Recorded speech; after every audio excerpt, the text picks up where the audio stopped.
another Savior. Holy, holy, holy, holy, Adimebujuku, another Savior. Another Savior. Holy, holy, holy, holy, Adimebujuku, another Savior. Well, this is Mobien. This is dedicated to the gallant heroes of the Nigerian Biafra War and IPO families all over the world. I remember the Nigerian Biafran War, in the thickness of the Biafra genocide. Hey, one man revived the vanishing hope to life. Let the great Biafran army to fight, and they were singing out, holy, holy, holy, holy, is another Savior. They were singing out, holy, holy, holy, holy, is another Savior. Holy, holy, holy, holy, is another Savior. Many years after the genocide, whoa, yet another great leader has risen up now. Oh, and he's leading the Biafrans to victory. In your madika, yabika kokwa namno wow. Hey, anamekele maduche mefo. Mwanemo, it's an honor having you on board. When I'm singing along, holy, holy, holy, holy, Nandekano is another Savior. Gonna sing along, holy, holy, holy, holy, Nandekano is another Savior. When I sing along, holy, holy, holy, holy, holy, holy, holy, holy, is another Savior. Getting it right and getting it fast now. Holy, holy, holy, holy, is another Savior. Holy, holy, getting it right, fast, for freedom. Is another Savior. Yeah, for freedom. Holy, holy, holy, holy, Nandekano is another Savior. Another Savior. Holy, holy, holy, holy, Adimebujuku, another Savior. Another Savior. Holy, holy, holy, holy, Adimebujuku, another Savior. Well, this is Mobien. This is dedicated to the gallant heroes of the Nigerian Biafra War and IPO families all over the world. I remember the Nigerian Biafran War, in the thickness of the Biafra genocide. Hey, one man revived the vanishing hope to life. Let the great Biafran army to fight, and they were singing out, holy, holy, holy, holy, is another Savior. They were singing out, holy, holy, holy, holy, is another Savior. Holy, holy, holy, holy, is another Savior. Many years after the genocide, whoa, yet another great leader has risen up now. Oh, and he's leading the Biafrans to victory. In your madika, yabika kokwa namno wow. Hey, anamekele maduche mefo. And there it is, one name, there it is. Pardon me. I must find out what that, it just lands abruptly on that word, one name. So I must find out what one name means. So holy, holy, good day. Yes, good day. So good day to you, friends. We meet again. So another session, you know, as we always do. So we're doing it again. Always glad to be in your company. I delight anytime I come here and I see you guys gathered. So I don't take it for granted. And it's with eternal gratitude that I that I delight whenever I see that you are present. So, yeah, somebody has told us what one name means. It means my brother or my sister. So thank you, Uche, for that. So one name. So one name, my mother's child, that's what it means, one name. So this is it. That is the expansiveness of this space. Everybody represents it. So thank you, Uche. So one name, as guys, I bring you this. So this one, I'm bringing you really just to bring it to your attention. This is what the next person coming in is going to have to contend with. And if they are aware of the damage that Buhari and his friends from the Sahel have done over the last 8 years, I wonder if they will be fighting tooth and nail to grab hold of that seat. Nigeria's debt service to revenue ratio rises to 81% in 2022. So there it is. Just to put it in perspective and break it down to rudimentary language, just everyday, easy to digest thing.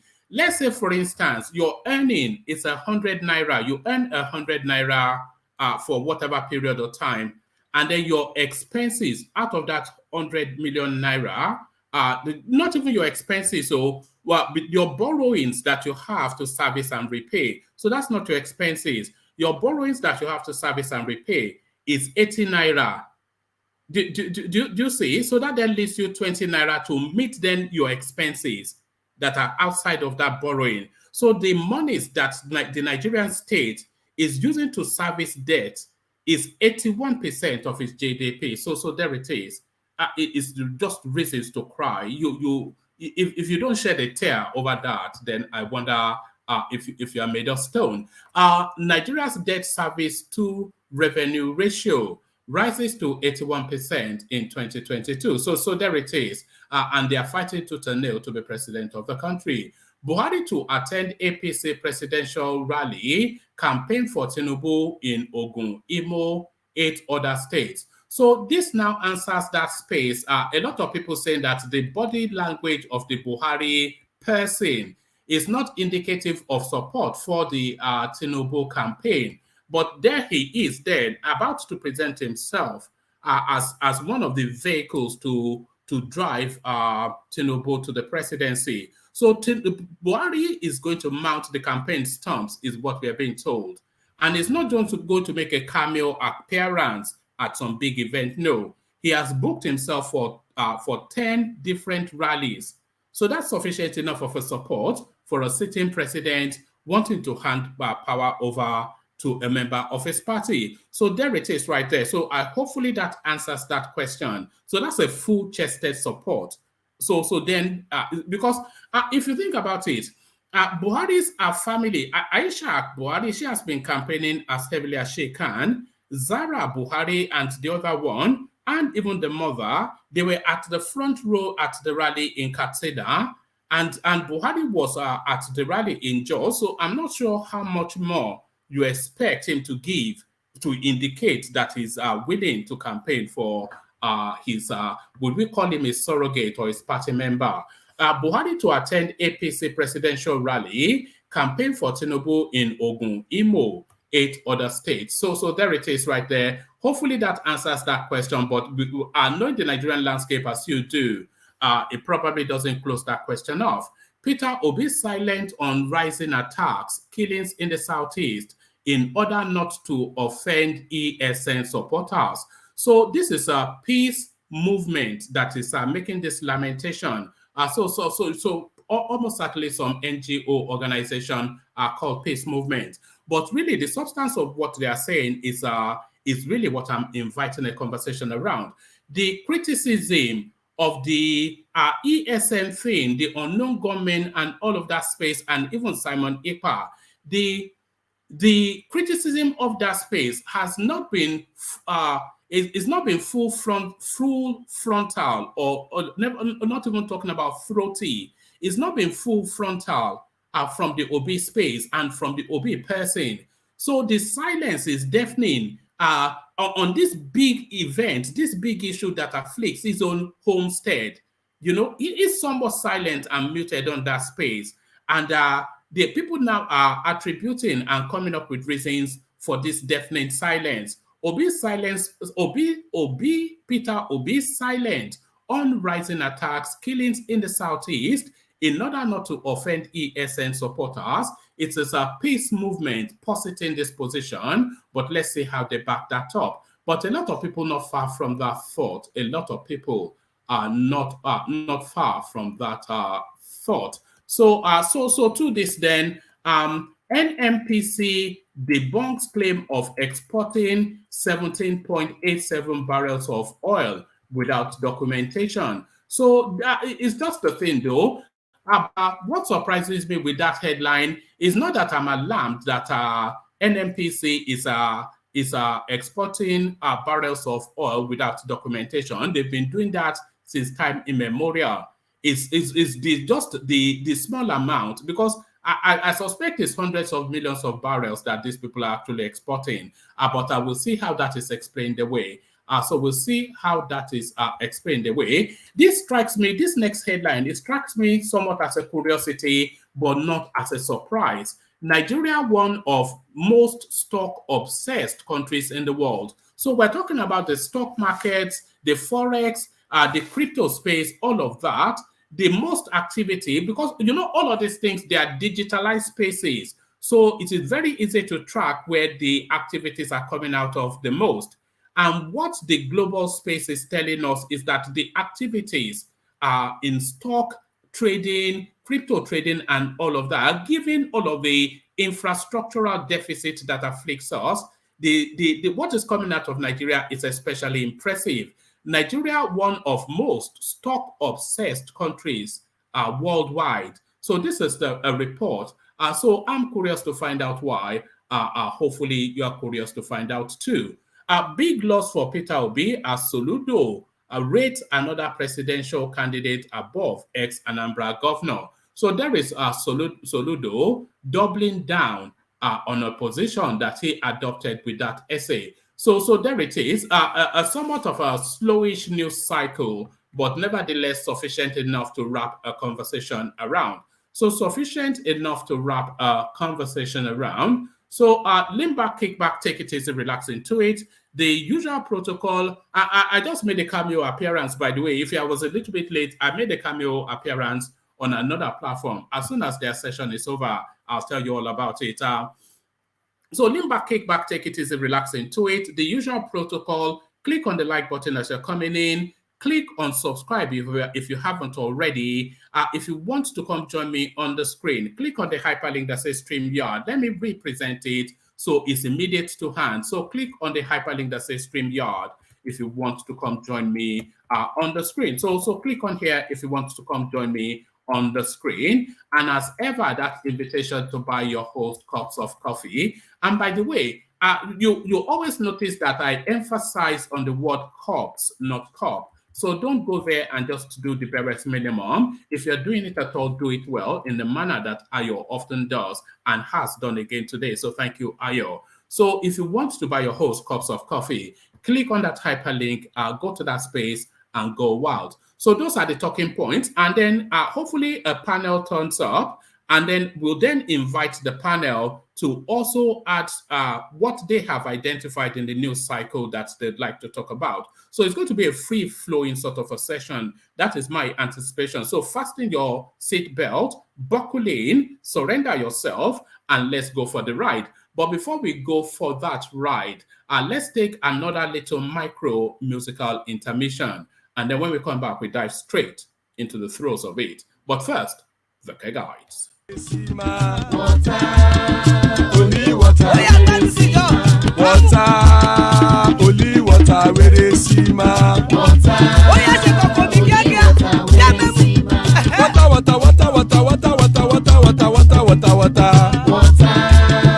only water, where they see ma. Hapa o naido.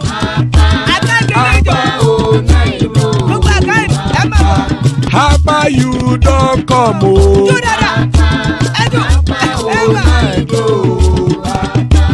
Hapa o naido.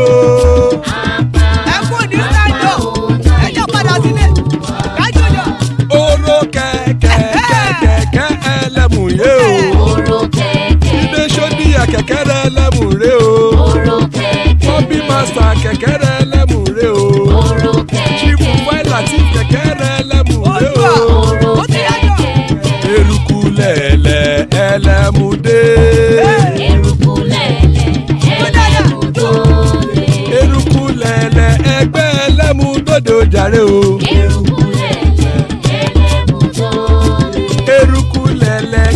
ti dé ẹgbẹ́ bọ́dì o. ọmọ ẹlẹ́yẹ ẹ̀yẹ ẹ̀yẹ o ó dìlé o. Odúyẹ̀lá ẹ̀yẹ o ó dìlé o. Petrosonama ẹ̀yẹ o ó dìlé o. Petrosodúnkẹ́ ẹ̀yẹ rẹ̀ ó dìlé o. Ẹlẹ́kọ̀ọ́ ọ̀run mú ìní o.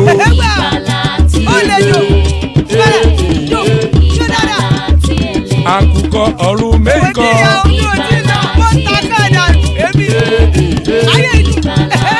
Ikú kò ní ríwà gbéṣe o.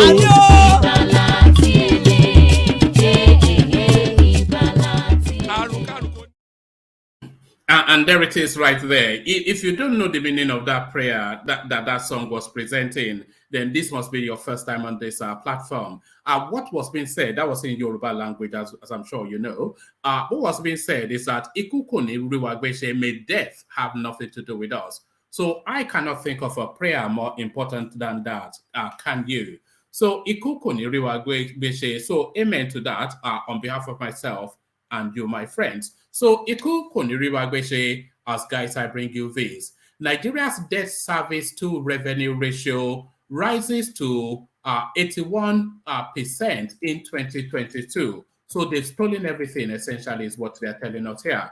Nigeria's debt service to revenue ratio is reported as 80.7%, according to the information contained in the 2023 budget presentation made by the Minister of Finance. The report reveals a total debt service of 5.2 trillion naira in the first 11 months of 2022, out of a total revenue of 6.49 trillion. So pause and reflect on those figures for a moment. So out of the total earnings of the country, which was 6.49 trillion, 5.2 trillion went to debt servicing. Went to debt servicing. So that then tells you then that it was only really 1.47 trillion was then left to take care of our 200 million population. So that's what this report, so that's what happened last year. The report reveals a total debt service of 5.2 trillion in the first 11 months of 2022, out of a total revenue of 6.49 trillion. The debt service to revenue ratio looks at the ability of a country's revenue to cover its debt service obligations. The ratio has been on the rise in recent years as Nigeria faced a dwindling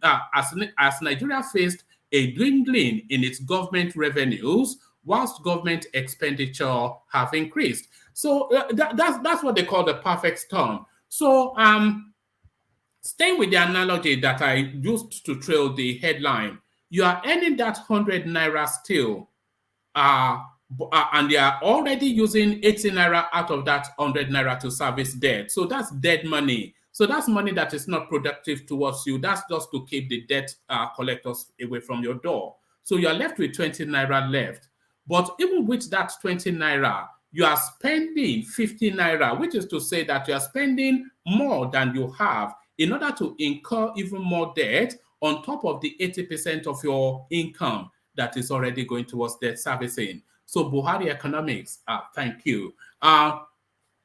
The report reveals a total debt service of 5.2 trillion in the first 11 months of 2022 out of a total revenue of 6.49 trillion naira. The debt service to revenue ratio looks at the ability of a country's revenue to cover its debt service obligations. The ratio has been on the rise in recent years as Nigeria faced a dwindling in its government revenues whilst government expenditure have increased. So there it is. It's so tragic.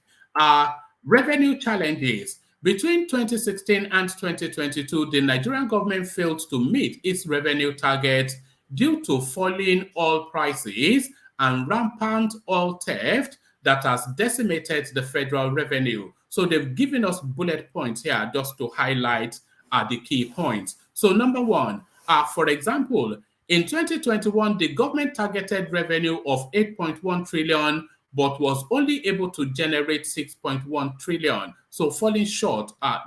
Is that a third of the projections?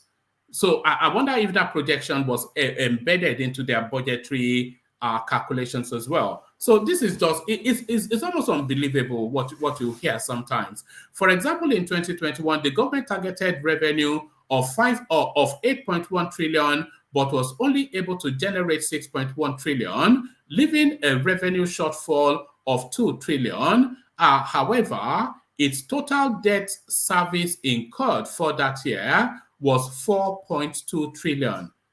It's unbelievable. In the first 11 months of 2022, it has only generated 6.4 trillion in revenue compared to the protracted target of 7.4 trillion. However, the government has also incurred about 5 trillion in non-debt expenditure, ballooning debt. And Nairametrics reports Nigeria's total public debt is estimated at about 67.6 trillion naira as of September 2022, representing about 35.2% of the GDP, while the government continues to cite the debt to GDP ratio as being low when compared to other emerging markets. However, the debt service to revenue ratio has constantly breached what are acceptable standards. So I think the acceptable standards is that you must keep within 15% or thereabout. But this is me going back in memory. But please correct me if I'm wrong. But you must keep within 15% of your GDP, I think, in terms of debt servicing. That I think is the recommended whatever. To reduce the debt service to revenue ratio, the government will need to increase its revenue, especially via taxes. So this is the go-to. This is a global thing, by the way. We saw it with the credit crunch in America when they hemorrhaged their economy and they taxed the people. And that is the thing. So they're introducing all this increase in petroleum and all of these things, all this stealth tax that they are surreptitiously infusing into the everyday man spend, so that then the price of bread goes up by a certain percentage. The price of petroleum continues to grow up. There is no subsidy for kerosene, by the way, but that is not reflected in the price. So the difference between the production and what you're paying is stealth tax, and that is where they're looking to recoup. To reduce the debt service to revenue ratio, the government will need to increase its revenues, especially via taxes. Tax revenue collected in 2021 was 1.79 trillion, surpassing the 1.48 trillion budgeted. It is also expected to surpass the 2022 budget. So there it is. There it is. And all of these people are killing themselves to take that seat. Because all the blames, of course, because they've accumulated all this debt, but the impact of that debt will be especially felt over the next 8 years unless the incoming person is capable of blue sky thinking. The only way to get out of it, there's two ways to get out of this debt. It's either you reschedule it and the creditors will want to see something that will vest them with confidence to agree to reschedule, or to expand the economic space to absorb that debt. So unless the person incoming is capable of creative thinking, then the suffering, you will look at Buhari's time as a golden period when these debts kick in. Buhari to attend APC presidential rally campaign for Tinubu in Ogun, Imo, 8 other states. The All Progressive Congress APC Presidential Campaign Council has claimed that President Muhammad Buhari showed personal commitment to the party's campaign and is also indicated his readiness to be physically present at some of the forthcoming campaign rallies. In a statement on Friday, the Director of Public Affairs and Chief Spokesperson, Tinubu Shettima Presidential Campaign Council, Festus Keyamo SAN, said in the latest campaign time Let me take that from the top again. Sorry, hold on one second.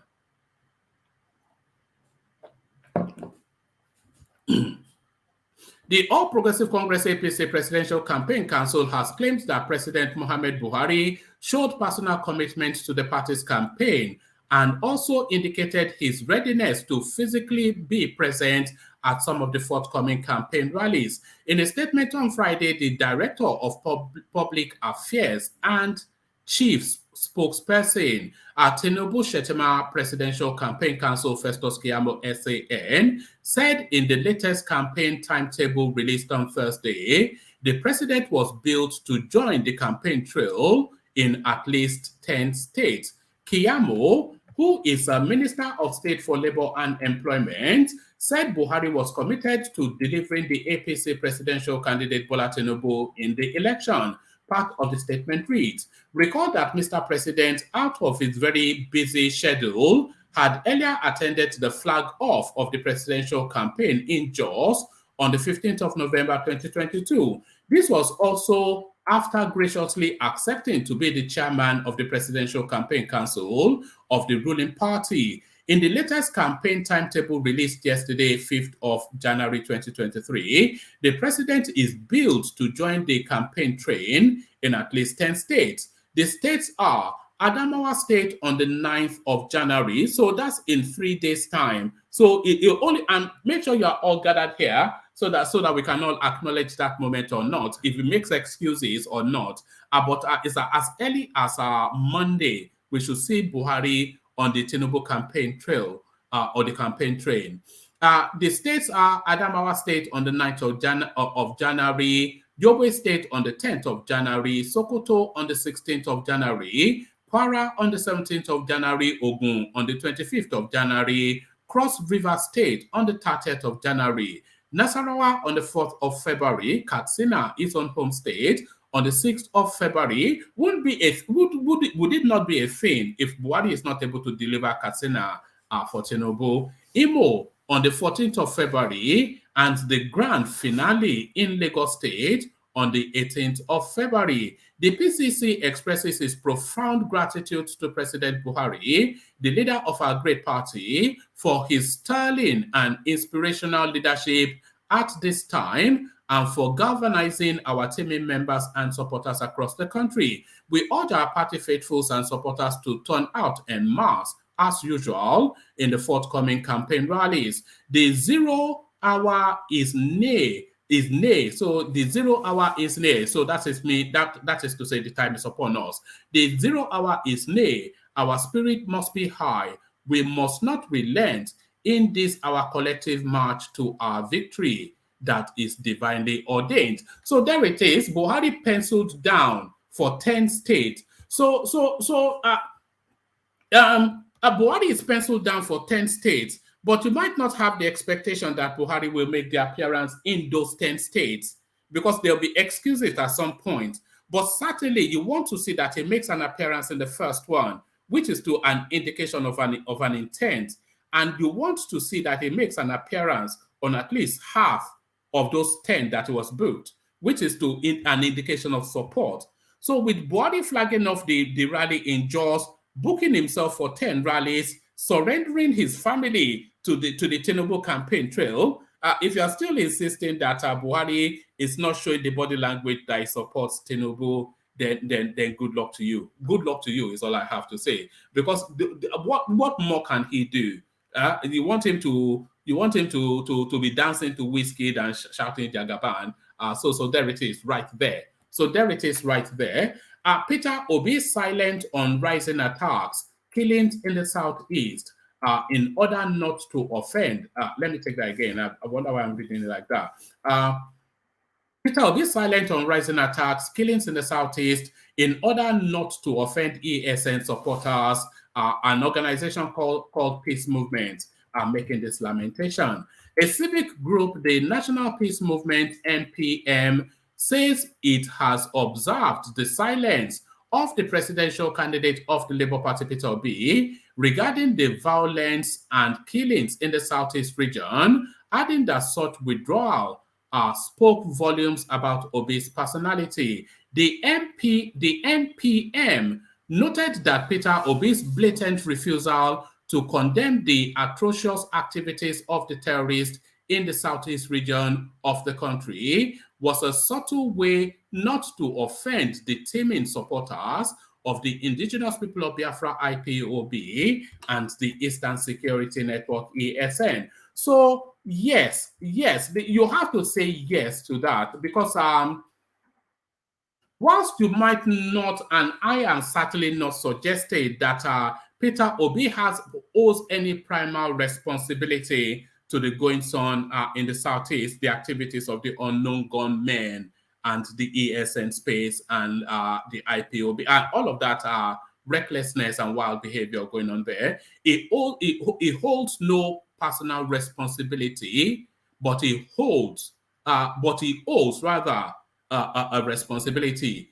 So he holds no responsibility, but he owes a responsibility. So why does he owe a responsibility? So that is his primal base. That is his primal base. And if he's talking about all of the things that afflict the Nigerian state, well, they say whatever it is starts from home. So he should start from home and address the home front first. But the silence has been deafening in terms of Peter Obi presenting a position regarding the goings on in the southeast. He will make some bland, rather placid statements as a space filler when he's confronted with that particular talking point. But as somebody that comes from there and is selling himself as a son of the soil, transmuting into a national space, then really the one thing that echoes around that space, he's been deafening in his silence on it. So, and the attribution that this organization is making is that he's afraid of the ESN IPOB. So he's not afraid, by the way, of any violence being vested upon him. No, he's afraid of the tacit implied support, because you'll notice that the IPOB ESN space, even the unknown gunmen, you'll notice that they've somewhat pulled back a little bit from the headlines. Yes, of course, there are skirmishes going on here and there, but they are not as frontal as they have always been.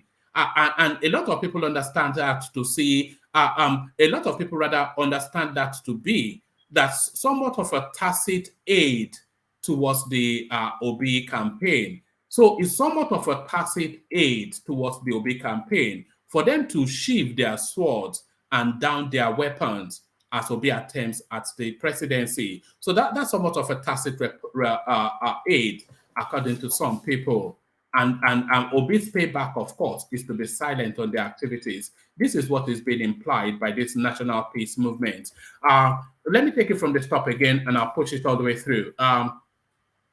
A civic group, the National Peace Movement, NPM, says it has observed the silence of the presidential candidate of the Labour Party, Peter Obi, regarding the violence and killings in the southeast region, adding that such withdrawal spoke volume about Obi's personality. The NPM noted that Peter Obi's blatant refusal to condemn the atrocious activities of the terrorists in the southeast region of the country was a subtle way not to offend the teeming supporters of the Indigenous People of Biafra IPOB and the Eastern Security Network ESN. I wonder how they are distinguishing between the IPOB and the ESN. Is the ESN not a satellite of the IPOB, one and the same? But then, of course, a lot of you know, by the way, that a lot of crossovers from that ESN IPOB to the obedient movement. So a lot of crossovers from that space into this latest experimentation or this latest activity. And I know, and of course, Obi Boss knows that. So he, of course, doesn't want to offend them. The movement in a release urged Nigerian youths to reject candidates with pro-separatist ideologies. Recall that Obi became heavily linked with IPOB and is militias and its militia unit, Eastern Security Network ESN, after he vowed never to condemn the group.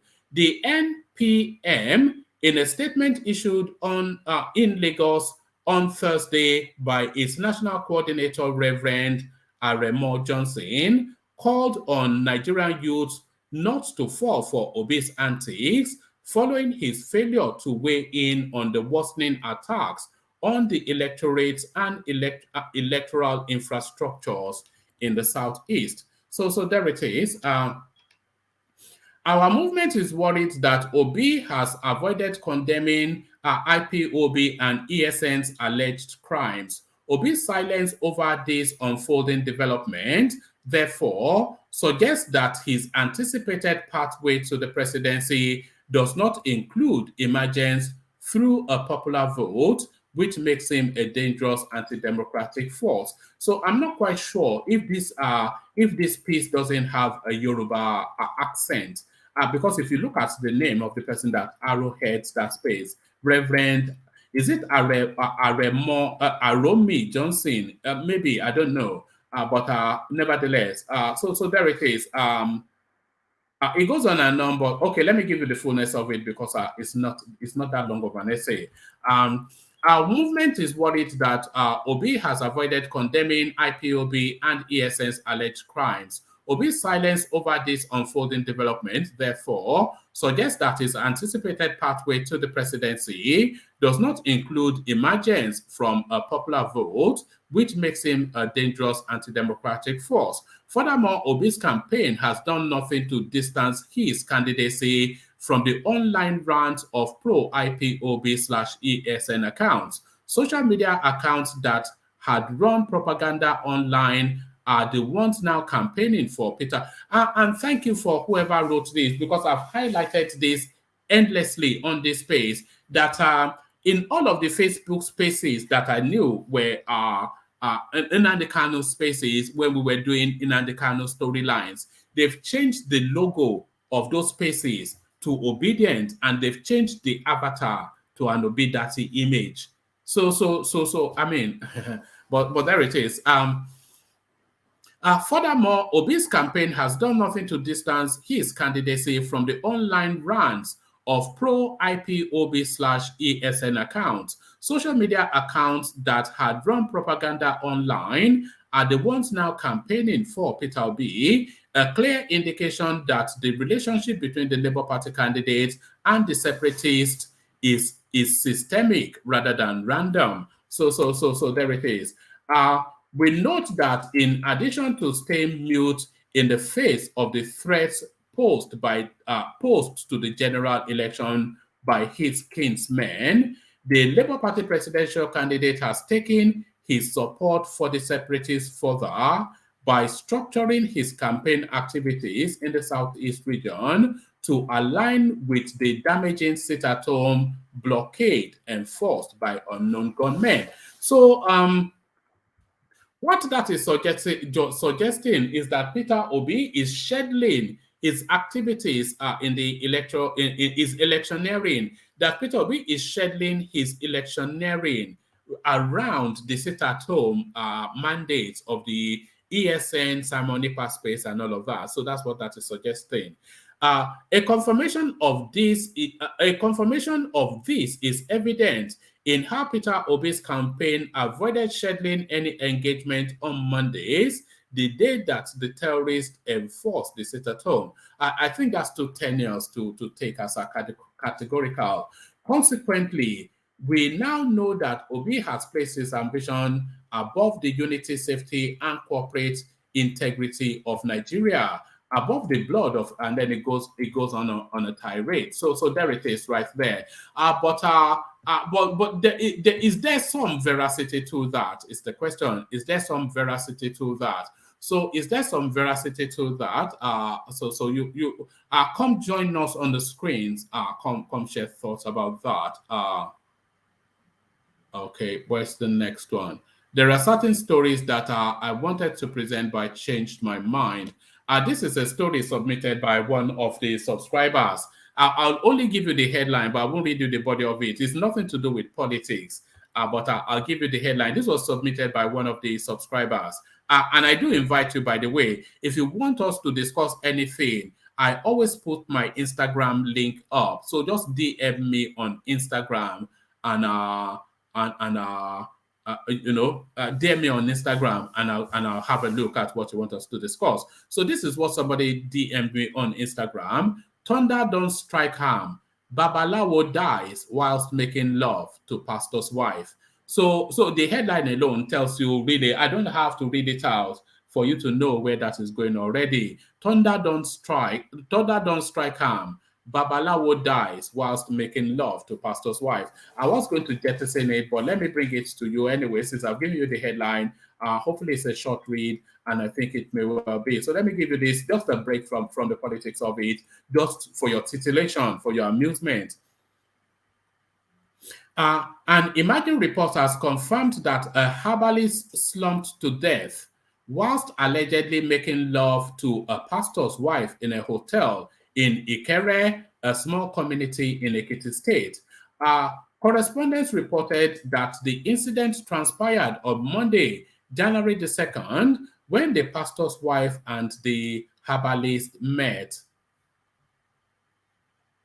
One of the residents of the area who pleaded for anonymity confirmed the status of the woman as a married woman whose husband was a pastor.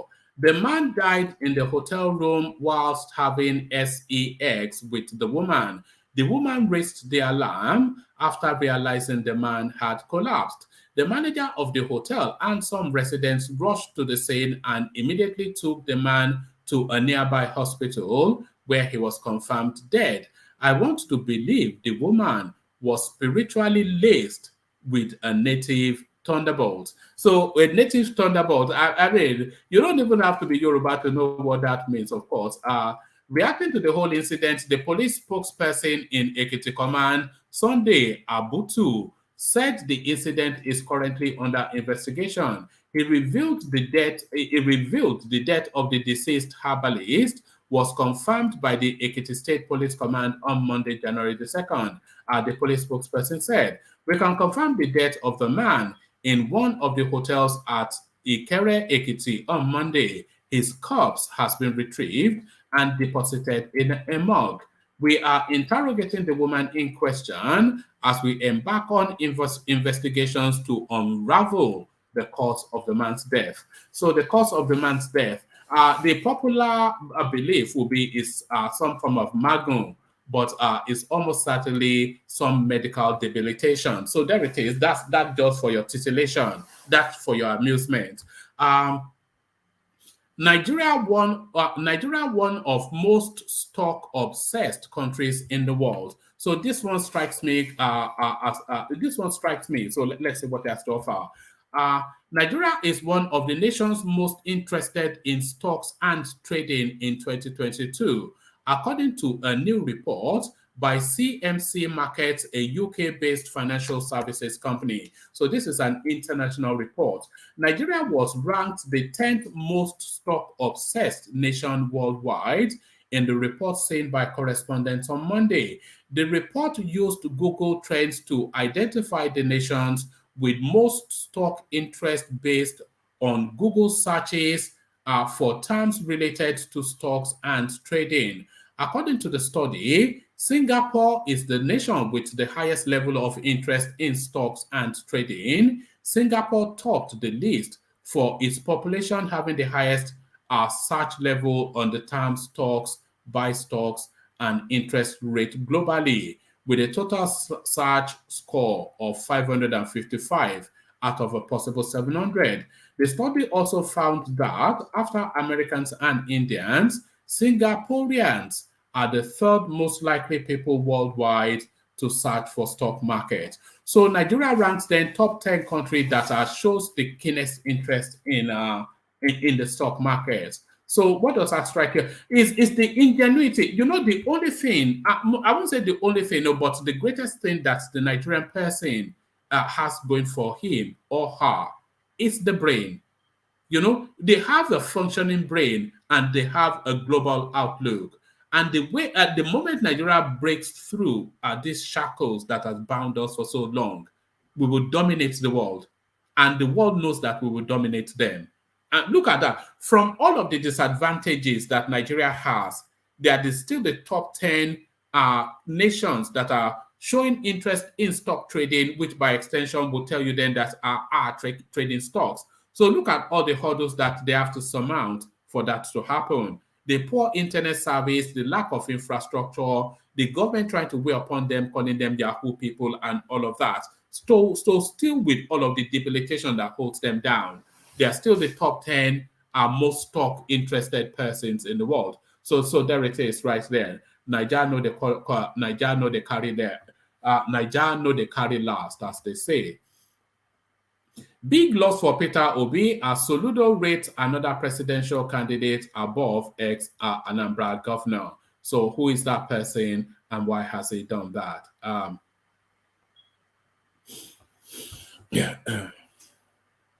Peter Obi, the presidential candidate of the Labour Party in the 2023 elections, has received a major blow as governor of his state. Charles Soludo of Anambra rated another presidential candidate higher. Soludo described the presidential candidate of the New Nigeria People's Party, NNPP, Rabiu Kwankwaso, as a man who is strong in his tenacity and believes strongly in Nigeria. So I'm not quite sure. Let me see where this is going. The governor rained praise on the presidential hopeful in a statement by his chief press secretary, Christian Aburime, in Oka, the state capital, on Friday, January the 6th. According to Soludo, Kwankwaso is an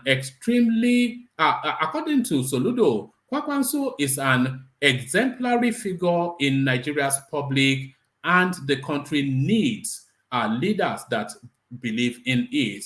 He said Nigeria is in a serious situation, adding that it is time for the progressive ones to start thinking of the ordinary ones. Sorry, I'm not quite sure. Like I always say, I only ever go by the headline, but I'm not quite sure if there's any condemnation here, because it looks as though Kwankwaso was on a courtesy visit to Anambra State, and Soludo was making the usual pleasantries that you often get when those sort of visits take place. So I'm not quite sure if that is not a nothing burger, as Kulata often says, a nothing burger. I don't know where they come up with these phrases. So let me land you on this one. Dino Melaye mocking Peter Obi for the poor showings at his rally.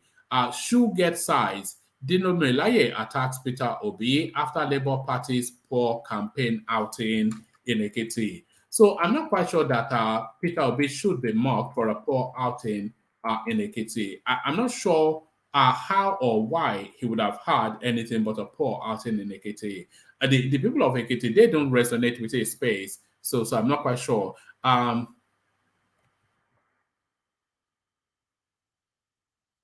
Senator Dino Melaye, the spokesperson of the Atiku Okowa Presidential Campaign Council of the People's Democratic Party, PDP, has hit out at the Labour Party and its presidential candidate Peter Obi in his recent troll on social media cited by correspondents on Friday, January the 6th. Senator Melaye berated the Labour Party for its failed outing at its presidential rally in Ekiti State. So I've got a clip actually of that space. I'll show you the clip actually. I'll show you the clip. So it was quite pitiable, but then of course it would be pitiable in Ekiti State. According to a video posted by the PDP chieftain, it was seen that the 12,000 seating capacity venue used by the Labour Party was scanter looking somewhat like their poor outing in Kogi State. So there it is. And this is Dino Melaye's tweet. Senator Dino Melaye, in a caption that followed the video, reads, Labour Party presidential rally in Ekiti State at Ekiti Parapo Pavilion, 12,000 seating capacity. State of their campaign DG Akin Osuntokun after their Kogi embarrassment and this Ekiti disgrace. My advice is that they should continue with their town hall meetings. Shoe get size. So there is Dino. Dino never misses an opportunity to stick it in. Dino, he never misses an opportunity to stick it in. Meanwhile, Peter Obi's supporters are quick to fire back at the PDP chieftain for his foul tweet against the Labour Party. So, as ever, the obedient with their violence, as they call it. So, this is Patrick responding back. It says, have you bothered to compare Labour Party campaign in Ibadan and yours yesterday? Remember, Labour Party has not even does not even have a councillor. We can let the G5 governors to kick off campaign in Ibadan or your state. He asked your people to vote all the PDP candidates excluding Atiku, and the crowd kept chanting Atiku, Atiku, Atiku in front of the G5 governors. Is this not a sign of victory for us? So how quite that is a sign of victory for you, I'm not sure. That sounds like a sign of victory for Atiku. And another one, Abdulaziz Nabi Abubakar. So this is it's a funky space, this electioneering. I'm not accusing anybody of adopting a Hausa sounding name, even though they might well be from Oka Central. Wike led the G5 governors to kick off campaign in Ibadan, Oyo State. He asked Oyo people to vote all the PDP candidates, excluding Atiku Abubakar, and the crowd kept chanting Atiku, Atiku, Atiku in front of the G5 governors. Is this not a sign of victory for us? I think that might well be the one we just read, or is the copy and paste?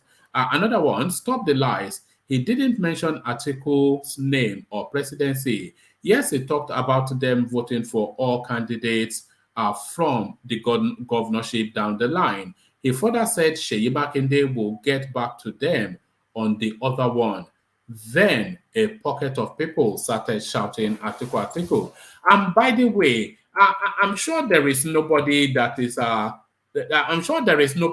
short of thinking enough to think that those people shouting Atiku, Atiku at the G5, that they are not functionaries of the Atiku space. So those are bought and paid for people. I'm sure you know that. I'm sure you don't need me to tell you that.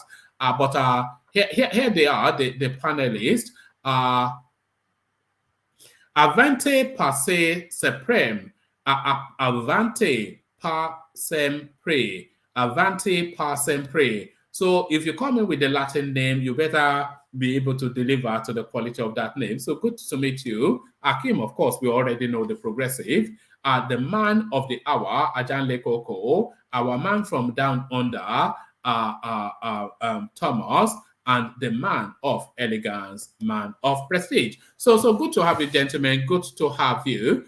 So good to have you, gentlemen. We kick it off with Avanti, only because it's a new name to this a new name to the space, and we want to document his politics. But before we go that, let's acknowledge super chats coming in. Alexander Gomez, of course. Kuisheo Aburo, I salute you. I salute your wherewithal, my brother. So thank you, Alexander Gomez, one of the stalwarts of the platform. He communicates via super chats, not because he doesn't know the value, not because he knows it's a way of somewhat. It's somewhat of an endorsement, is what I'm trying to say. He of course knows that it's a spend, but this is him tipping towards an appreciation of what he feels and an effort being made. So thank you for that, Alexander Gomez, who never fails to do that at some point in time. It's very rare you have a session without Alexander Gomez super chatting. But then Alexander Gomez super chat. But then, of course, Ayo, he prefers a different portal for his communication.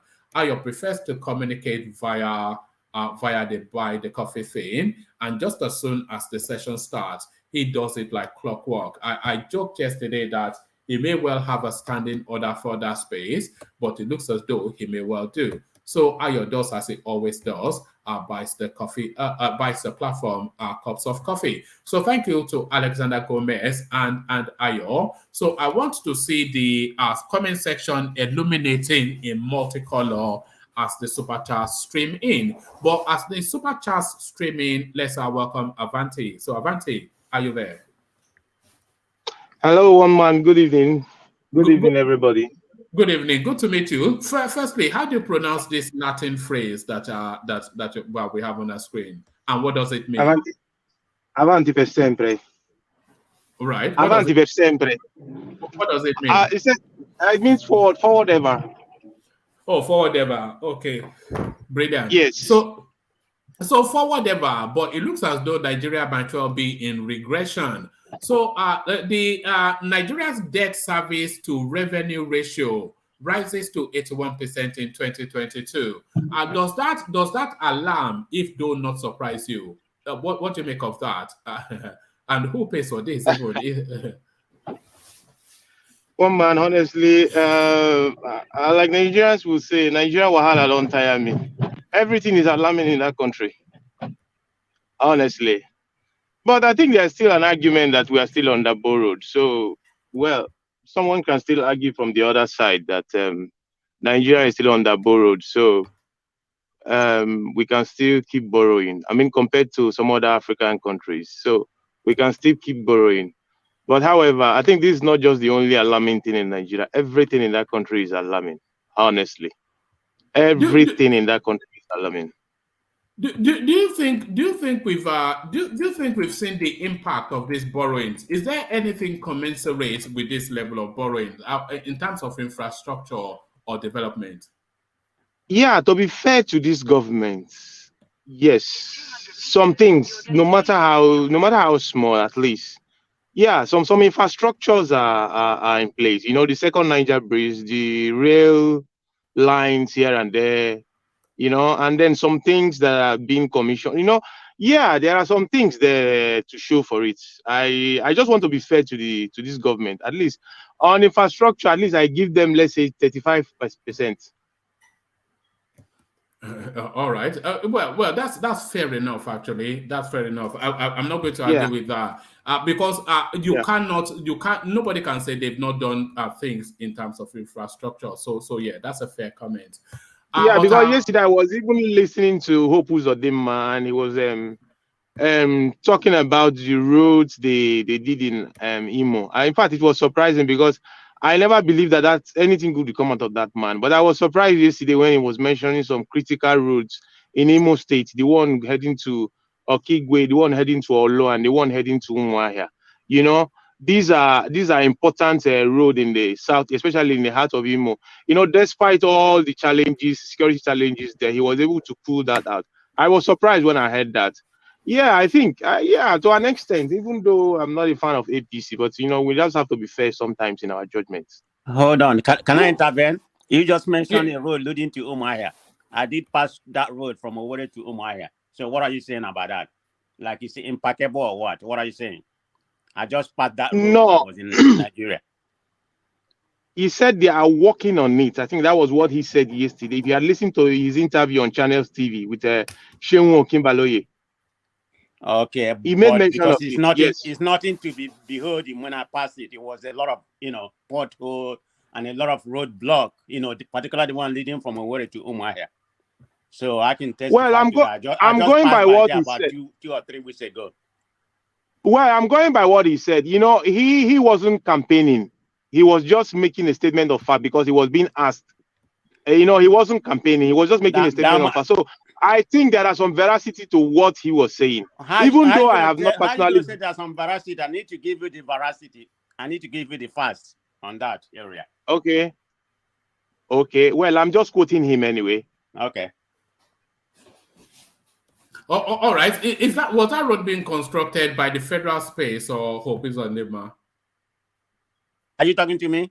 No. No. Surprisingly, Hope Uzodinma was taking. I think it was being constructed by him, but somehow he mentioned that these are federal roads. In fact, you just brought my mind to something. I don't even know why he was interfering to those things. I don't know the agreement they had with the federal government. He was just taking the glory because Shehu Akibayo pushed him and saying, what have you to campaign? How are you going to tell the Nigerians why they should vote for APC? The Southeasterners, why they should vote for APC. That was when he started mentioning those things. But that's a federal road. I'm sorry, I didn't mean to intervene. I just want to give you a correction about what you say. Yeah, that's a federal road. But anyway, go ahead, brother. So Buhari Yeah. gets the attribution still. When you get to my turn, I will speak on that. Yeah, because he said that Buhari commissioned the one in Okigwe. He came again and commissioned the one that went to Olo. Then they are working on the one to Umahia. I'm just quoting him. These are the things he said yesterday. You can go back and listen to the. So they are federal rule, but he was taking the glory. All right. So what you are concluding is that even though this debt to revenue ratio is alarming, there's commensurate infrastructural improvements to that justifies it. Well, commensurate is being too generous. Okay. Yeah, you are just being too generous. They have a reason to argue. They just have a reason to argue. Not because we are satisfied, because honestly, what they have borrowed so far does not do justice to the things we are seeing on ground. You and I knows that. They are borrowing to pay salary. They are borrowing to service our debt. They are borrowing to pay subsidy and all those nonsense. You know, it's just the crumbs that are going into infrastructure. The crumbs that are coming out of that are going into infrastructure. That's why I'm trying to give it to them, because on a normal day, honestly, they will just use their cutlass and their knife to share the remaining crumbs amongst themselves, and that's it. And nothing will happen. But at least they still have some few infrastructures here and there to make an argument with. But commensurate, what alarms me, Avanti, is the figures. So the total revenue for the country 2022 year just passed 6.49 trillion, and out of that 5.2 trillion went to debt servicing. That's frightening, isn't it? It is very, very frightening, honestly. And you know what? That's perpetual poverty, is it not? Yeah, because you know this thing about debt and bank, and it keeps increasing. It's just on a crescendo. It doesn't go down. You know, there is no how you can stabilize it. It keeps increasing every day. And so if we are just imagine what will happen in the next 4 years if we continue on this pace. So honestly, the thing is really, really alarming. Well, how do you think this will impact on the incoming administration? Because the incoming administration is going to come into empty coffers.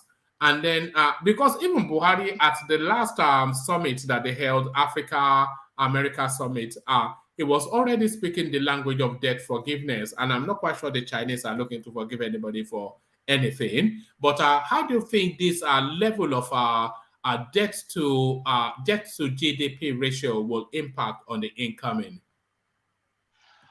One man, I'll be honest with you. Honestly, I am an obedient and a proud one for that matter. Honestly, sometimes I'm just tempted to say, I wish Tinubu or what is it called? Atiku will just win this election, then prepare the gun in the next 4 years. Let Obi now come in. Honestly, because sometimes I'm just scared. If for a peradventure Obi wins this election, honestly, you see what happened in 2015 with high expectation from Buhari, how we come and perform magic, and something is just telling me that look, this same thing might happen to Obi, because you know Nigerians are very impatient people. If, for example, he wins this election, in the next 3 months, 6 months, you know, when Nigeria will be so deep in the damages the past government did, you know, Nigerians will not be patient with Peter Obito. You know, the whole thing will just reverse, and you know how this thing works. They will so hate him and detest him, like, you know, this thing has happened to them again. So, be it whosoever that comes in there, honestly, he's coming to inherit a very big trouble, a very, very big one.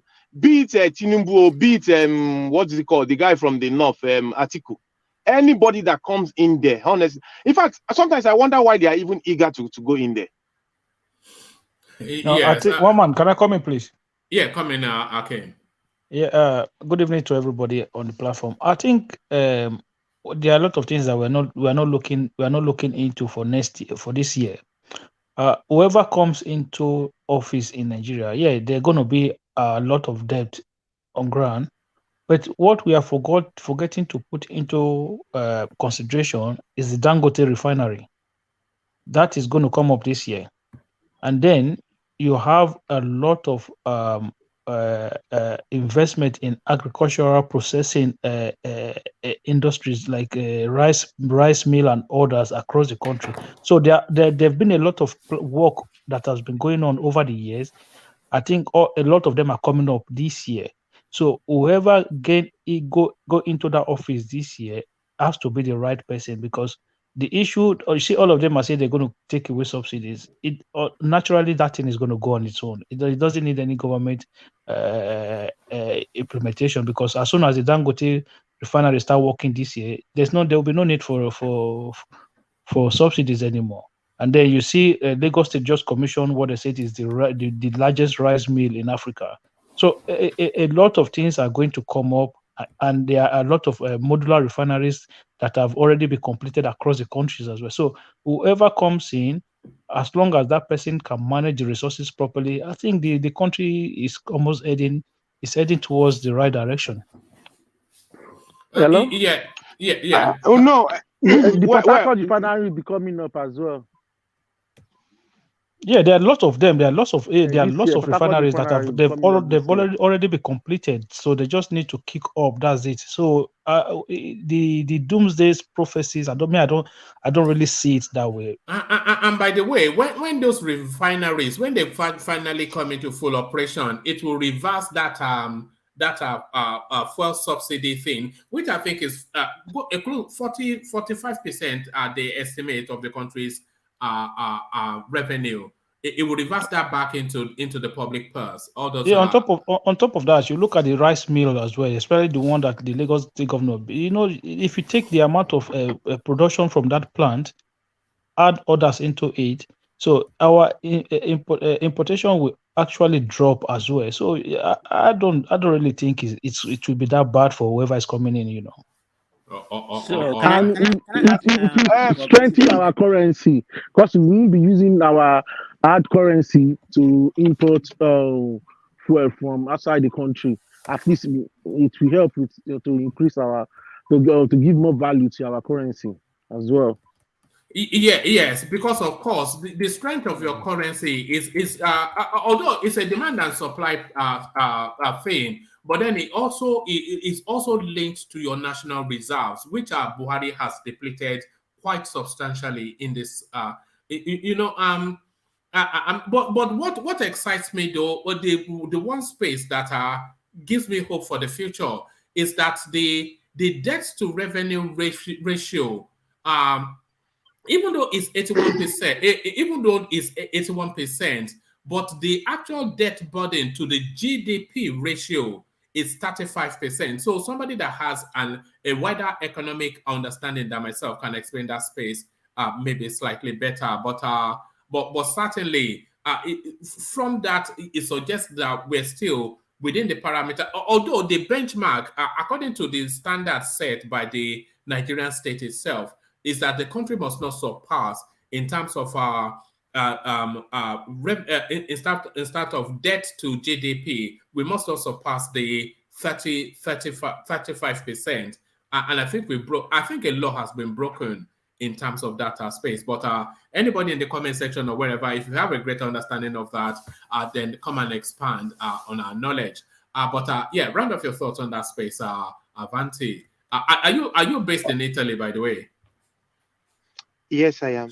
Oh, all right. Okay, I thought you were just showing off. Do you speak Italiano? Sì, parlo italiano.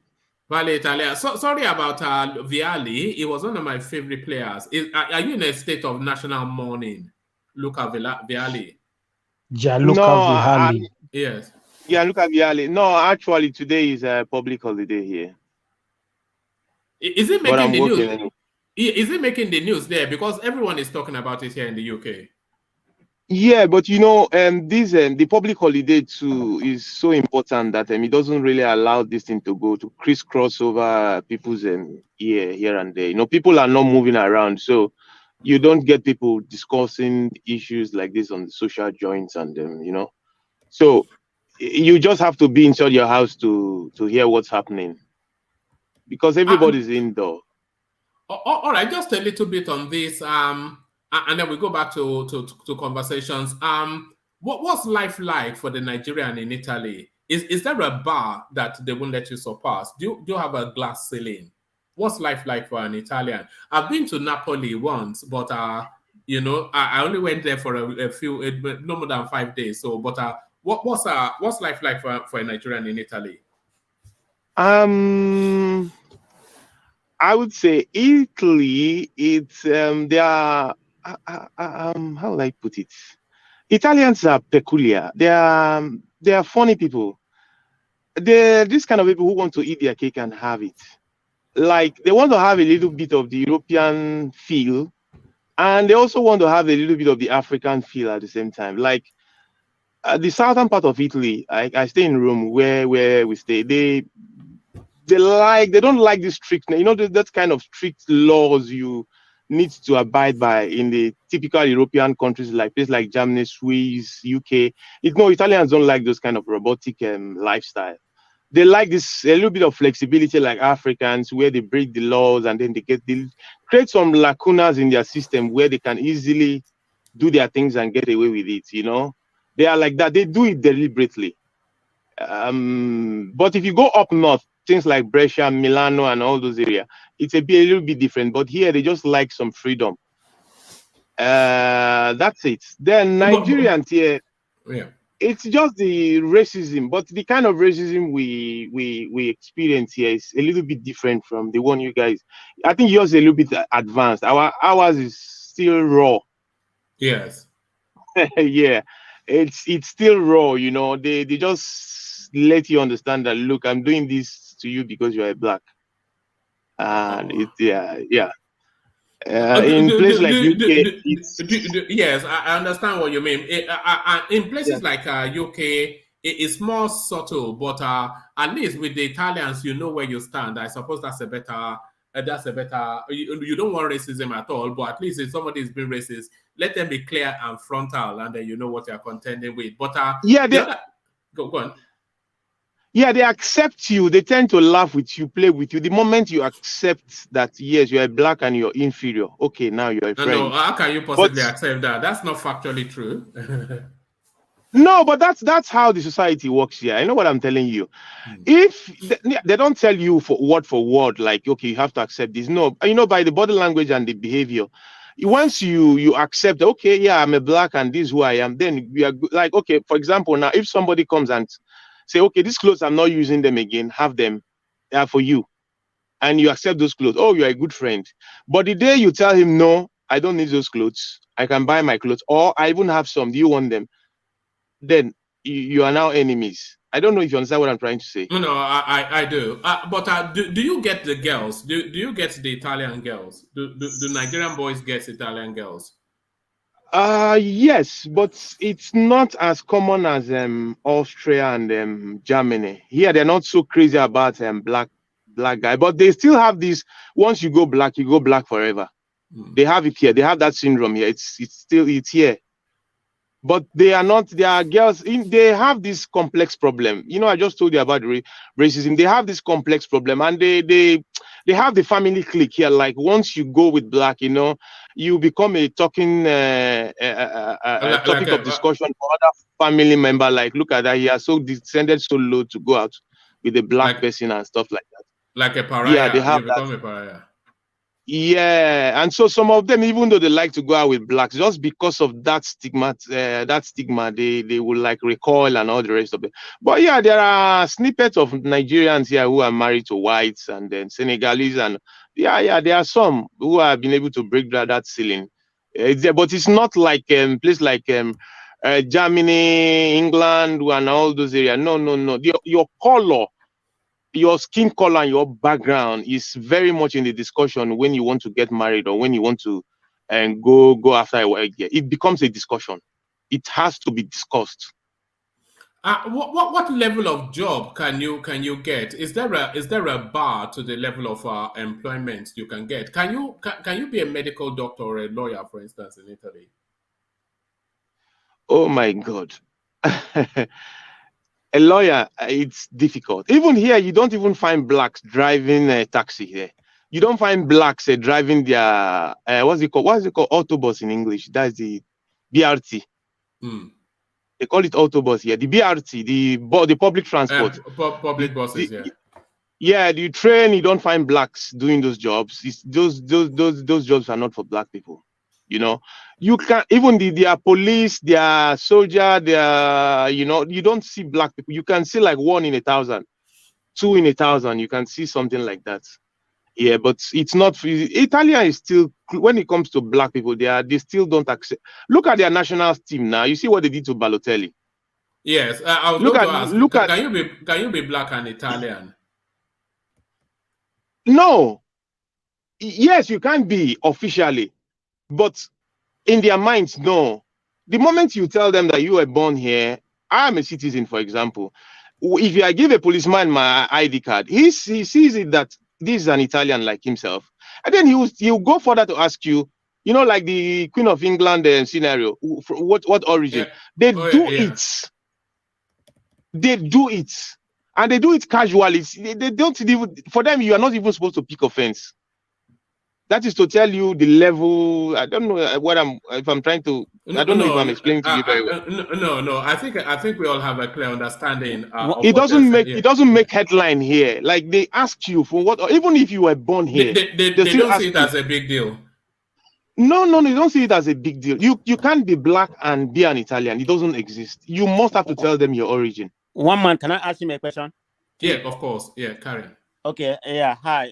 Let me ask you about 2 or 3 questions. And one of them is going to regarding to sports, about what you said about Barcelona. This guy play football. We have a Nigerian footballer, that used to play for Udens, right? He's playing his trade right now in English football. I think he's playing for Tottenham. So the national team is trying to draft him. So he's debating. He's very good. He's a defender. Whether to play for Nigeria or Italy, but he's leaning towards Italy. So what do you think? Well, I'm not a football fan. I'm not following that space. You don't follow that space? I only follow the big headlines, but they will mess him up at the end of the day. Yeah, he's from Nigeria. His 2 parents are from Nigeria. He was just happened to be born in Italy. Yeah, judging from the antecedents here, they will mess him up at the end of the day. Italians, They don't look. I don't know. I'm not trying to demonize them. They are good people. I bless the land. Honestly, the last thing I would do is to curse the land that has blessed me this much. No, I bless them. Okay. The system. One more question. 2 more questions. One more question. Yeah.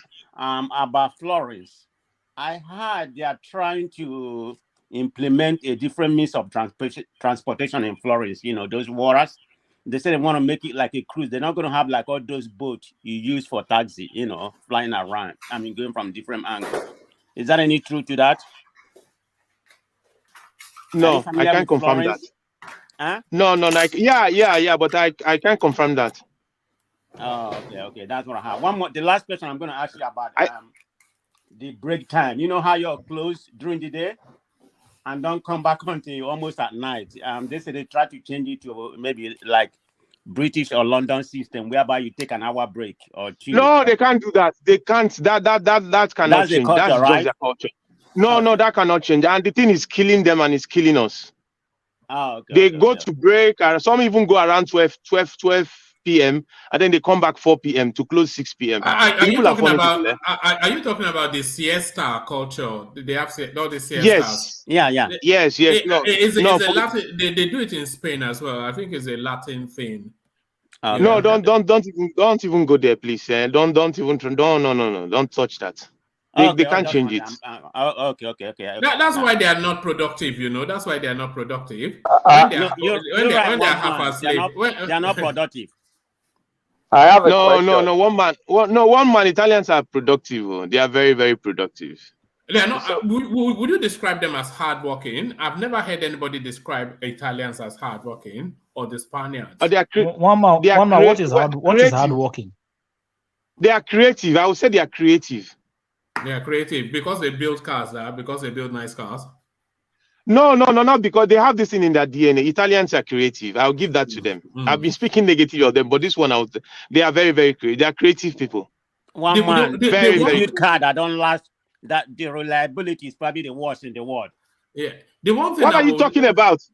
Tell me the reliability of their car. This car. Ferrari. What is it called? Fiat. Not Fiat. Their Fiat is very good. What's this latest sports car they built? That has Lamborghini. Huh? Is it Lambo? No, it's Maserati. It's Maserati he's trying to talk about. Not a sports car. It's kind of like a square in the front. I can't remember the name. It's very popular in the US. Reliability is one of the worst. Maserati. No, it's not a luxury. I say luxury car, but it's not a sports car. Is it a functional car? Italian? Multipla. You're talking about Multipla? No, Alfa Romeo. Alfa Romeo. There you go. Crap. Alfa Romeo is crap. I mean, reliability is shamby, and you depreciate very quickly if you buy it after 2 or 3 years. Is that the sound of regret that I'm hearing? Did you buy one? No, I didn't buy one, but I know people. I follow car. On this one, I agree with you. Alfa Romeo is not really a good. It doesn't have durability. It doesn't have second-hand value. Good. It doesn't mean Italians don't make good car. All right. So let me move you back. Can I just ask one question? Yeah, go on. Do you have black people work in the corporate world, like in Milan and co in Italy? Don't worry. I got you. Our integration here, we are being bad. Seriously, they draw these lines and they don't hide it. They like these things are for them. The major things are for them. I don't know how to explain these things to you. It's not as if we don't get employment. We get employment. Now, how do we get employment here? We get employment here. Employment, like hold on. Let me rephrase that question. Let me rephrase that question, Avanti. Do the blacks get employment above the menial sort of jobs?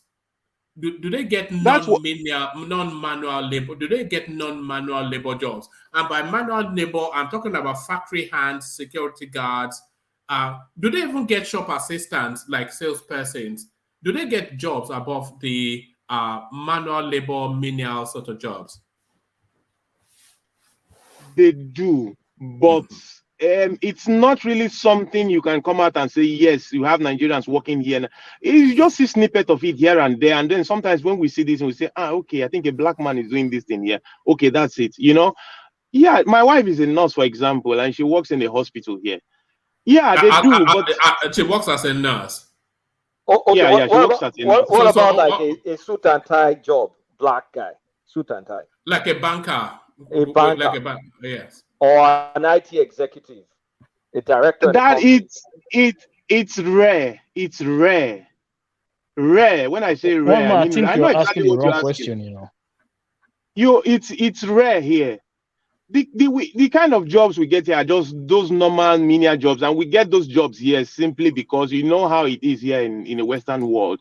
White man doesn't take shit from fellow white man, so sometimes they need people who will tolerate them, their excesses, like asking you to do extra 2 hours, asking you to come on Sundays. You don't need to sue them simply because you have families to take back home, and leveraging on your desperation to work. This is the power we have here to gain it, and that's why they employ us here. Not really because Avanti, to be fair to the Italians, I think they have a superiority complex to virtually everybody.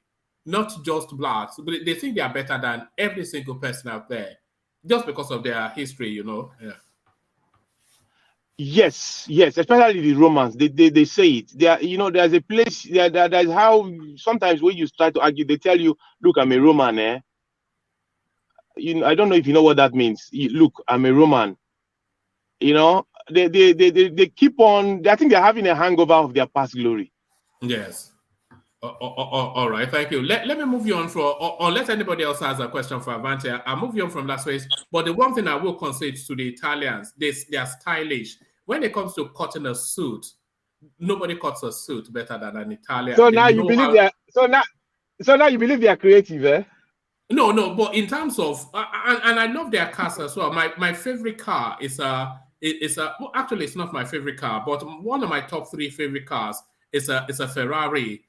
But my favorite car is a 380 XL Mercedes. But one of my favorite cars is a Ferrari. It's just the sound. It's a useless car for anything at all, other than just to show off. And the Italians are useless for everything. just apart from showing off. One man, why you Nigerians like Mercedes? Everybody, they don't buy Mercedes. Even a lot of cars better than Mercedes. Everybody want to drive Mercedes. Go to when you go to Atlanta, everybody wants to ride Mercedes. I like it's all that, That's just what I see here, particularly in Atlanta. I don't know who live in Atlanta here. You all can testify to that. All Nigerians, even you give them BMW, they will change to Mercedes. I don't like Mercedes, but no, I don't care for it. I live in Atlanta. I don't have a Mercedes. But I'm not talking about you, Kulata. But you're not wrong. You're not wrong. All the Nigerians, they're driving S class, maybe the immediate old S class or something. That's what they're buying. Yeah, you're right. All right. I don't like Mercedes, but I like this. I'll show you now. It's a classic car. So let me show you. It's a 380 TSL. If you remember it used to be in the Avengers. If you are old enough to know the series Adventures, it's the one that Purdy used to ride. One man. You are very classy. This is that's it right there. So that's a 380. That's a 380 SL. Yeah, yes. That is classic one man. Mercedes in general. That is classic one man. You're too young for this. No, you're too young for this. What do you mean it's too young for that? That's classic. It's the genetics.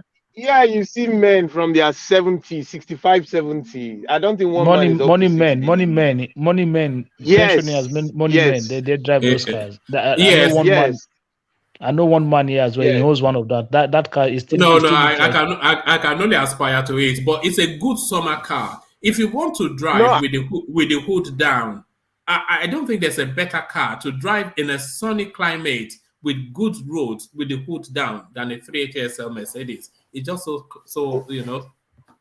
One man here, you compliment that with some white beards and wrinkled face and your bow hats. Yeah, don't worry. If I let it escape, you'll see it. But there it is. Last question on Italy. Sorry, I'm sorry, guys. Why do Italian men like black women? You're correct. Very, very correct. Yeah, when it comes to black women, their men don't really discriminate. Yeah, you're very, very correct. Honestly, I don't know. I think it's something about our skin, our physique, or our appearance that attracts them, and they are so. It's so irresistible for them. You hardly live here for 2-3 years that you don't even see an Italian man who will come and approach you and tell you, "Look, can you get a black girl for me?" Yeah, I honestly have not asked why, Kolata. I have not asked why, but I know you're very correct. I've just noticed it. They love black women. Yes. Yeah, they like a lot. They like black women a lot. I've got a little anecdote on what Kulata just said, and you agreed with, and then I'll move you back to the politics. When we went to my wife and I, when we went to Napoli, and we were checking into the hotel, there was a black mother and daughter just ahead of us, being attended to by the receptionist. And the Italians, they don't really care; they just speak freely as they like. And he said to the mom, says, "Congratulations, madam, you have a beautiful daughter." And I just thought, God Almighty, are you even allowed to say that? You are the receptionist now, but no, it was a black. I think they were Nigerians, these people. Another good thing about them is that compared to other European countries, I think they are very, very social. Very, very. All right, back to the politics of it. You are a self-confessed obedient. So Rido made this. Buhari to attend APC presidential rally, campaign for Tinubu in Ogun, Imo, and 8 other states. So a lot of people, they are reading into what they purport to be Buhari's body language, that he doesn't seem to be frontally endorsing the Tinubu candidacy. But then if he's surrendering himself to 10 rallies, does that put an end then to that particular narrative, Avante? I will answer this in a very simple way. Look, I don't think it's a coincidence, I think it's deliberate. Sorry, that Buhari is not identifying with Tinubu. I think it's just something they agreed on. Why? Because Buhari is no longer popular, judging from the way Nigerians are perceiving Buhari today. it will be demarketing Tinubu. If you start seeing Buhari with Tinubu, it's just as if we are going to have another Buhari again. So I don't think it's a mistake. I don't think they're having, because we've been insinuating that it's like they're having problem. He doesn't want Tinubu, blah blah. It's just a campaign strategy. Buhari shouldn't be. If Tinubu wants to win the election, he should just distance himself from Buhari. What does Buhari want to tell people on stage? He wants to tell them what he did to Nigerians in the past 8 years. I don't understand. If Tinubu is coming and trying to come with his own message that this is what he's going to do for Nigeria, different from Buhari, good and fine. I will support that, because that's a good campaign strategy. But coming to rub himself with Buhari, God have mercy. But Buhari has a bank of core followings that a lot of people anticipate are deep and strong. They always attribute about 12 million hardened Buhariists that always follow him from every electoral cycle. So if Buhari, by his body language and utterances, is saying this is the one that I'm anointing, does that not then move a quantity of those 12 million people to Tinubu? In as much as I don't want to argue with that data was correct until Buhari was known, until Buhari manifested himself for 8 years. Then will you then say that data is still correct? No, I would say no. Actually, I agree with you. Buhari has been demythified. He has been demythified. Yeah, so that is it. Buhari, for me, if I was this guy, Tinubu, man, it's 1 or 2 appearances. That's all. Tinubu is good to go on his own. You should just keep Buhari aside. What is Buhari coming to tell us? What is he coming to tell the people on stage? The same thing he did for 8 years. Come on. All right, but certainly, I'm not sure if he adds or removes from that campaign. I think that's subjective. But let me move you on to this. Peter will be silent on rising attacks, killings in the southeast in order not to offend the ESN. So this is an organization called Peace Movement or something. Where are they? So it says, Peter will be silent on rising attacks, killings in the southeast in order not to offend ESN supporters. Peace Movement lament. So this is one of the things, and you are an obedient. This is one of the things that they've been throwing at Peter Obi, that his criticism of that space is not as frontal as it should be, because he's at the epicenter from the very core of Anambra, and these are his people. He's preferring solutions to the Nigerian problem, but what about the problems going on in your backyard?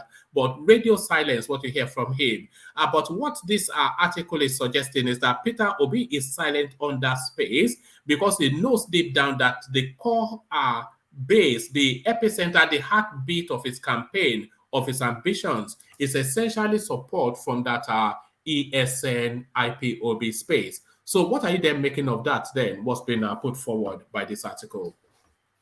Well, one thing I want to say here, when Atiku deleted his Deborah tweet, was it because he was happy about the lynching of Deborah? No, he was just being political. Even though we read our meanings into that, he was just being political.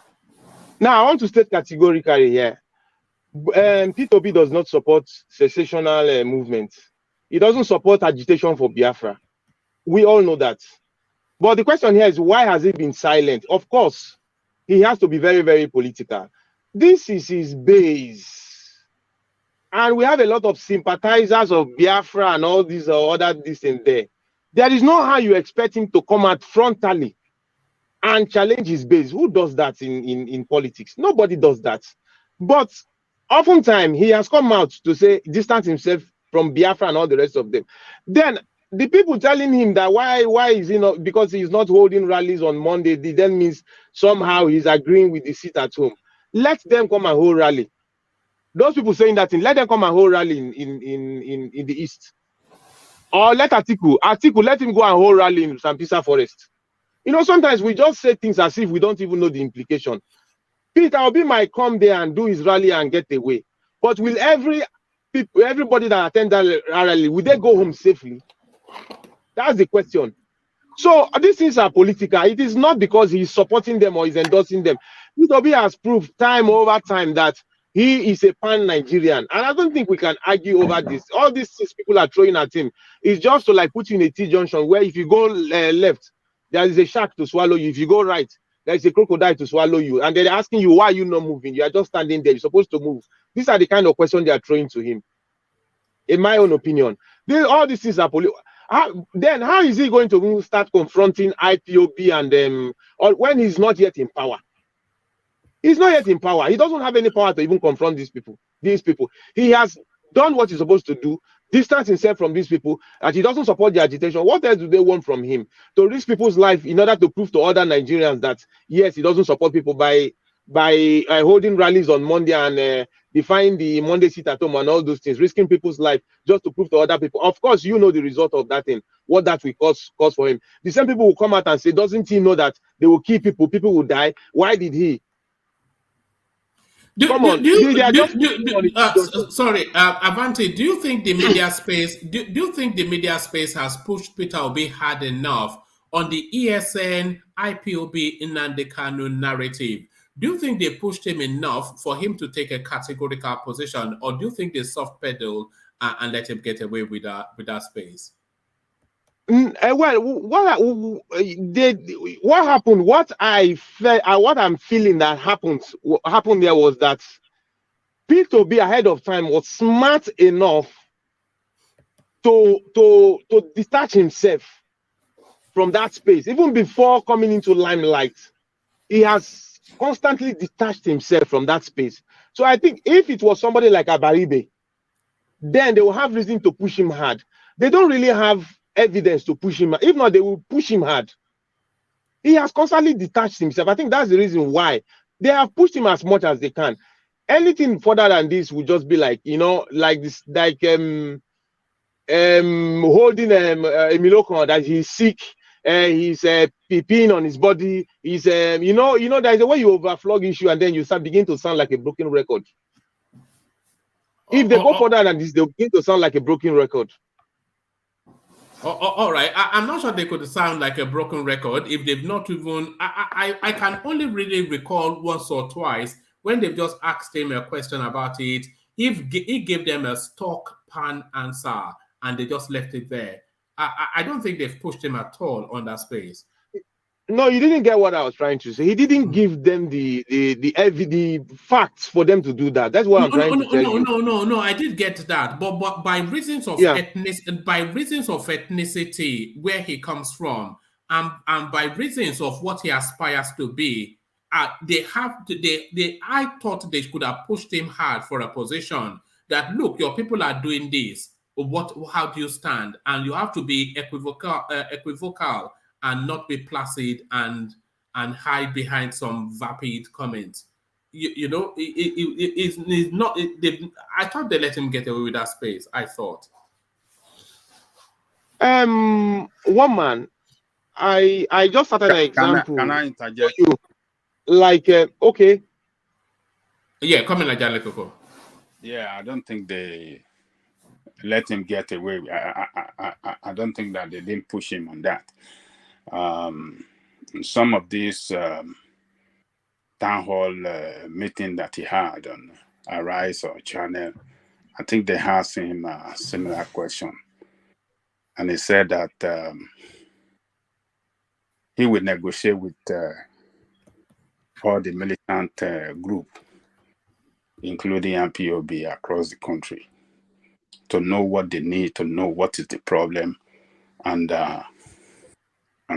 go from there to see how he can, solve their problem and bring them into the fold and solve and ensure that peace reign. So, what do we expect him to say more than that? No. Do you not find that somewhat vapid, Ajan Lekoko? Is that not a stock answer? Is that not off the shelf? That's like an off the shelf sort of. It's like just pick it from row Z. What do you expect him to say? I expect him to be a bit more definitive. Okay. More punchy, because you see space. is looking to solve Nigeria's. Go after them and crush them and attack them, or what? What do you want him to say? No. I expect him to be more frontal in his condemnation. That would be the starting point. It should be unequivocal in his condemnation of those atrocious things that goes on in that space. So that should be the starting point, and then it should be quite direct and unambiguous in how he's going to solve it. Not a stock off the shelf answer that I condemn it. It is not good.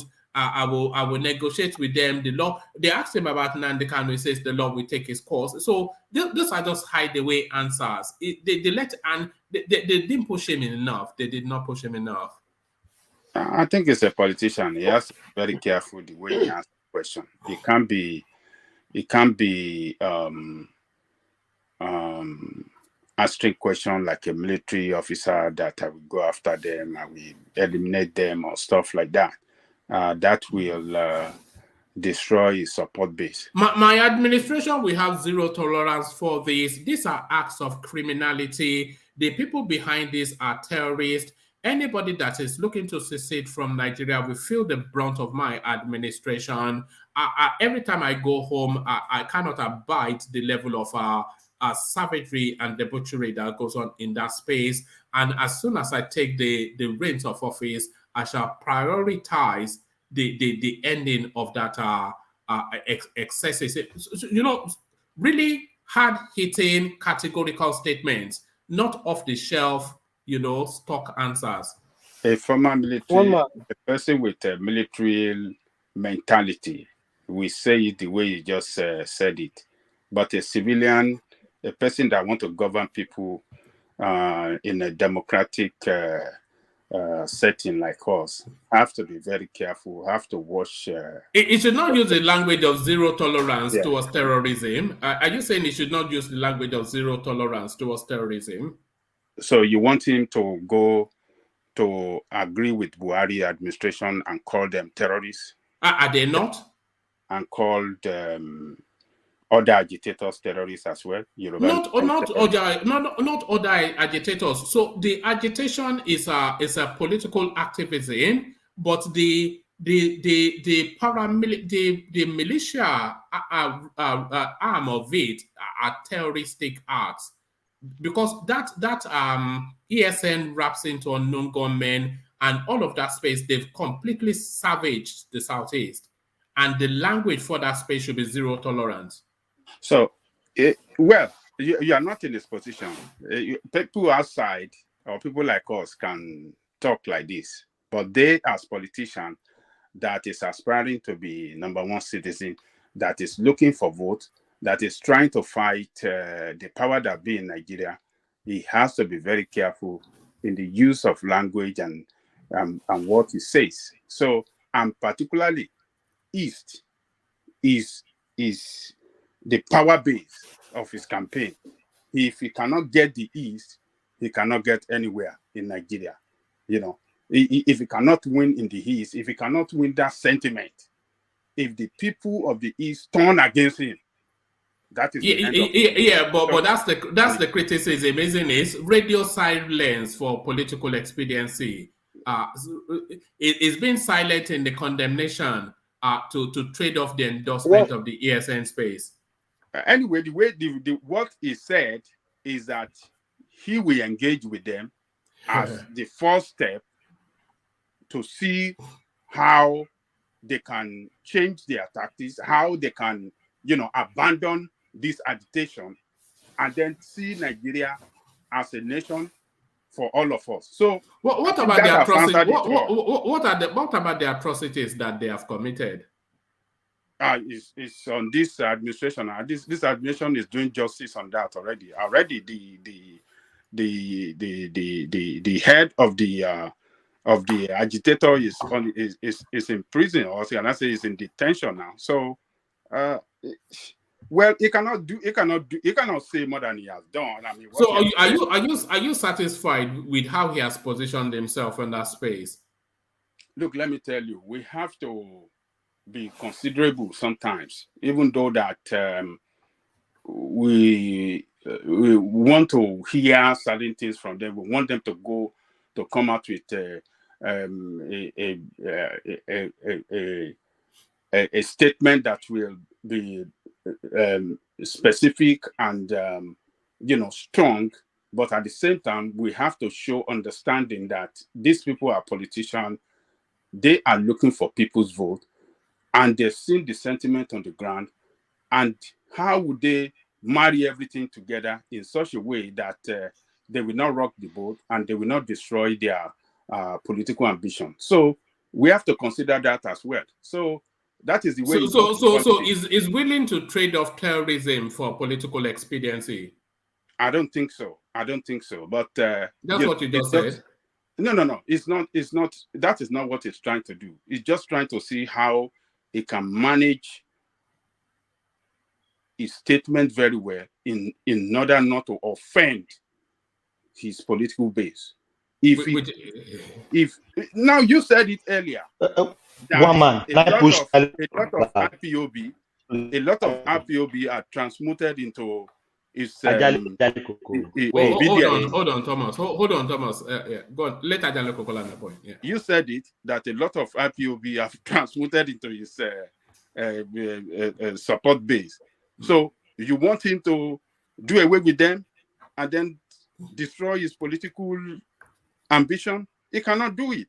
Yeah, that's what I said. He has traded off terrorism for political expediency. But he has done one thing. He has done a good thing to make them abandon that anti-Nigerian cause and come to Nigeria looking that, oh, we want to be part of Nigeria now. So he has to manage them and take them along into this Nigerianism and not say something that we drive them away into this, anti-Nigerian group. So we have to give him credit for that. You don't think so? No, I don't, because I find some cynicism. It's somewhat manipulation going on there. It's like a cynical. Yeah. One man, can I interject? Well, let's give some credit to him that he has been able to take a lot of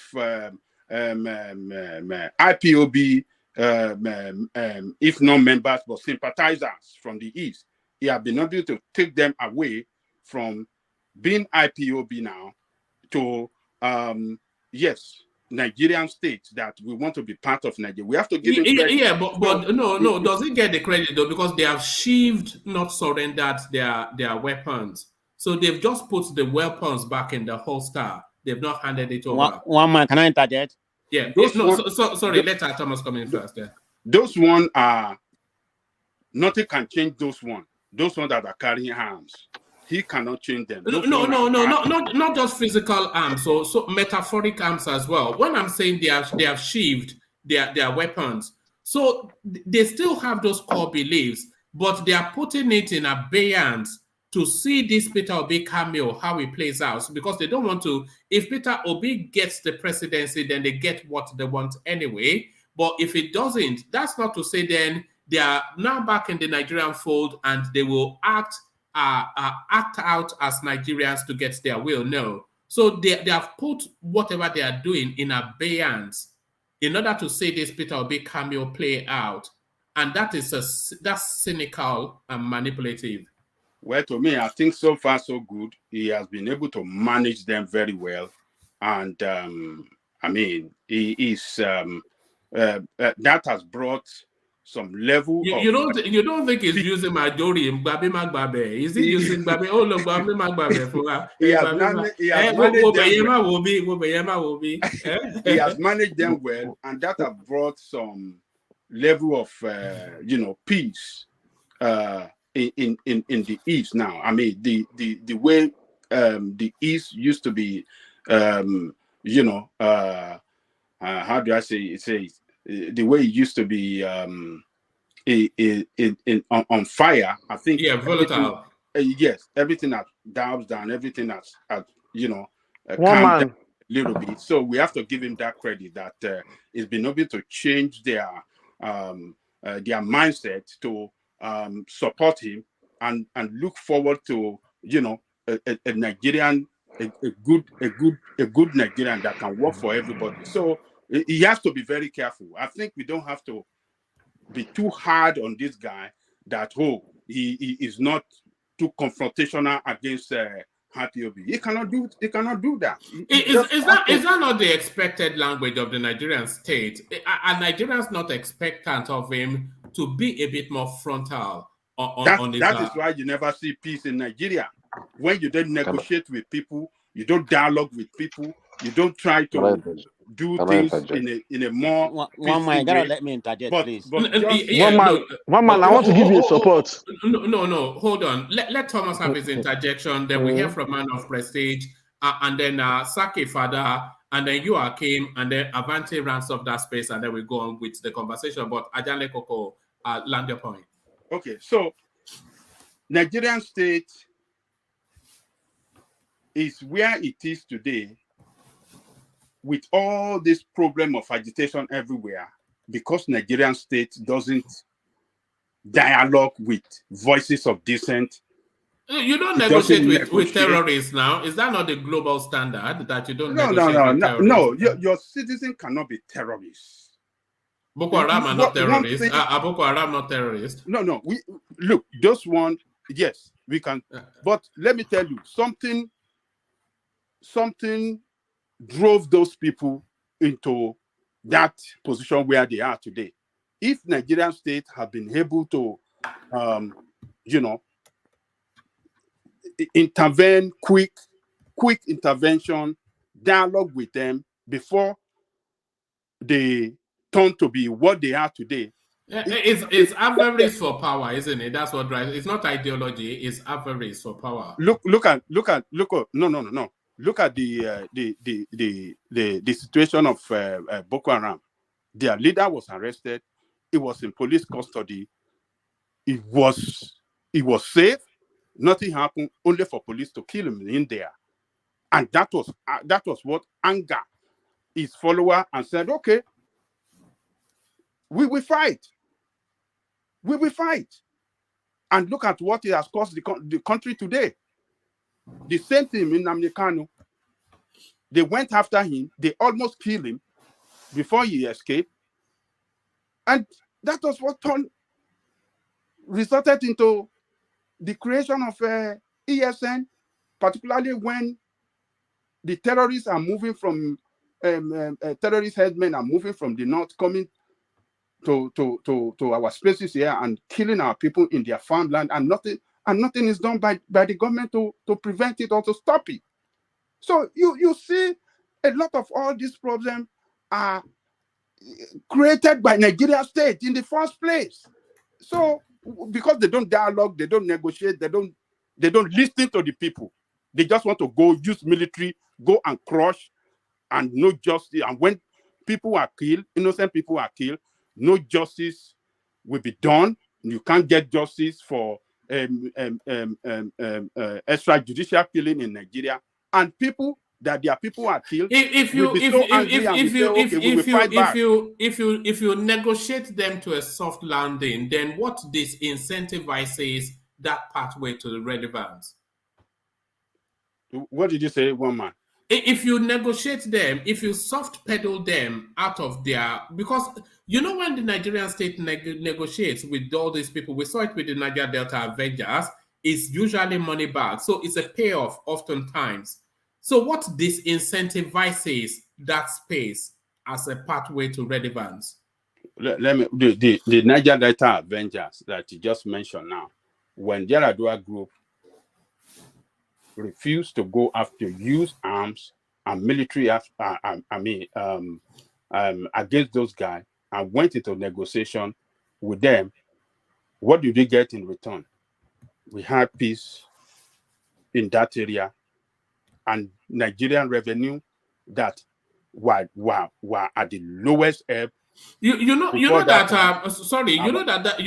negotiation that landed that soft landing for the Niger Delta Avengers, Do you know that that is one of the arguments that Sheikh Gumi is using for the bandit No, space? you know that one is just mischievous with that. No, argument. but that is what I. That is what I. No, it's just I mischievous. I know. Yes. But that's the point that I'm making. That if you do that, it doesn't disincentivize that space. It signals to that particular space that anybody can go to that pathway to get these vast fortunes and relevance. And that is what Sheikh Gumi is saying as well. So. I don't think so. People with military mentality will think like, and people that are mischievous will be saying what Gumi was saying. Those guys, government negotiated with them. It gave them what they wanted. What they were actually fighting for was their right. Government listened to them, gave them their right. Government got peace in that area. That peace translated into economic value for Nigeria. Nigeria were able to increase in the production of oil. Nigeria was able to increase their revenue generation, and which impact Nigerians positively economically. So that is what peace got for the country. When you negotiate with your citizens, you sit. It's a civilian administration. It's a civilian administration. Your people voted for you. You don't have to go after your people to kill them. You can negotiate. You can sit them down. You can find solutions to every problem. Every problem cannot be solved by military means, but by negotiation, power of negotiation, and peaceful means can solve a lot of problems, and that is what Nigerian state lack in their way of treating their citizens. And when you see a situation when country that doesn't give their citizens anything in any way, but at the same time want to kill them at any time that they raises any at any time voices of opposition or voices of dissent against the authority, you can't get peace in that country. So Obi has done well by carefully managing those guys and taking them along into Nigeria, to believing that Nigeria can be better. I think we have to give credit to him. We don't have to go after him. I'm saying that he should be talking crazy. I'm saying I will go after them and destroy them. No, I don't believe in that. All right, brilliant. Let's hear from Thomas, Man of Prestige, and Saki Fada, and then Avanti round up that space, and then we move on. So, Thomas, you wanted to come in? Oh, thank you, Mama. Good evening, everyone. Sometimes, Professor Jale Koko, if you always give Obi a pat in the back, it gets me annoyed. You make a comment that Obi said when he gets there as the president, he's going to negotiate with them and ask them what do they want. Is that not a nonsense talk from Obi? The ESN and the IPOP, did anybody need to tell Obi what they want? What are they agitating for? Is that not a political talk? Is that not a nonsense talk that is going to ask them what they want? Don't you know, Baba Jale Koko, don't you know what the ASN and IPOP, don't you know what they want?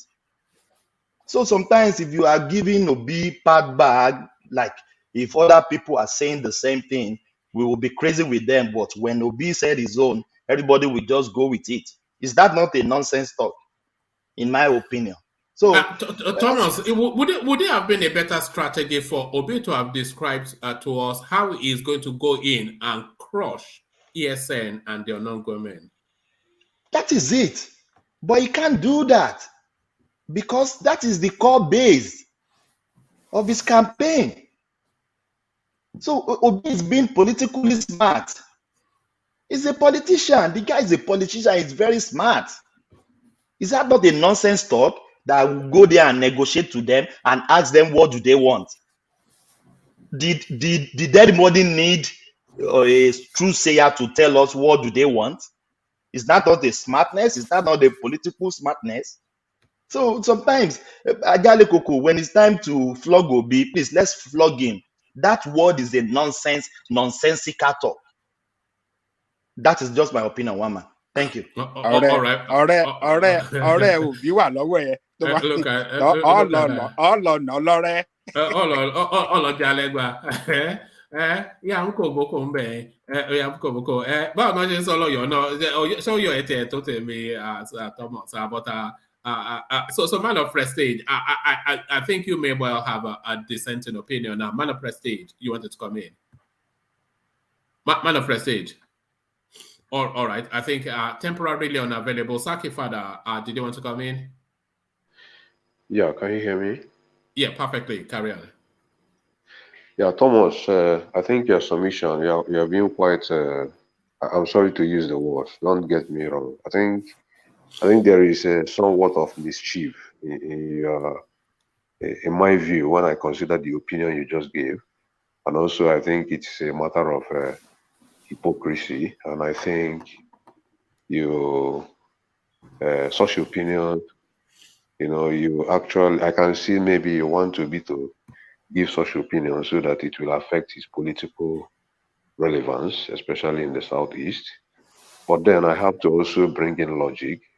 It is important to distinguish among these three terminologies: agitation, terrorism, and militants. Can you hear me? Yeah, carry on. Somebody unmuted themselves. Carry on. Yeah, go on. Yeah, so I'm talking about it's very, very important to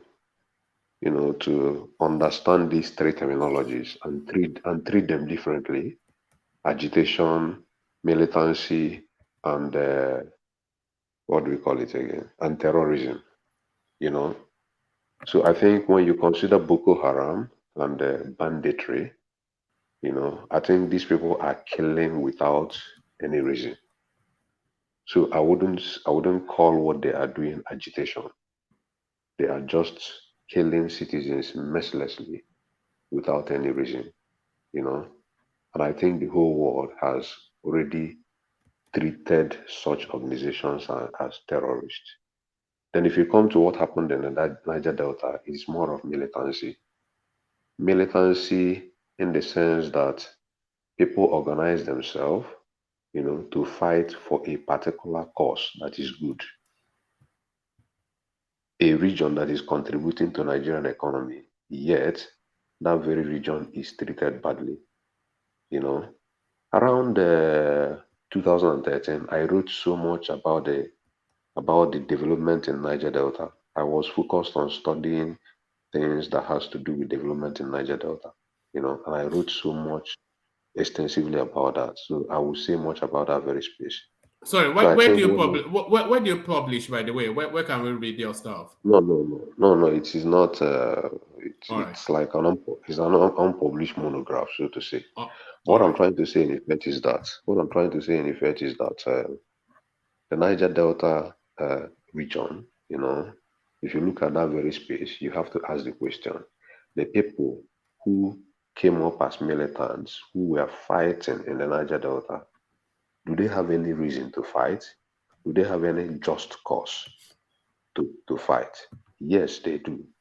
Then if you come to the southeastern space, the issue of IPOB, at the level it was even before Buhari, started giving relevance to this guy. At that very level it is just mere agitation.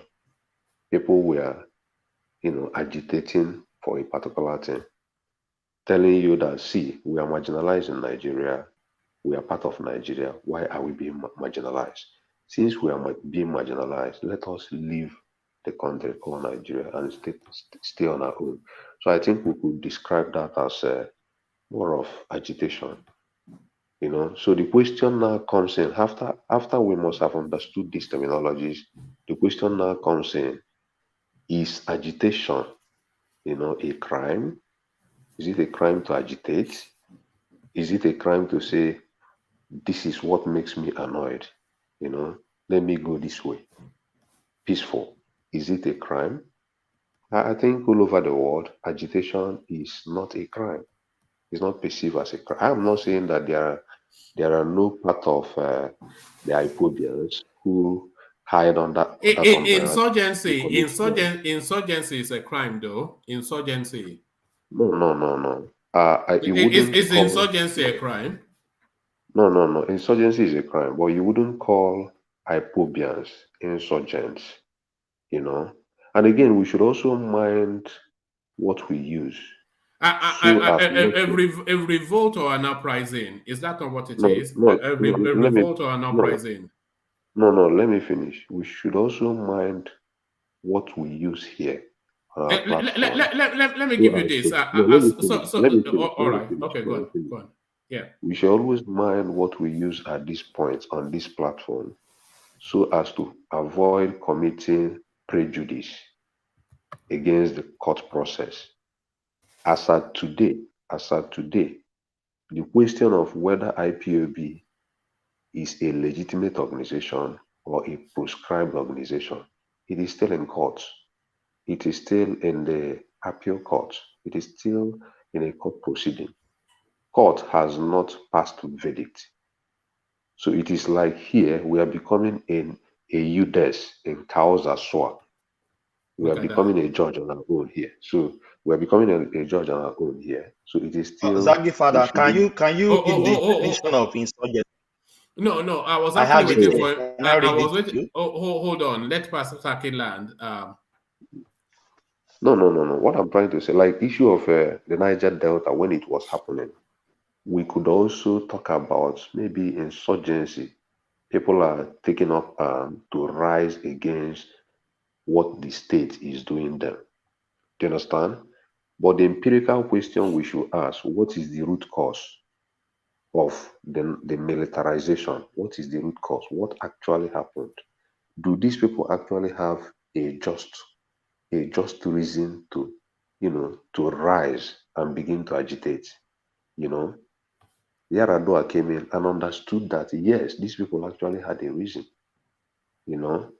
and because they actually had a reason, the federal government had to call them to the table and say, wait a minute, I know you have reason. Sorry, Saki. Let's stay within the parameters of the ESN and really to that language, because it's all in the language. But let me give you just two sentences. So it says the technique mostly involves stirring. So this is agitation. It's a state of anxiety or nervousness. So that's agitation. But this is insurgency. It says rebels are waging an armed insurgency to topple the monarchy. So that gives us just what an insurgency is. So I was only really holding you to that space because the proper appellation for what is going on in the Southeast is not an agitation but an insurgency, which is a criminal act. It's a criminal act. No. At this stage, you cannot give a term to what court has not given. Court has not described it this way you have described it. So the fact remains that in the eye of the law, IPOB is still seen as, a group that is agitated against the government. They created ESN, which is an arm of created by Nnamdi Kanu for a particular purpose. I am not denying the fact that there are no elements within that very space who have hidden under this very space to commit mayhem. I'm not denying that very fact, but characterizing the whole IPOB as characterizing the whole of them as mere terrorists or insurgents, I think we might be doing wrong because the court has not described it so. So we may just be committing. The court may not have described it, but hold on. No, we can't. Hold on. We can't be sub judice because we are not actors in the lawsuit. So we are not actors, so we can't be sub judice. But the court may not have described it as an insurgency, but has their activities described it as an insurgency? What does their activity? Yeah, their activities describe an insurgency, does it not? An armed rebellion against the state. Okay, that is what I'm trying to say. When you say their activities, it then means that you are characterizing every member of IPOB as carrying arms. That's what I mean. But what I'm trying to tell you is that there are some criminals who has hidden within this space to commit crime. So see those people as are we saying some criminals? What we say? It's the preponderance of rather than an isolated element of. It's the preponderance of. That is not to say the totality of, but the abundance of it. It leans towards a violence, a violent sort of action. Yeah. No. Let me tell you, what is happening in the Southeast as of today, most of the governors in the Southeast will still tell you unknown gunmen did this. Most of them, no, I'm telling you, most of them will not tell you ESN did this because they don't actually know whether these people that have done this, are they actually truly ESN or are they truly IPOB?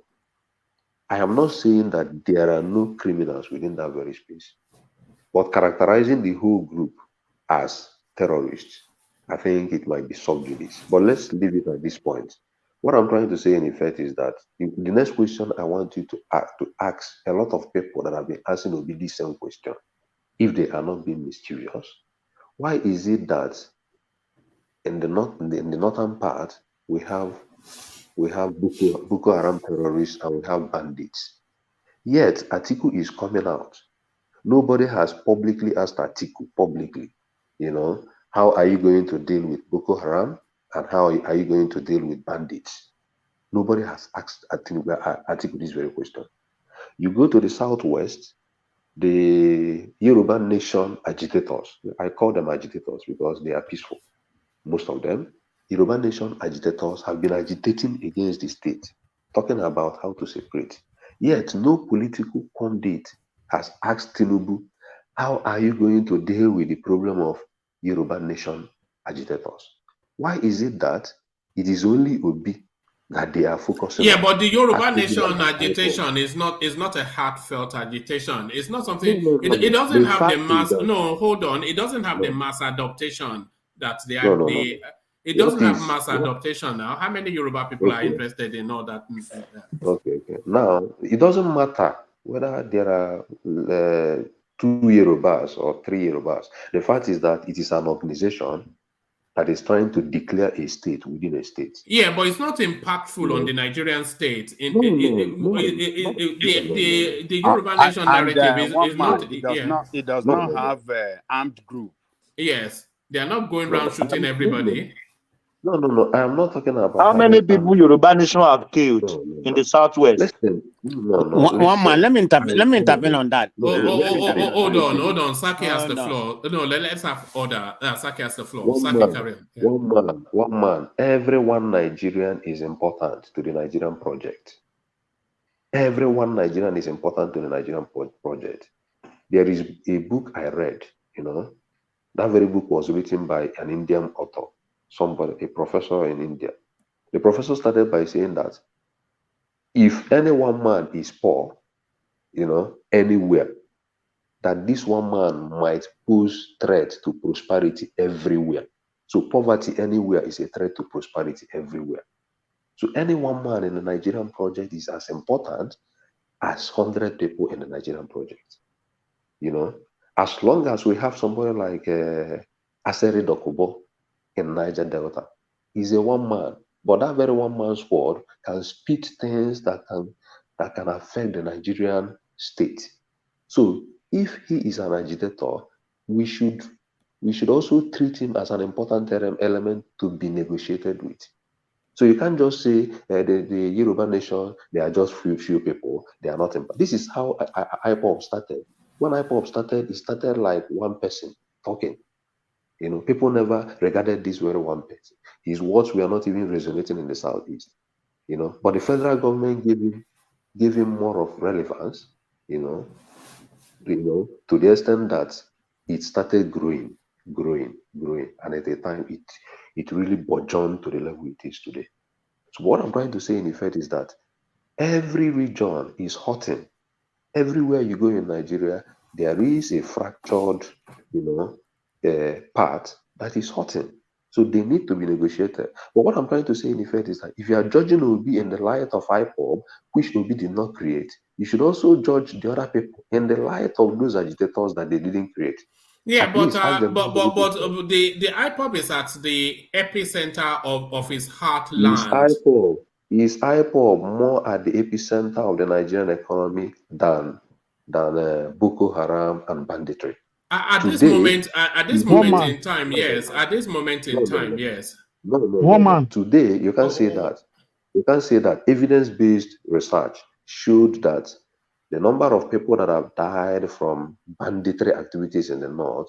No, you're talking about economic activities. The IPOB, the ESN on non-government space, they've virtually crippled the economy of the Southeast. So at this moment in time, yes, yeah. Have Boko Haram and the bandits not crippled the economy? Oh, we've lost Saki. So Saki, come back. So I think it was a network connection there. So let's get to. Yeah, I wanted to move away from that space, but have your final word, John, and then we move. Yeah, go on. Yeah, the reason why they've not asked Tinubu about the Yoruba nation, I think late last year, Tinubu came out to have a world conference with some elders in Yoruba land and to, speak against the Yoruba nation. And since then, nobody has come to ask Tinubu about it. And regarding, I will back you regarding Obi's issue. Obi was asked at the Arewa Consultative Forum about IPOP and ESN. That what's the problem? What's going on with ESN? And Obi lied. Obi said IPOP didn't create ESN. That it was the governors that created ESN. If you want the video, I can get the video for you. One man, give me my time, please. So we are very right on that issue that Obi is backing them because of send that video to one man. I doubt if we answer that question like that. One man, let me reclaim my time. That's what I said. Send the video to one man and let one man show it to us. I will send it to his messenger. Say something like that. All right. Okay. One man, let me reclaim my time, please. No, you don't have the floor, but you can have your say. Man of prestige, yeah. Okay, that guy that just spoke, I hate when people before you say something utterly, nonsense like that, what I call gibberish like that. You need to bring it up here and bring the evidence. Why would you say something like that? I listen to the RY youth, everything. Obi never say something like that to my own recollection. So if you're gonna come here and fabricate such a thing, bring it up and prove yourself, and stop saying something that don't have any evidence. I hate when people do that. But let me carry on with my own submission. I don't have to talk too much. Can you bet on it? I don't have to talk too much. I don't have time to bet. No bet. And don't come here and fabricating things. No. Hold on. Let him present the evidence. So send it in. Yes. Yes, Avante. Round of that space. You were speaking on Peter Obi's alleged radio silence on the ESN space. So round of that space so we can move on quickly. I don't want us to be in that space for too long. Avante. All right. Can I carry on? I want to move it away from that space, though. I want to move it away from that space, but you called me and I missed it. Please let me. I need to make a comment on that. All right. Make the comment, but allow me the window to acknowledge the super chats that have been coming in, because when I leave it too late, sometimes it moves away from the slot that people want to insert it into. So this is Alexander Gomez coming in at that space when Avante was telling us about the experiences in Italy. He says, why would a black person like to reside in Italy? They are the most racist Europeans, and ironically, they are not regarded as Caucasians. Yes. There's a lot of story around that. That space. I don't know, and I'm sure you would know that there was a period that the Moors, who were the Persians, who are now known as the Iranians, there was a time that they had swept into Europe and they subsumed all of those spaces, the Arabian, the not the Arabian Peninsula, but the Spaniard space. They have a peninsula. I can't recall what it is, but they subsume Spain and parts of Italy. Iberian Peninsula. Yeah, the most from North Africa. Actually, no. So it wasn't actually the Moors. I think it was the Persians. Yes, the you Persians, are right. okay. Yeah, the Persians who are Iranians. The Arabian Peninsula, they consume all of it all the way through bits of Italy. So you know all these things that they do, all these DNA things that they do. If you go and do the DNA of those Latin types, they're not fully Caucasians. You know, there's a lot of Arabian blood in them from that. Although the Persians, they're not really Arabs, but there's a lot of there's a convolution in their ethnic mix. So somewhat right. Yeah, but the Moors are the North Africans. Thank you for that. And by the way, when I misspeak, people always please correct me so I don't pass on wrong information. And this is Solly coming in. It says, Ajanle Koko, in the country you live, do they negotiate with terrorists? We know the American position, zero tolerance for terrorism. But Ajale Koko wants us to be feeding them cake and biscuit. Look at that, unbelievable. But there it is. And then RB comes in. It says, MKN threatening to burn down the zoo is not agitation. I mean, you know, it's sometimes, you know, sometimes because we're so much friends, you don't want to go to some spaces, but we all hear what we hear. We all know what we know now. So it's a case of almost like painting black as white.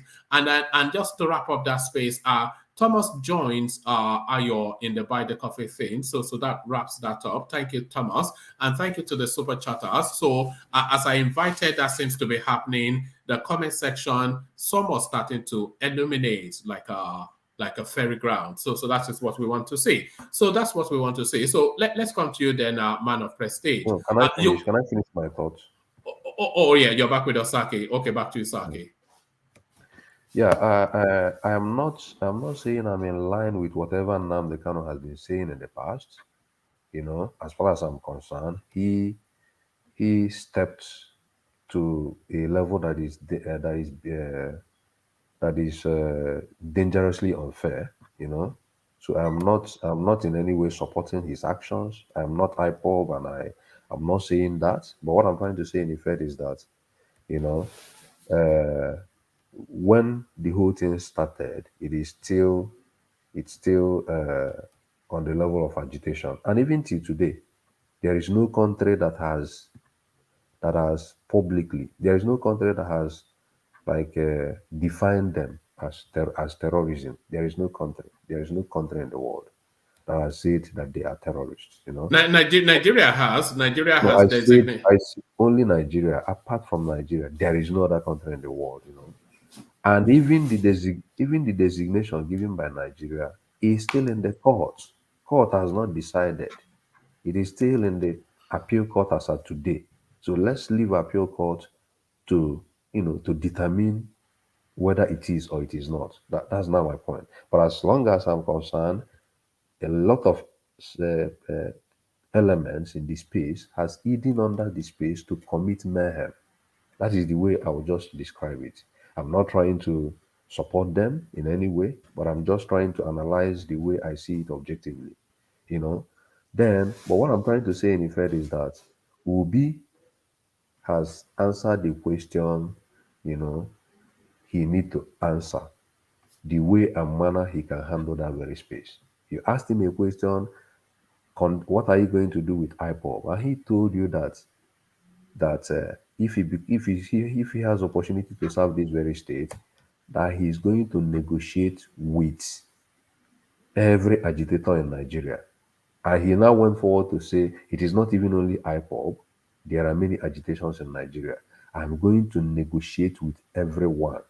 And he now said, after the negotiation, and there are people who are still committing crime, you know, in the name of this, that he's going to deal with those people decisively. I don't really know what you want him to answer. You want him to say, I condemn IPOB publicly, I will kill them, I will decimate them, they are bad elements. You want him to say that? But Saki Father, Obi actually dealt with Biafran Obi dealt with agitators. Mazop. Obi dealt with Mazop, they Yeah, but killed before them. he They did, dumped them in let the me river. finish. Let me finish. Obi did not. I don't know, but Obi dealt with. They killed them. I'm not let me saying finish. Obi killed them.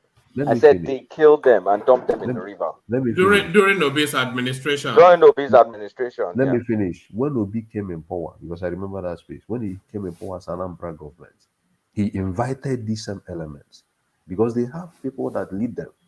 He invited them to table in Anambra State. He invited even Wazulike because Wazulike was leading that movement that time. He invited Wazulike, invited some of the key elements in that space, and they talked with them. He gave them listening ear. But after that, these people kept on committing a lot of atrocities in a place in Onitsha called Fege. They were killing people in Fege. They were robbing the citizens. They were kidnapping people. They were raping people. And Obi said, no, wait a minute. We can't continue this way. I have negotiated. I have sat down with you people, negotiated with you people, but you are still committing crime. And Obi now gave order. He gave military order and said, shoot at sight. If you see anybody in a kidnapping scene, shoot the person at sight, and I will demolish the person's building. Extrajudicial killing? No. If you see anybody kidnap anybody at sight, if you see any case of kidnapping, he passed the law and said, shoot these kidnappers. That is extrajudicial killing. I don't know. Which way are you supposed to be? You are supporting, have you seen what you're now saying? And he's doing that. And he did that. Have you seen what you're saying? So what I'm saying is that before he started being hard on these people, he first of all started with negotiation. He sat down on the table and did it. So I think the answer he gave, let's be very fair enough with these people. The only thing is that most of you people here are expecting him to answer something that will affect, his voting, maybe people that might definitely vote for him. But I think the answer he gave, he didn't err in the answer. He didn't offend anybody by the answer he gave. Very simple answer. I will negotiate with everybody. He now said, but after that, anybody that tries to deviate, I will deal with the person decisively. Very simple answer. So I don't know why we are just pandering around these things. Thank you very much. Let me just not waste your time. All right, brilliant. So back to your Man of Prestige. So Man of Prestige, back to you. One man, can you send your inbox, please? No, yeah, I've got it. I'm just checking it to see. But back to your Man of Prestige. All right, thank you, one man, to be on this platform today. I'm going to begin my summation with a question. One man who started this topic today. I wasn't listening to when you said this. Is somebody, right? That's accusing Obi of all these things, right? It was an organization called Peace something. Yeah, it's okay. It's okay. Yeah, I just want to begin from there. Is it? Let me ask you. Is it a bestseller? Is it a what? Bestseller. A bestseller? Yeah. How do you mean? What do you mean? Yeah. We can. No, you are breaking off. No, we can't. We can't hear you. Is it a bestseller? Can you hear me now? Is what a bestseller? What are you talking about? This organization that came up today and accused Obi. Don't you know what is a bestseller? I don't know. Okay, this is a figment of imagination, and this is a bestseller. That's what they just did. Does it make sense to you right now? So you're saying it's fiction? It's a work of fiction? Is that what you're saying? Exactly. This is a figment of imagination. Right. This is a cliffhanger. This is a fiction. Okay. Right. What? And it's a whopper in any way you look at it, because everything they say doesn't even make sense in all angles. So this is all fabrication. And Thomas coming here. Thomas never give Obi. It doesn't really matter. Even 99% of people in this platform is correct. No. Hold on. You are breaking off. Oh, no. That is you are breaking off, one, Man of Prestige, and two. let the personalities, let them have their opinion, and you can disagree, of course, but let them have if Thomas says something you disagree with it, then just disagree with it. Can you hear me now? Is it better? Yes, but yeah, better now. But leave Thomas alone, but you can respond to his opinion. You don't want me to call him what he is? No, you can't call him anything now. He's expressed an opinion, so you just disagree with that opinion. Yeah, carry on. Yeah, No. You have to come back in, man of prestige. We can make out. Thank you. Yeah, we can't make out a word, but thank you. So let me go to Kulata, because I want to move the conversation completely away from that place to economics, which I suspect is why Kulata decided to join us. But Kulata, to the economics of it, Nigeria's debt service to revenue ratio rises to 81% in 2022. So debt to revenue ratio, and you are the best person probably to talk us through it, are completely separate and distinguished from our debt to GDP. It says Naira, this is further down the page. It says Naira Matrix reported Nigeria's total public debt is estimated to be 67.6 trillion as of September 2022, representing just 35.2% of the GDP. So I'm not quite sure why they're using the word just. I would say a whopping 35.2%. So the country on the threshold of bankruptcy. Come on now, we're far away from bankruptcy. No, the debt to revenue ratio is the worrying. I mean, I don't know. A few months ago, it was over 100%, or it hit. Is in 90-something percent or 100%. Now it's 81%. It's not that bad. We can do better with our revenue. Our debt to GDP is very, very, very comfortable. It's too comfortable, Seth. It's the revenue. We have a revenue problem. And we can massively drop this revenue problem if we stop spending our forex on petroleum imports. If we start buying from Dangote and we're not paying him dollars, but it's going to sell, it's producing in Nigeria, it needs to sell to us in Naira. So if we don't make use of our forex to buy subsidized petrol, our revenue debt revenue will be okay.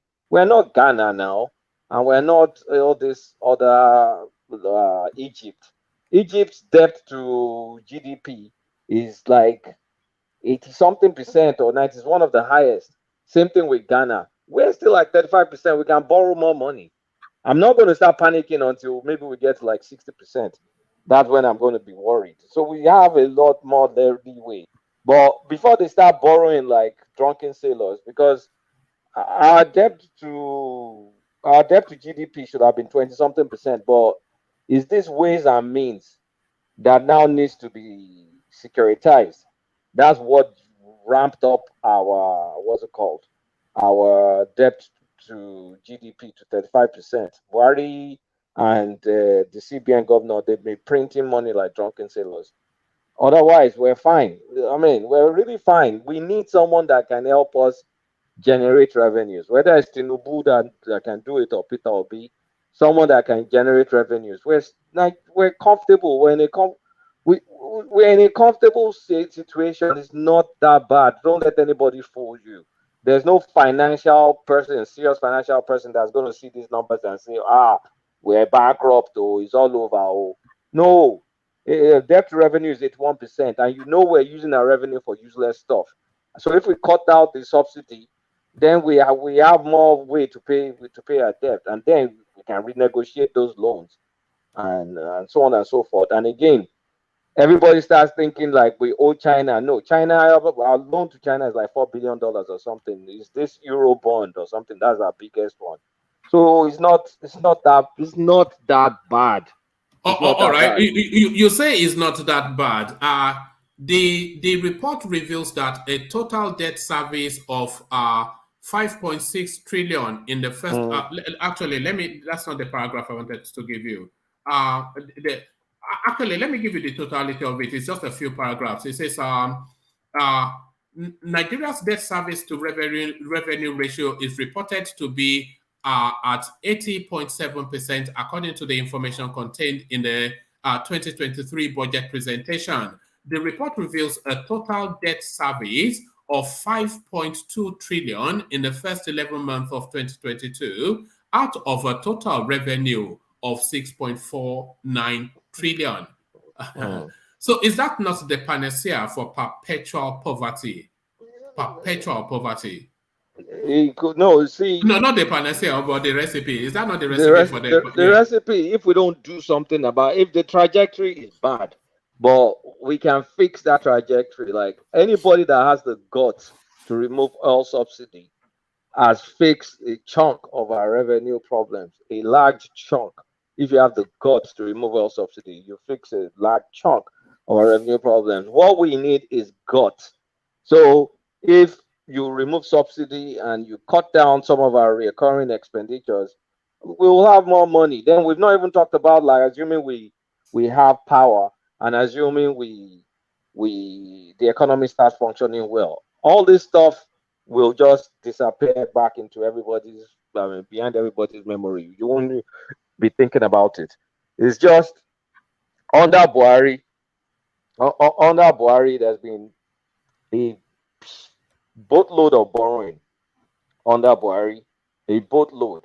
But where you should borrow to do the right things, that is fine. But I'm just I'm going to get into my tax message. We could also fix this problem by increasing taxes because we're undertaxed. And I've been saying this since we're undertaxed. And if you increase tax, the tax net, not increase the tax rate. If you increase the tax net, widen the tax net, remove subsidy, our revenue issues will be a thing of the past. And if economy expands, then we will even make way more revenue. So I'm not worried. It's just the fact that our economy isn't growing. Where under Buhari, I don't think we've not passed 3% GDP in an economy in a country that births all sorts of kids that's unaffordable. So that's the problem. We have to grow. We have no choice but to grow. And for us to grow, you have to remove all those albatross, the wasted money on subsidy. Number one, that's the biggest one. And we need to expand our economy. Do whatever it takes to fix power. Do whatever it takes to build the critical infrastructure. Like make sure all the seaports are working. Make sure you have the critical roads and the critical rails built, and then push the private sector to do what they do best. You are saying all of these things in an economy that is already over leveraged in terms of borrowing. Where's all of it's the not money over leveraged now. See, do you want to look at Ghana's? You want to know what over leverage is? Look at Ghana. No, forget Ghana. Now you always go to Ghana. Okay, look at Egypt then. You want to see over leverage? Google Egypt debt to GDP. Egypt. Let me even Google it. Egypt debt to, because I think I saw it. 85.58%. Egypt debt to GDP. Isn't that what is called over leverage? We are 35%, 50 points lower than Egypt. And Egypt, you say Egypt economy, you say it's doing well, right? If you look at Ethiopia, no, it's 40%. So they're also doing fine. So it's not bad. We're not over leveraged for the kind of economic size we have. We're not. Don't let anybody lie to you. We're not. Cool. It's the capacity to pay back that we need to work on. We're not over leveraged by any stretch. Olata at the moment is very, very bad because you don't have the capacity of repaying your loan. That's why I said remove subsidy. Yeah, we are not paying the loan at all. We are paying the loan. It's just taking too much of our revenues to pay the loan. We're paying it. We are not. If we're not paying it, then it won't be 80%. Even at 100%, we're still paying. We are not paying loan. We are just servicing the loan. Forget, you are old school in terms of economic. Like nobody pays down loan like that now. It's not your personal loan. This is public finance. It's not your personal. You borrow money from bank, you have to pay everything back. No, you reschedule the loan. You use the debt for growth. It's not necessary that you now go and pay the loan down, because everybody will be scaring you. Your children's generation will pay it, or the generation of the generation will pay it. No, this is public finance. It doesn't work that way. You reschedule the loan. You change the due date. You work with your creditors. Every state, nation carries debt. It's just a very, very few ones. Don't be scared of that. It's just a means of financing. As long as we're using it for the right thing, it's no big deal. Is it being used for the right thing? Well, I think under Buhari, they've tried to do some things, but it's still not good enough.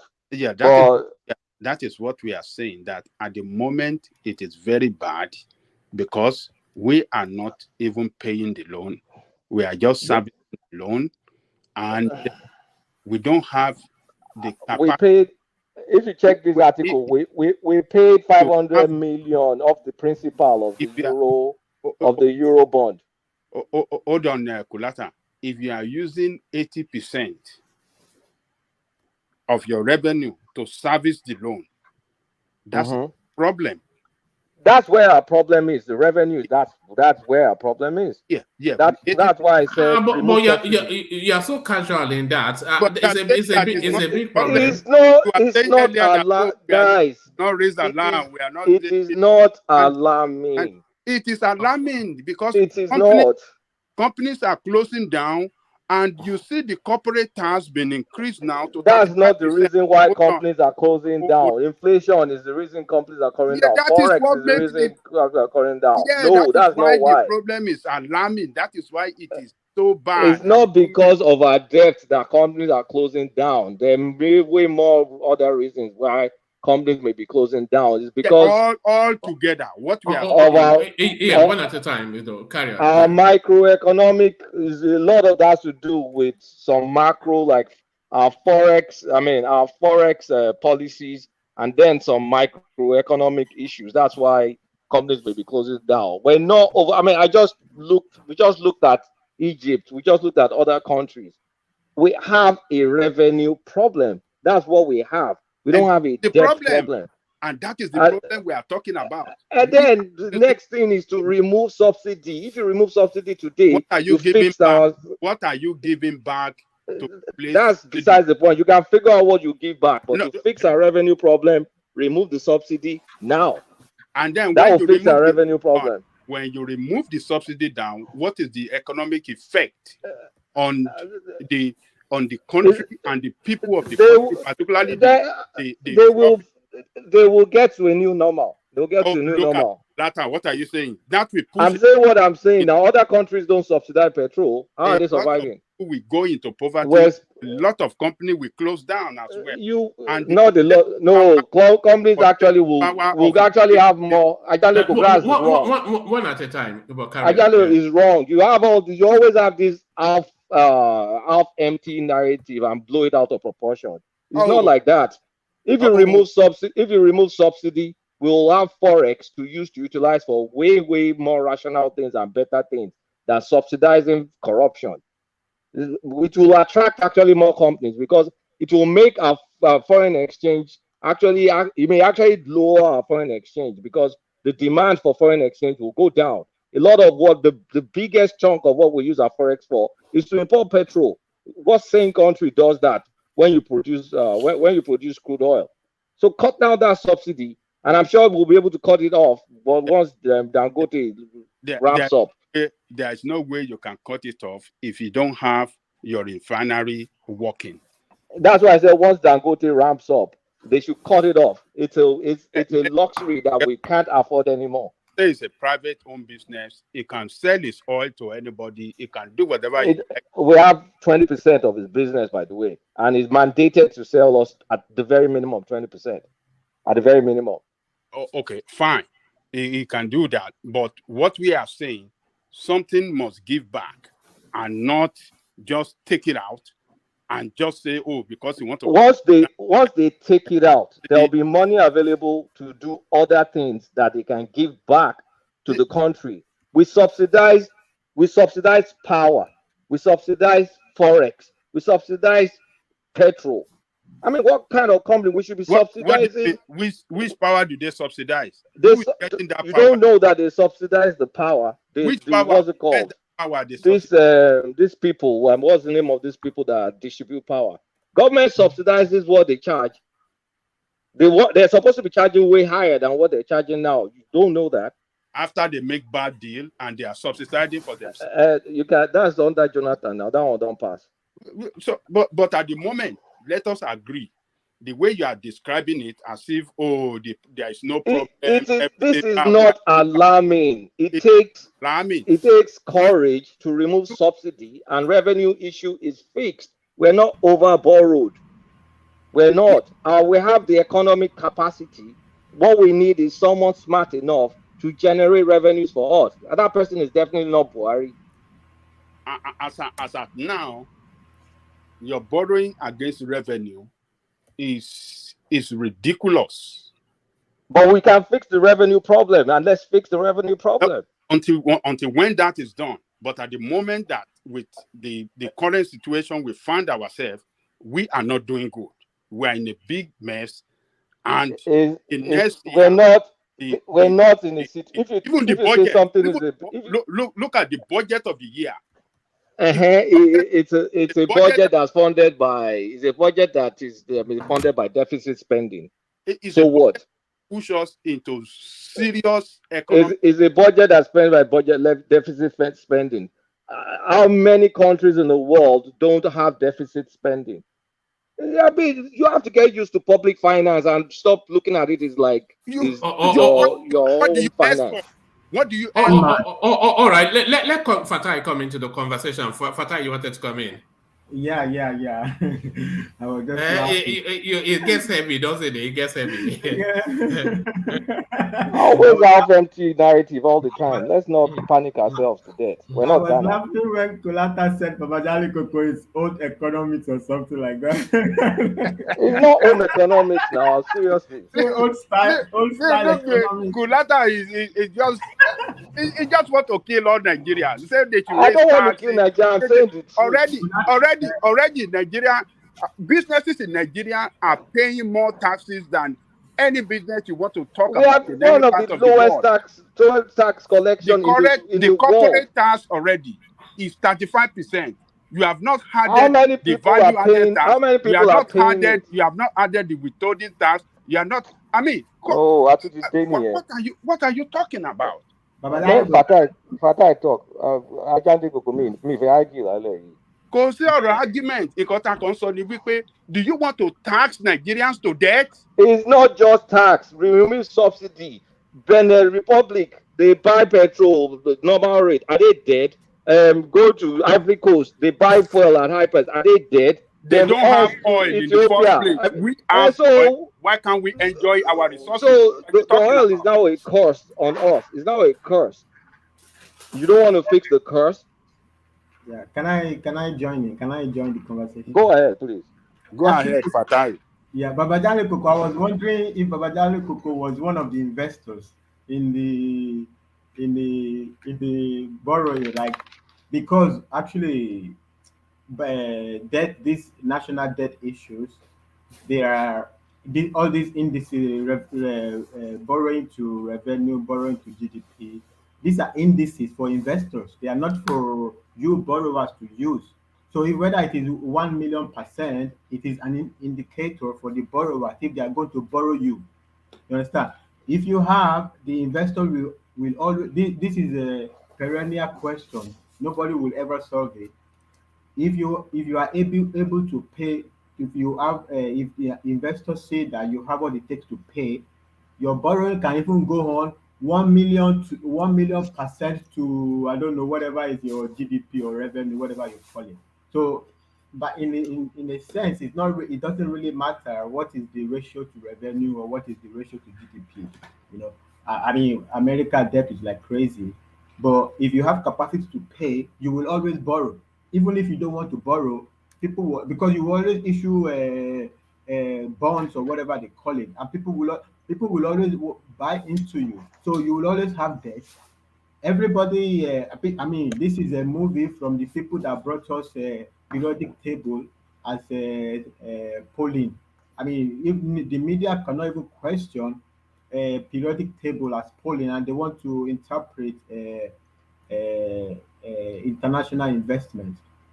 The collateral is on the right path. it it is not for now. You worry about your debt if your investors are like, let's say China is going to take over Nigeria, or China is not the kind of person we should borrow into. You worry in that regard, like who are the people borrowing you money, what is going to be the outcome. But it's not in terms of, oh, it's 90% to GDP. We don't even know how to calculate our own GDP. I mean, the people who are reporting GDP, they is not. I mean, the GDP, Nigeria's GDP is not accurate. We have a lot of transactions that are not recorded. We don't. The Bureau of Statistics doesn't have accurate reporting of transactions going on in Nigeria. So it's not even totally accurate if that's what we are talking about. And So sorry, Fatai. How do you mean they don't have an accurate reporting? Are you talking about the black economy, the yeah, yeah, economy yeah. that is not? Yeah. Yeah, yeah, yeah. How do even in the developed states, in the Western states, their GDP is approximation of. It's just an approximation of the financial transaction moving Yeah, through yeah. your But system. now imagine Nigeria. Now, how many transactions going on that nobody knows, is not captured by the government, by the whatever officially captured. So it's not I mean, the Western states, because of their advancement, they are closer to the approximation. It's probably closer to the reflection of the reality of their GDP. But for us, the gap is big. Our GDP, our reported GDP, nobody really knows, and it can easily be manipulated. Sometimes, if somebody can tell you your GDP is 2 point today, Nigeria, and tomorrow they can tell you it's 10 points. I'm just taking a number, just to show like how much it is. Almost we are not up to a point where we can almost accurately predict a close approximation of our GDP. So all of this is just a either a media does not understand finance, or politicians who are trying to leverage on the fear of the people. Or if you borrow money. No, no, if you don't borrow money, they are going to borrow you money. This is irrelevant. If you are talking about the mixture, the nature of the borrowing, okay, either we're refinancing, interest rates, whatever, this, that. If you are looking at these things, okay, these are more serious debates. But just to say we are borrowing is what um, you will always borrow forever. Forever, there will always be you will always borrow. Even if you don't borrow, people will borrow you money. I don't know who is writing this comment. Who is a borrower, is an investor. I don't know what you go and open your dictionary. Whoever is writing that comment. Is your nemesis the one that called you the German Nigerian? But that's national mind. I know. It's a special case. They are the ones trying to stir up. They are the only formula they have is stirring up the anger in the country. What we have so much resources. Everybody will borrow us money. We have people who don't know how to manage our resources, but the investors know in Nigeria we have resources to pay back. We can always pay back our resources. The only time we have had problem that affected our market standing is when we went begging people for debt forgiveness. Because when you get people for debt forgiveness, it doesn't the market It knows. impacts your investor confidence. Investor confidence. Everybody is praising this thing that Obasanjo did, going to begging people for money. Do you know why America will defend their dollar, their whatever money they borrow, whatever it is, with the last drop of bullet of America. The America will never default, will never show you any sign that you will not get your money back. That is why America's interest rate is so low. America's treasury, US treasury bill, the interest rate is so low because you will always get your money back. Like Germany, these countries, because but when there is a confidence, there is a shaking in your confidence that there is a possibility that you might not pay back for whatever the market factor this thing into your into interest rate of your treasury bills, and that's why it's also part of the reason that we are paying so much in interest rates for our debt. So I mean, of course, you will pay him too much interest if the market have a feeling that you are not somebody that says that by all means I will always pay my money back, no matter what, come rain, come shine, I will always pay my money back. This is the only thing that is interesting. How much money we borrow is not interesting as for except if you have so much resources and we have great managers. If you have great managers, we will always pay our money back. My internal economics it's not the Kulata is I mean okay, I mean economics always shift, so I would say almost right. Micro and macroeconomics affects how many businesses we have, people in businesses confidence, the ease of doing business, and it's stuff like this. They are the one affect the local business, not the debt. If I want to set up a shop to be selling pure water, I don't calculate. Oh, Nigeria, how much Are Nigeria? you going to ask how much Nigeria is I borrowing? don't ask how much Nigeria is borrowing to set up my pure water business. Yeah, but does that not affect your pure water business though? The level of debt that the country carries, it will affect then at the sort of capacity to borrow internally. Well, if you want to go hyper hysterical and you want to go many layers to factor in every single factor, yes, but your immediate self, it doesn't really, it doesn't. I mean, it's not in your immediate, it's not in your immediate doorstep. It can affect shift in fiscal policy of the government, but you are not the one designing the fiscal policy of the government. So I mean, if you want to really worry, okay, yeah, maybe in some conception, yes. But other than that, it is for the people who worry about your debt are your investors. They are the one who worry. They want to get their money back. They want to know how much interest they're going to charge you. Actually, they even they want a country like Nigeria with and even the debt forgiveness that we got, it might even have been foreign manipulation because we're a country that have so much resources. We showing confidence that sometimes we'll not be able to pay back. It's good for the investors. The investors know that we have resources to pay back, and they can use our not be- our showing a sign that that can be some instances we cannot pay When back. you say So you feel resources, great. sorry, when you say resources, are you referencing mineral Mineral resources? resources, oil, gas, petrol, everything. We start to sell our gas to Europe, we will all be smiling to the bank. I mean, Fatai, look, even if the worst comes to the worst, as in the very worst, like you don't enter by, you can sell all your refineries and make close to $10 billion. That's a massive way to renegotiate to kind of rejig your debt, and then you We will can not borrow even sell, for we will you not can even borrow sell, for decades. No, we I'm will just not even sell. saying. I'm saying if the you will worst. sell off your I'm saying if the assets. worst. I'm saying if the worst comes to the worst, like we kind of like got to a terrible situation like Ghana, like gone to head, like Ghana. The way Ghana was begging for $3 billion, we will never get there. There's still way more. We can't even get there. But I'm even saying, assuming the very worst case scenario, like we are, you have assets you can play with to even, I mean, renegotiate your debt. Yeah. So If you are we just need to fix our revenue issues. That's all. Are we back? Are we down to the fire sale level now that we We're are not. selling We're off? not even close to it. We're not.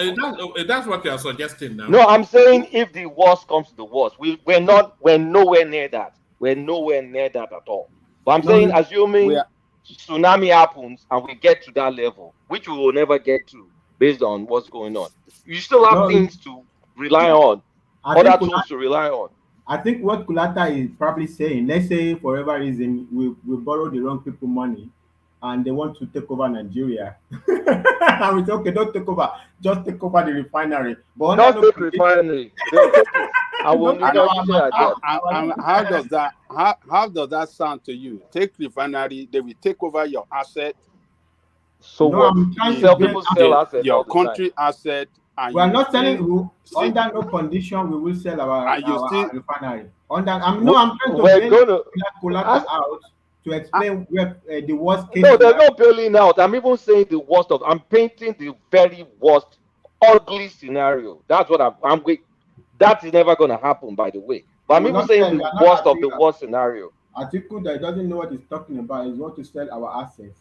We want to sell assets that our great grandfathers left down for us. They're going to sell all our assets. We will have no asset left. Mariband are assets now, assets that have been dormant. No, they are moribund. They are moribund because of subsidy. If you're giving NMPC free money, even COVID has showed us. If you are giving free check, the same money as to go and work, nobody goes to work. So if you're giving NMPC money, free money, NFPT is not going to think how the refinery is going to work because the margin, the profit margin, they get better profit margin taking subsidy than figuring out how the refinery will work. They are sabotaging the refinery. Even not only refinery,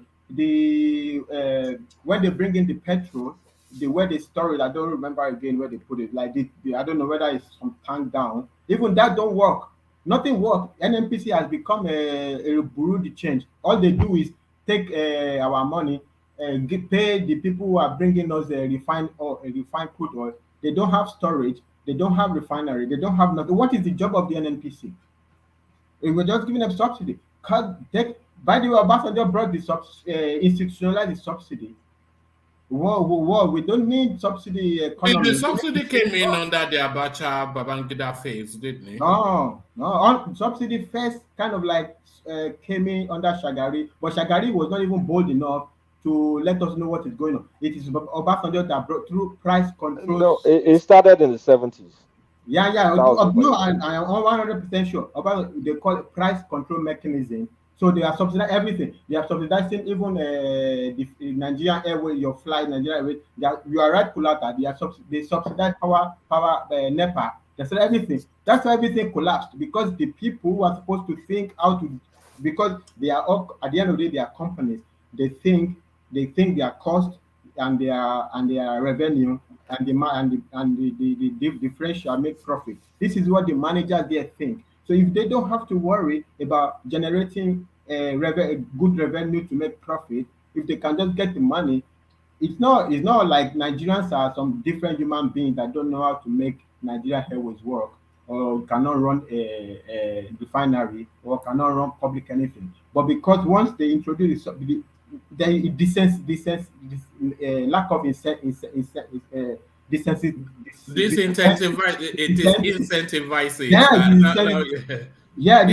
identify the space, all throughout, and they are giving. It's not even like proper subsidy. So if you want to subsidize Nigerians, you have to subsidize. This is what even it's not even like this is not even like. But Nigeria is not robust enough to be a free market space. There has to be an element of subsidy. In fact, to insulate the masses from hardship. Let me just finish. This is where actually I'm going. If you want to do that, you have to subsidy. This is not subsidy. There is a misnomer to call it subsidy. They are subsidizing NNPC, not subsidizing Nigeria. You subsidize people at where you buy and sell. If they are giving the subsidy to the gas stations, petrol stations, those are the people that will how much do you want to sell it? 50 naira, okay, sell it 20 naira. Take the difference. But when you give it to NNPC, there is too much gap in between the eventual consumer and NNPC. In between that, all crazy people, let me not just call them crazy, but everybody become a genius, create a chain of businesses in between that subsidy. So it's no longer subsidy. Actually, I don't even know why they call it subsidy. NNPC, attending NNPC is a monopoly. Why are you subsidizing a monopoly? But you keep saying they are subsidizing. They are not subsidizing NMPC. They are subsidizing. They're subsidizing a product. NMCC. But that's the principle of it, though. It's the product that is being subsidized. It is oil that is being subsidized. And in what sense? Because the Nigerian space, the Nigerian mass, they cannot handle a free market price oil, because the economy, the mass, they don't have the capacity to handle that. So the government has to bridge between free market and affordability, and NMPC is the portal. So it's not NMPC that is being subsidized, No, it's the if I product. okay, first of all, I mean that one is a like a philosophic, almost like a philosophical standpoint. If you don't say And this, you if you can say don't it's stupid if it's stupid. I won't be offended. Look at this guy. Hey, over majority for me. Say if no, I say it's stupid, my point is this: if we don't see the economy in its true nature, how do we know? Who from what research told us that the Nigerian economy cannot sustain market price of the petrol? Right no, now, because we are already seeing the masses groaning under a phased withdrawal of the subsidy. We are already seeing the masses, because the Nigerian general mass, they have a set economics base, they have a set income base, which does not really move in any significant way in the way that inflation piles on, and then all of these things pile on, but their wages remain stagnant. So one so man that yeah. One man, you are very categorical about something that I don't know. How do you back that up? You said we are subsidizing petrol. We are still subsidizing petrol. The only thing that they told us that they have removed subsidy from is, I think, diesel. But nobody is crying that diesel Diesel and kerosene have and, been, they ker- are and fully kerosene, market rate. and nobody is Fully. crying from the removal of that subsidy. So I don't understand when you said the people are crying from removal. They told us that they have not removed subsidy. Have they not faced? Have they not withdrawn somewhat? A little No, bit but on no, the petroleum. no, they are paying how many trillions they are saying they are paying this year. No, Buhari said he's leaving the decision to the next government. No, there's no the subsidy that Buhari is removed, although I don't think they have officially announced it, but I'm assuming it's due to removal of subsidy, is like production of agriculture, like rice. That is why we are seeing it in raw. So Buhari is not paying people to be importing rice into Nigeria, subsidizing importers of rice. This is what we are talking about. Like the price of the rice now is so high now, right? But if you have a commodity market, right? So in the commodity market, you can arrange subsidy arrangement in the commodity market, right? I mean by negotiation. That is in Tinubu's manifesto, by the It's way. in Tinubu manifesto. But if you are subsidizing importers of rice, you are only enriching them. That has no relationship with the consumer. There's no relationship with the So consumer you are and suggesting the the same template for the fuel subsidy space. So to bring the subsidy to as low to the granular level as possible, I'm not. which is where it will be most impactful. But I am telling you that the biggest fraud committed on Nigeria is what they have called for us subsidy. There is nowhere in economic dictionary. I'm not talking advanced economics. So there is nowhere it. I mean, I don't think you will find a space where you are subsidizing a monopoly. Subsidy in economics is something that they call deadweight loss. It's only subsidy essentially is meant to correct something called deadweight loss, which is essentially an excess between demand and supply. You don't subsidize a monopoly for no reason. For no reason. This is like so they because when they brought in Obasanjo, Jim brought in that price control mechanism, so everybody's happy. That's why me my own coinage is like it's candy economy. So they gave us candy. So no, oh, everybody's happy. Like now, everybody was happy that we were buying rice at 8,000. But at what expense were we buying rice at 8,000? Everybody is crying now that we are buying rice at 50,000. But that is raw economy. Now we cannot open up our brain to understand how we can devise meaningful economic path to deal with the market. When you see the market roar, then you cannot. But when you see a padded economy, not even padded in the right way, but fraudulently, supposedly padded, they told us they padded it, but it's not padded. They are enriching themselves, and in order to cover up their own fraud, they then told us, "Oh, we are doing you subsidy." They are giving us a candy poison candy they are giving to us, and they call it subsidy. It's not even subsidy. I mean, it's like a joke. All these guys, I mean, Wale Shiwara was talking was it yesterday or 2 days ago on channel, no, Arise, and he was talking about the Goodluck Jonathan administration. They eventually they set up an investigation, and they eventually got to the bottom of this. They said some companies who are registered as bringing up subsidy, some ships or whatever, bringing this petrol whatever subsidy. Those ships they've sunk 20, 30 years ago. They are not in operation. It's something like this. So if you are subsidizing people, these people are devising mischievous stuff at the importation level. It has nothing. It's not even. I don't even know how they got away with calling it subsidy. Is what I'm not saying. Like I am talking something extremely brilliant or something like that. If you want to subsidize people, subsidize the people. Subsidize where people are buying and selling low closest to the buyer. No, we don't have any business in consumption subsidies. Don't even subsidize people. No, Don't no, I don't don't. I create don't. a habit. No, that's I broken. don't disagree with you, Kola. Like if I Don't want create to, a habit that we can't sustain. We should have production subsidy, agriculture yeah, production subsidy, not all this theoretically, ridiculous nonsense No, consumption subsidy. but I even don't disagree with Kolata so though. sorry, Fatai, maybe disagree with Kolata because even in his country, is a heavily subsidized space. The agricultural sector in America Yeah, is but it's a heavily production subsidy. subsidized. Yeah. That's why food is cheap. That's why we can have affordable food. It's production subsidy. Yeah, We make boatload of corn, and then we figure out like corn is not just agbado season. You can use it for ethanol. You can use it for all sorts of things, myriad things. If they weren't subsidizing production, we wouldn't have figured out different ways to use corn, like basic product like corn and beef production, all those things. Put the subsidy for production, bump up the Kolata, supplies, bump Kolata, up our productivity.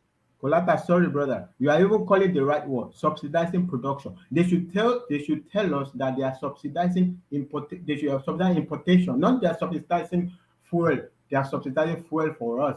They are subsidizing importation. Importation, someone We else's can, economy. yeah, someone, yeah, we can know who is getting the money. When they tell us they are giving us subsidy, everybody is happy. Even tell us in the right term. Don't give it some nice sounding names, and everybody goes to sleep. It's same thing with this borrowing and everything. They are talking like it's Armageddon. By that logic, American should shoot American government down. They borrow like crazy American government You see, because they can we're pay back. going to, you see, Fatai, wait. You know how much we're going to pay for petrol subsidy next year? Do you know how Some much? trillions, I don't even know. I heard it was, I don't remember. $16.2 billion. That's what we're going to pay for Yeah, subsidy from for trillions to nothing to in not die. dollars. You know what we can do with $16.2 billion? We'll build all the rail in the country. We'll fix all the power in the country. Uh, we're addicted to this nonsense petrol subsidy that will find its level when it's removed. The same way kerosene and diesel found its level. Nobody died.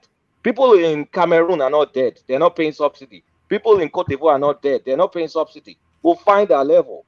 We will have used that money for production activities now. And then we won't be a pathetically weak country, practically Kulata is saying it crippled with as oil if subsidies. Kulata, you are If you saying want it. to fix Nigeria, you have to be decisive. You mean brutal? That's brutal is what you're saying. I can do it because I know it's going to work long term.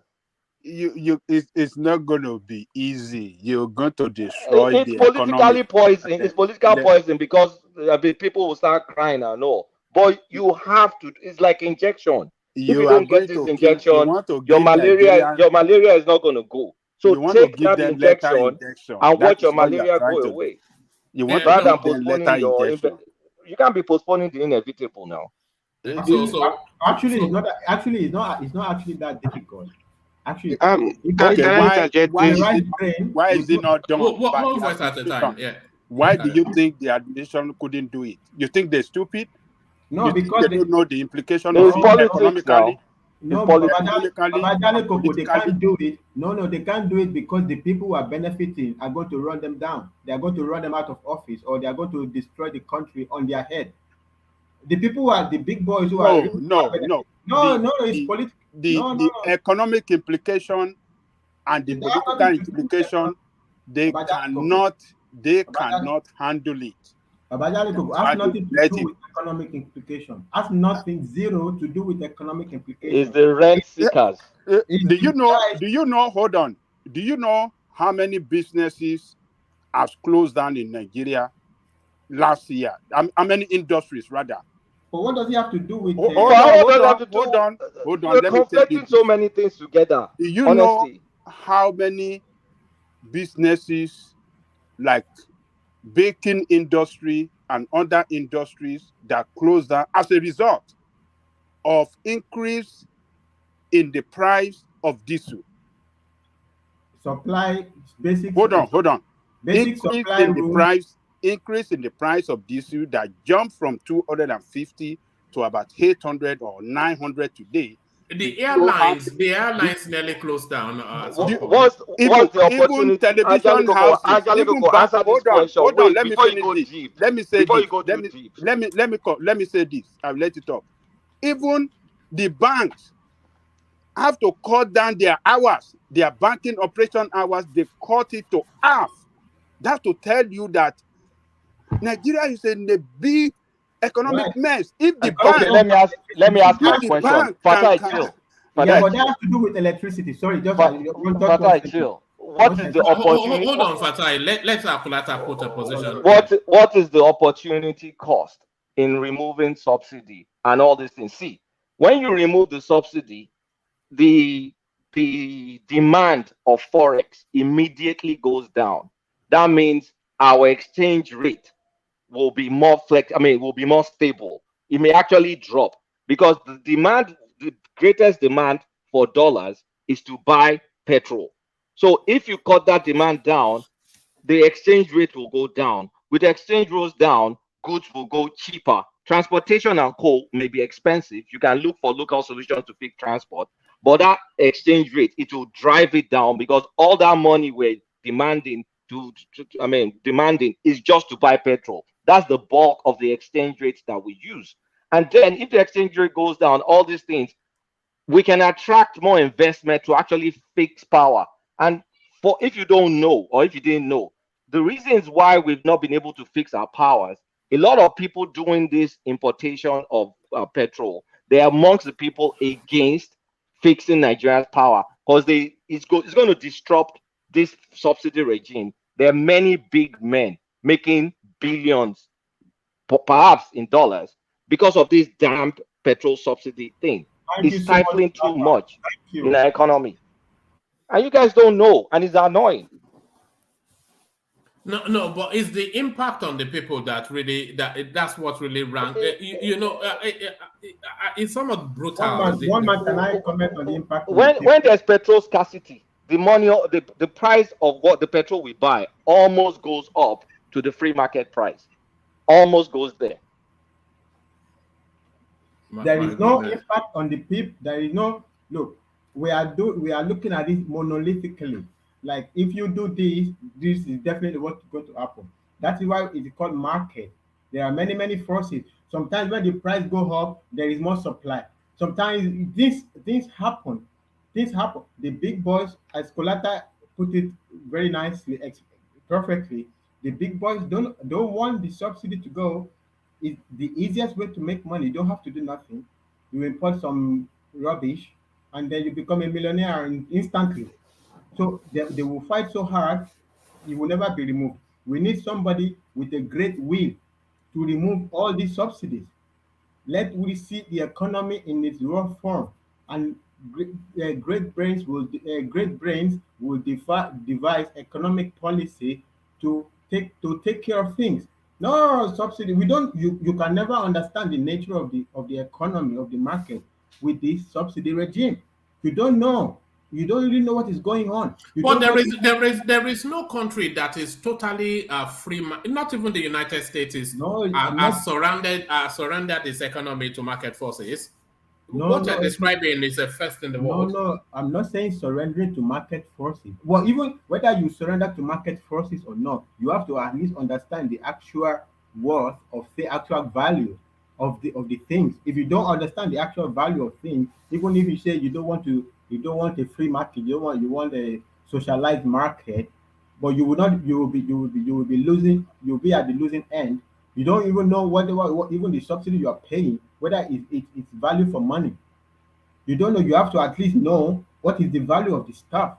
Nobody knows the value of the naira. Nobody knows the value of anything. Nobody knows the true value of a bag of rice. Generally using bag because it's like easy. We don't know the actual value. Buhari's administration actually has made us to know that the price right now is closer to the actual value of rice.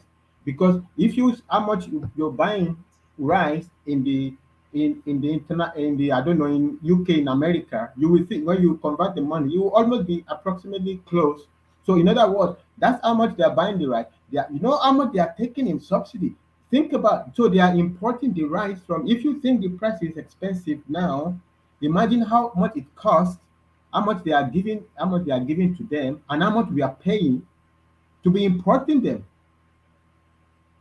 Look, Fatai. In addition to how much they pocket, that's tremendous Fatai, money on the tremendous weight on the pocket of the country. Fatai, you see, the way Kulata said it now, it sounds so good as if only the petroleum subsidy. Once we cut off the petroleum subsidy, there will be enough dollar for us to run the country economically, and every economic problem will be solved. You can use the money to back up your exchange rate. Yes. Even the dollar you have in your reserve is not even enough it's not enough to take care of the demand for the dollar. Do you know why? For other things. Do you know why? Let me finish. It's not even enough to take care of the demand for dollar in that country. Well, let's take that of petroleum aside. If let's even forget about. You need to be able to answer why that's the case. Why has NMPC not been able to? You don't want to consider. Send money. You don't want to consider the economic effect of the increase in petroleum, in the price of pump, the pump price, on transportation, on the cost of goods, on other things. It has a triple effect on everything, and that will bring serious economic hardship on the people and businesses across the country. The cost of food will go up. Because cost of moving goods from one place to the other will go up. The cost of transportation will go up. The cost of food will go up. Cost of everything will go up. You see, and that will give a setback to the economy. Adverse effect. We have adverse effect. It's sentiments like this that's not letting us progress. We don't want to look at that. Look, even this America, when the price, you see the way America will fight with Saudi Arabia. America president will run to Saudi Arabia in order for OPEC not to increase the price of gas. I mean, the price of crude.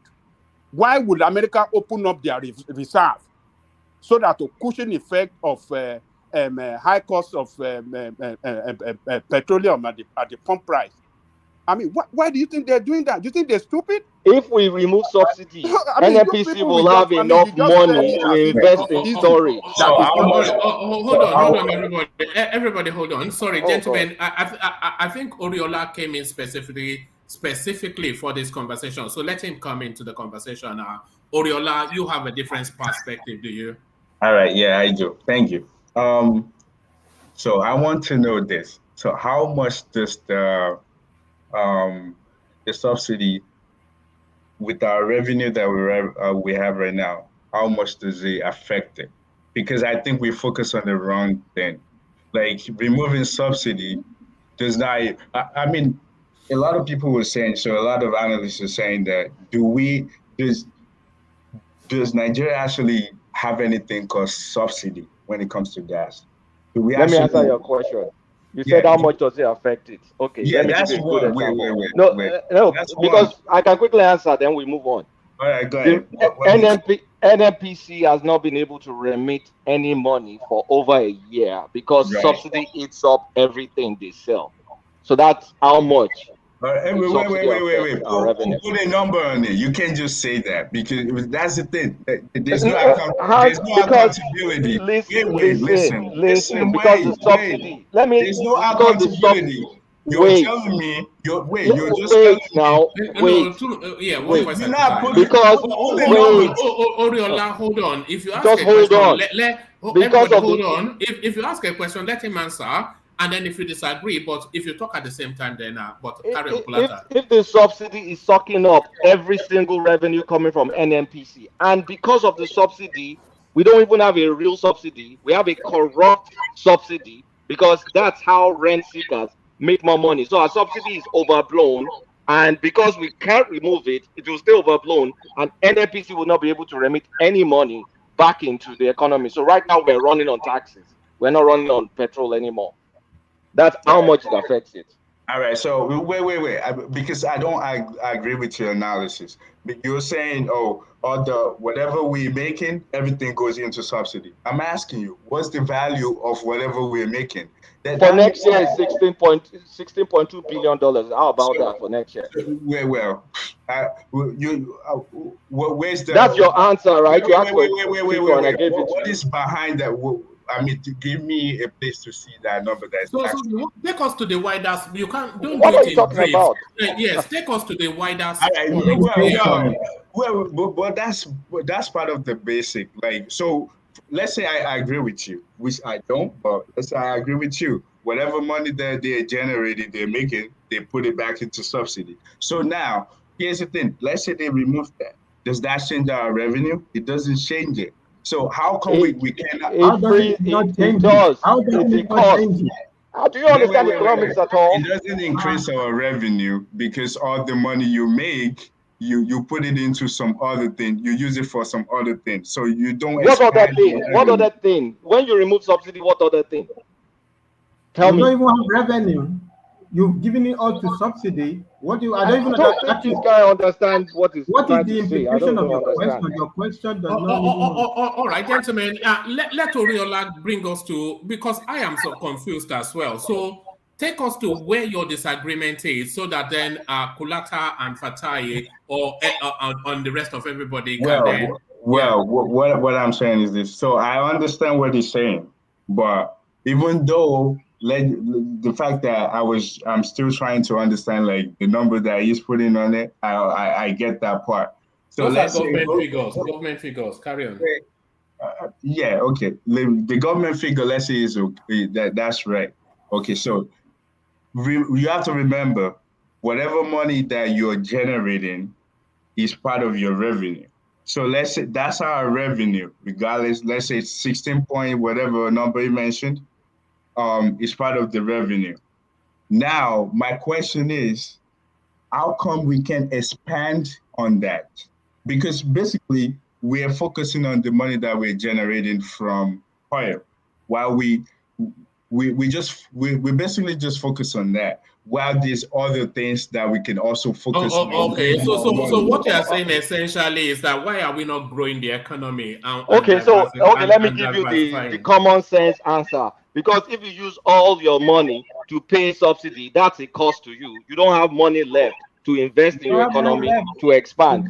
I mean, it's just simple. But your service to debt ratio, which means from your revenue, you use 81% of that to pay. So the remaining 20% is, then we won't have anything to pay by ourselves. All our recurring expenditure, everything should be debt finance, right? I don't get you. Listen, you. So the thing is, I'm trying to be settled, so you can actually listen to what I'm saying. But you're not being settled. Let's be settled here. What I'm saying is this: our revenue. So we have a revenue. Currently, they said all of the revenue you're generating, which I'm guessing the fact that they use some of it for subsidy, and they use about 81% is going towards servicing the loan that the government have. Correct? No, not correct. No, not correct. Not correct. I That's think not you are correct. Your debt to confusing. ratio. Wait, your debt to ratio is how much? Brother, Your let me debt answer. to service ratio. Sorry, your debt No, to no, I think I think I'm exasperated, Fatai. Yeah, no, hold on. Before you take it on, Fatai, I think there might be missing gaps here. So the 16 billion that Kulata gave you earlier, that's not the total value of the Nigerian economy. That's I what is know. budgeted for subsidy. I know. Yeah. So we document that, and then that space. Wait, the billion is it in dollars? Can it's in dollars, but it doesn't matter. But just hold on. Let's have some established facts so that we're not circling round. So that's that. But then that debt to revenue ratio, that's 81%.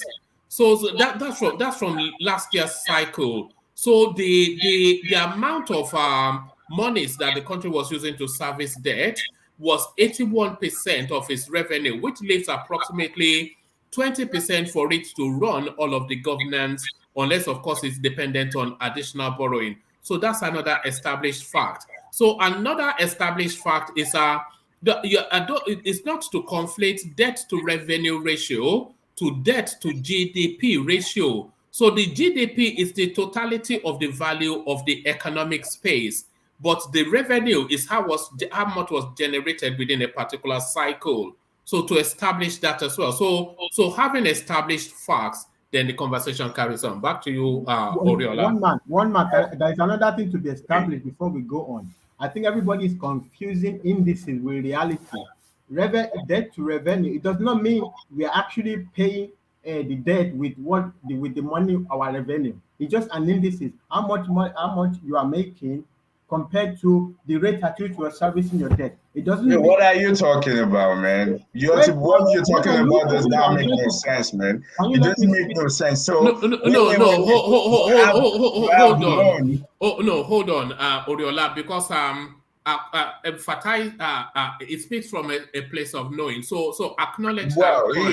That's the thing. We always think we know. That's the thing. But you don't know at all. You don't know at all. You're asking questions. I don't think Oriola, I apologize, but I don't think you have a clue. That's why I was trying to establish some base. Wait. I don't have a clue, but that's what I'm asking you, so you can tell me, because everything Fatai is directing you in the right direction. Everything you guys were saying, I don't agree with it. I don't agree with it. It doesn't matter if you agree with it or not. You don't know what you're talking about. Well, because what you were saying is not even correct. How do you know? How do you know? Okay, no. Okay, let him explain. Yeah, go on. Really, yeah, right. You are asking. You are conflating indices with reality. When they tell you, wait. Explain that. You're conflicting. Hold on now. If it doesn't land a point, what is this guy talking about? If you listen, you might know. Hold on, everybody, only my voice now. If everybody allows Oriola to land his point, then you may well see maybe you are disagreeing in the totality, or there's just a missing bit. But Oriola, take us quickly to where you are so that the conversation can continue from there. Well, so from what you said, because that's where I'm going back to now. So basically what you laid out, 81 points, whatever, let's say 81% of whatever revenue Nigeria is making today is 81% out of that revenue is used to do what? To service your debt to service, correct? Correct. According to you. Oh, man. According to the finance minister, that was last year's cycle. Let me explain. Can you allow Fatai, allow Oriola to land? Yeah, carry on. Everything that is being said, it just doesn't tally up. It doesn't. Just continue with your point. I'm listening. I kept quiet so you can. That's fine. You need to, so you can hear what I'm saying. So say 81%. Say 81. So we have 20% to run the entire country. Good. So now can I pause you for a moment, Oriola? So that's why I was saying paying attention to what Fatai was explaining, because Fatai was explaining that it was an indices. that is not to suggest that all of that money Thank you, one man. is pumped into. It's just a statistical data and not an actual representation of spend. That is what I want to establish. Then we can move on. Look, for instance, let me explain to you in this way. Are we not to? Wait, you don't have to explain. Hold on, Oriola. Did you digest that? What was just said? You don't. I digest what you said, but you don't have to explain statistics. One man, if I want you to kick off people that are idle on the platform, so some people can join and contribute.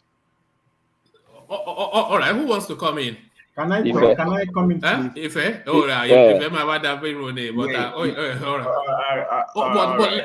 But you see why I'm sorry. You know why I'm asking Oriola to carry on. I think in the course of his own narration, he will come to the realization by himself. But carry on, Oriola. Realization. Okay, so yeah. Excuse me. So so anything it's more like this when they do a census and they say, oh, this is what the population of this and population of whatever it is, we understand that there's actually probably will be a margin of error in that whatever census they did. So I understand what this guy is saying. Is the statistical calculation, and when it comes to statistics, sometimes they just simulate things. Just like it will be like population. It's not statistics. It's not statistics. It is data. There's a difference. It's data. Okay, but the guy just told me now that just because they say 81% of it's a ratio, Oriola. It's a ratio. Move on to your point. Move on to your point. It's a ratio. Just don't belabor that. Just what is the ratio? The thing is, God. This guy, I don't think you have a point to make. Wait. I have a point. I have a point, but there's no point arguing with you guys because what you think you know. To the way I see it, say what you know. That's why we're listening. I'm saying what I know to you, but you don't understand it. If you don't understand okay, then no way for us to have any ground. Hold on, Oriola. All you're saying is you have your own thing that you think you believe in. That doesn't mean that you're correct. And I'm trying to explain to you. Go on and explain rather than don't belly explain. Go on. No, because it makes no to be honest, it makes no sense because now I'm writing because I already know what it is, but the fact that I was trying to be on the same page with everyone, I'm trying to break it down. Hopefully, what I'm saying will make sense to you guys, but it just looked like, oh, this guy doesn't understand industry. Okay. You have the floor without interruption. But of course, if you say something that completely deviates from known, then somebody might interject. But right, without so but rapid through it. Don't a sonnet, not a prose. A sonnet, so I'm not, a poem. I'm not going to, because I'm not a teacher. I'm not here to explain to anyone, but my point really is the fact that people were saying that, oh, take our subsidy. And when you take our subsidy, to my own knowledge, it's more like, well, so whatever money we're using for subsidy, we gain that, we know we're not using, we can use it in other places. But my point is this. That doesn't mean that you change your revenue, because all it really means, all it really was, because all it really is before was the fact that the money that should be used for something that really matters or something that can better Nigeria is being used towards like paying debt. But now if you take it out, you have that money and you can use it on something else. But my point that I'm trying to make is the fact that even if, let's say you have all of this revenue, that doesn't mean that your revenue will be greater than what it is, because you're still going to be limit under the same value. It's not like you're expanding it. So just like someone was saying that, oh, then you can fix or you can have train system, you can have other things. But my point is, why don't we actually focus on actually making the revenue, looking other means to generate and make the revenue bigger? Because if we do that, we will realize that the subsidy won't really matter because money is coming from different areas. So let me just highlight this. So just like, for example, when I listened to some of the analysts not here, they were saying, well, a lot of people always say that even Nigerian mineral, some of the resources that we have, they're being stolen. So imagine instead of stealing them, the government put the necessary things in place. They have a necessary way by means to monitor those things, generate some fund from it. So, I mean, I have idea of what I think a process can be done, but I'm just thinking that if we have a not just one area, because a lot of Nigeria revenue is coming from one specific place. If we expand it, all this subsidy won't matter that much. So a great example would be this. A lot of countries, like right now, a lot of inflation and everything, a lot of government put subsidy. So for example, would be like the energy, for example, like the power, if you have electricity, like where I live, the state government actually put subsidy in. So the customer doesn't have to pay as much. And so I don't think the subsidy is actually the problem. The problem is if we generate more and then we won't. So they are not expanding. Just to condense it, they are not expanding the economic base, is what you're saying. Even though, all right. okay, let me Okay. I let me think you've put this landed. I think actually. we get the point. I can Even answer in though, 5 seconds. wait. Listen, there's no need to cut me off. Even though I don't believe in anything that you just said about subsidy, the fact that you mentioned a value, I don't think that subsidy actually existed, because if it existed, it would be an open book where I can go to the NNPC website or whatever they call themselves. I will see actually how that money is going in and out. So I don't even I don't subscribe to that. But just for the sake of the conversation, no. Hold on. This is long-winded, man. I'm struggling to find meaning in what you just said. Okay. Hold on. The country has a budget, Oriola, and within that budget there are designated items, and the designation for fuel subsidy is there, which is something that comes out of the national coffers. So it's not subject to you believing it or not. It's a factual thing that it does exist. But is it actually subsidizing anything? That's a different space, and I don't think anybody. Let me hide this. You didn't understand my question. Oriola, let me answer your question, because I would like to leave. I think I'm done. Wait. You just mentioned something. You say you scrambled. I know that you can answer. What I'm just tired. Even though you said that subsidy Oriola, can you I'm allow? just saying that. Is it really there? Like, can we really tell that whoever is supplying us the refinery gas that's coming back to Nigeria, they actually paid them? Okay, that's what I'm that gray area. That's what I have questions.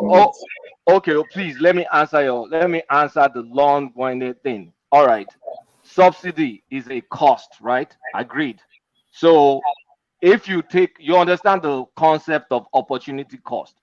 So if you take out the cost, your revenue is not increasing, but you have more money available.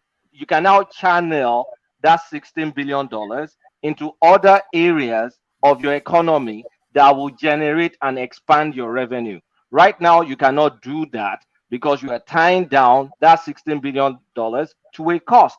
And if you eliminate that cost, there's more money available for you to invest.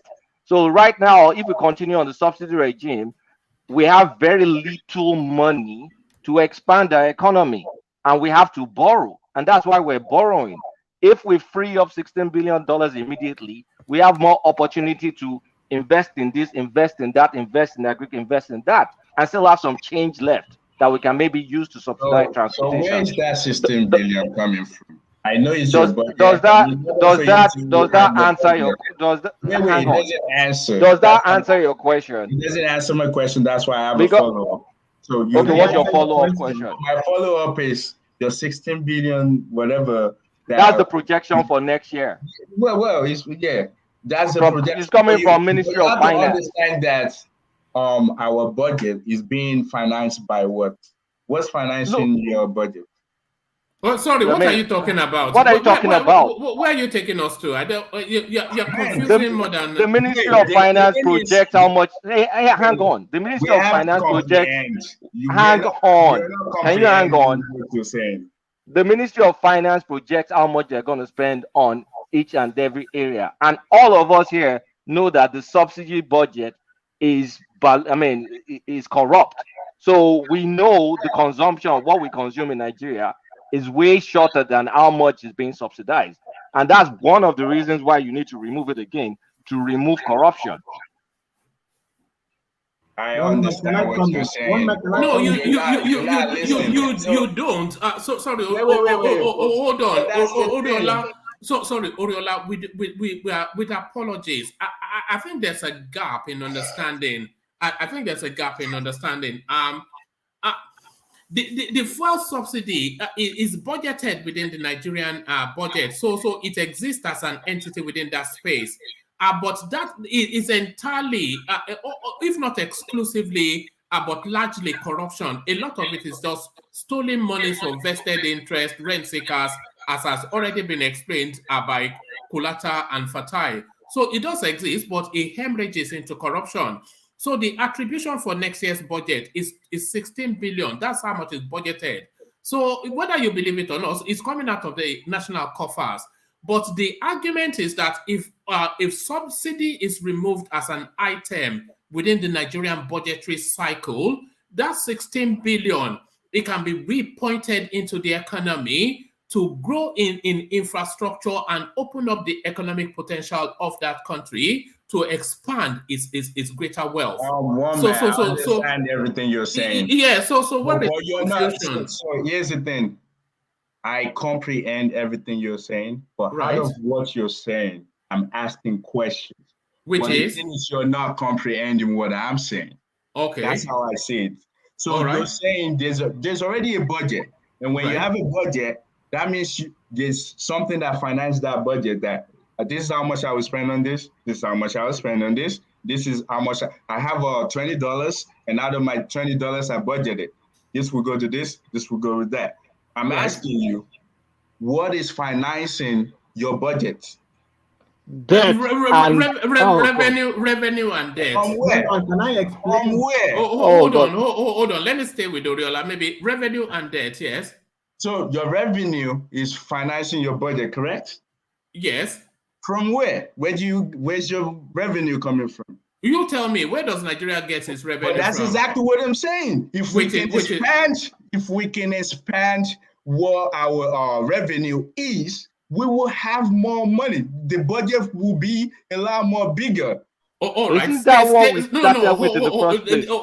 exactly where you are. All right, stay exactly where you are, Oriola. So everybody agrees with that. But then, how do you expand that your economy to have more revenue? Okay. Hold on. That is a rhetorical question. So the way you expand it is by investing in that economy to unlock growth areas. That's how you expand the economy. I disagree with you. Okay, how do you expand the economy? It's not just, okay, so you reinvest. Because the reason why I said I disagree with this, reinvest. Someone just mentioned like different form of transportation and stuff. But I was mentioning that for you to have a bigger revenue, you already have. We have mineral resources. Even though taxes, I know it doesn't function properly in Nigeria. There's another way that we can actually expand our revenue. These are different areas. What I'm saying to you is, if we hold on. No, don't land. Those areas here you're saying, do they need investment to unlock? What investment to unlock? Like, okay, the mineral. I don't think you understand. Let me give you a great example. before they turned China into the manufacturer or whatever, what does China did? They just put incentive in place. Instead of them getting like a big chunk of taxes or whatever, they create a space for people to come in and all right, build their okay. manufacturing thing. I think I know where you are now. So the article sort of something. All right. No. It has nothing to do with that. But it has nothing to do with I'm just saying is, but what I'm just saying is this: is we can make the revenue bigger. I mean, I understand if we get that 16 billion back, we can invest it in different areas. Yeah, that's good. But if we just focus on one area to bring our revenue in, to be gaining revenue, it doesn't take us anywhere. It's just stagnant. One man, can I come in? Can I come in real quick? Oriola, sorry, 1 minute. I will give me 2 minutes, please. Sorry, 2 minutes. Oriola, I think your question is important. Just calm down to listen to an explanation. I don't even. No. I don't have to listen to your explanation. Sorry, Oriola, please. What do you mean? You've posited a position, then let him present you a counter position. It's a conversation, not it's not confrontational, but sorry for that. No, it's confrontational. I don't mind. It's not about speaking grammar, it's about speaking meaning. We don't even you have spent 1 hour explaining something on saying something that can be talked about in 2 minutes. That's my point. Just calm down. Your question is very important for knowledge's sake. Number one, you are confusing indices with reality. Number one. Number two, the second thing you are confusing is the fact that you are thinking that you are that subsidy, you are failing to comprehend that subsidy will not let you do all those things that you are saying you want to do to grow the economy. You understand? The subsidy is stifling the economy. The economy will never grow with the subsidy. We will just be circling around. That's number two. Then you talked about revenue, that if you remove subsidy, it doesn't change revenue. But that is a display of lack of market dynamics. So when anything you do to the market changes the dynamics of the market. So even if you remove the subsidy, it's going to change the dynamics of the market. Now, if you are talking about what direction, okay, maybe it will increase the revenue, maybe it will reduce the revenue. But when you do that when you inject something into the economy, or into the market, or you remove something from the market, it disrupts the market dynamics. And that's what we need to talk about. And that's where I want to take you into. Look, I want to take you into explaining the difference between indices and reality. Look, take it from this point. This debt they are talking about, it's not all federal government debt. So let's say the revenue you are talking about, or at least we are talking in this space we are talking now, is federal government revenue. But the debt they are telling you, it's not federal government only revenue debt, it's also state debt. The debt owed by each state, all of these make up Nigerian debt. So all of this 77 trillion is not only Buhari that borrowed it. Your state government borrowed out of it. Everybody, so you cannot scale it on only the money generated by the federal government. That is why I'm telling you the indices is different. And another thing, it doesn't also follow when they tell you 80%. It doesn't mean that all the money we collected last year, we cut it by we take 80% of it and we paid it to the investors. That's not the way it works. They are just prorating. They are just giving you a statistical estimation of how you can wrap your head around the scale of the debt. It doesn't mean that's what actually is going on. It doesn't mean once we pay the debt, then we have only 20% to run the economy. We have not even paid the debt. Perhaps we are just servicing interest rates on the debt. So it doesn't mean we are paying the debt. They are just trying to give you a way to estimate what is going on so you can wrap your head around it. So you need to understand this basic fact. Yes, Fatai, I think the wider point that Oriola is making, and Oriola, correct me if I'm wrong, but I think he made that point at the tail end. Finally, because it was citing China, and what I think the wider point is saying is that if you liberalize the opportunities within the Nigerian space, which is why I said that's the article template. If you liberalize the opportunities within the Nigerian space and open up those resources to market, it doesn't need the investment, but it will expand the economies. So was that what you were saying, Oriola? No, that's not what I'm saying. No, that's not what he's saying. what I would say is this: the guy that just explained, whatever he explained, like that's not what I think you read. You need to read up and You need to read up. You don't know nothing. Sorry, can I come in? Listen. Can I interject? Let rational mind. Wait. Can I lie? No, What I no, want to Kulata say is, Jojo. wait, stop saying that. Wait, you can make your own. You can make your opinion, but stop saying it as if you're trying to teach someone. You're not teaching me No, anything. you are trying to teach Everything you're someone, saying but you don't know. is just garbage. Everything you said is garbage. I must What stop that. you say is garbage. No. Settle down. No. Don't use words like that. You can disagree, but let's hear from Rational Mind. Yeah, come in, Rational Mind. Yeah. Oriade, I think the overall. Oriola. Okay, Oriola. Sorry. Yeah. I think the overall thing you're saying is to expand the revenue, the tax, or whatever, so that we don't concentrate on the subsidy. Am I right? Is that the overall point you're making? Yeah. That's in line because I know that the subsidy is not just for the gas; they subsidize other things as well. All right. So my point is this: why most of us are here arguing. For me, I used to belong to this group of people that say, oh no more, we should just let the subsidy remain. But I've taken a real deep look into that subsidy, and I found out that it is stifling, it is crippling. Our big boys still took over. So unless we remove it, we ain't going nowhere. Exactly. Now, this is what I'm trying to say to you. You say increase the revenue. The more you grow the economy, I want you to understand this. The more you grow the economy, the more there will be need for importation of this petrol product, and the more subsidy will continue paying. It will continue increasing in size. So the best thing is to get rid of that subsidy, or the other option, like other people say, is okay, increase local production of this crude oil, of petrol within the Nigeria space, give people license, resuscitate the moribund refineries where we have, increase the capacities. That way, we make it locally, we consume it locally. That way, our foreign exchange doesn't go out, and people just don't bring the wrong numbers of barrels, and they claim to bring, when they bring in 10 barrels, they say they bring in 100 barrels, and the federal government has to pay them for 100 barrels. That will not exist anymore. That's the second option, which some people say is going to be almost impossible.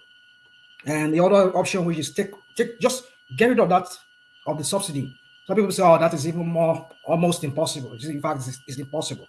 But for me, what I'm trying to make you understand is this.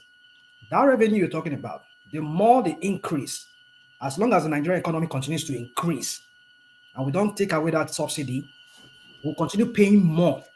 Our budget will continue budgeting more and more money to pay subsidy, because when the economy grows, there'll be more people using cars, more people using generator, people using there'll be need for more petrol product to be used. So my point is this: we need to prioritize what we want to solve first. What do we want to solve in this matter? What's the first thing that we need to get rid of first for us to even talk about moving the economy forward? And for me, I think the subsidy is one of those things we need to look into. And it's either we remove it, which is, for me, I think that's the only way we can really grow that economy. Remove that subsidy. Whatever more money we have, since there's no more subsidy, the money that we usually pay to finance these thieves who call themselves people who bring in petrol products, we no longer give it to them anymore. We can now channel this money into infrastructure, into education. If you look at the budget, in fact, this year's budget, I think besides defense, I think education comes second.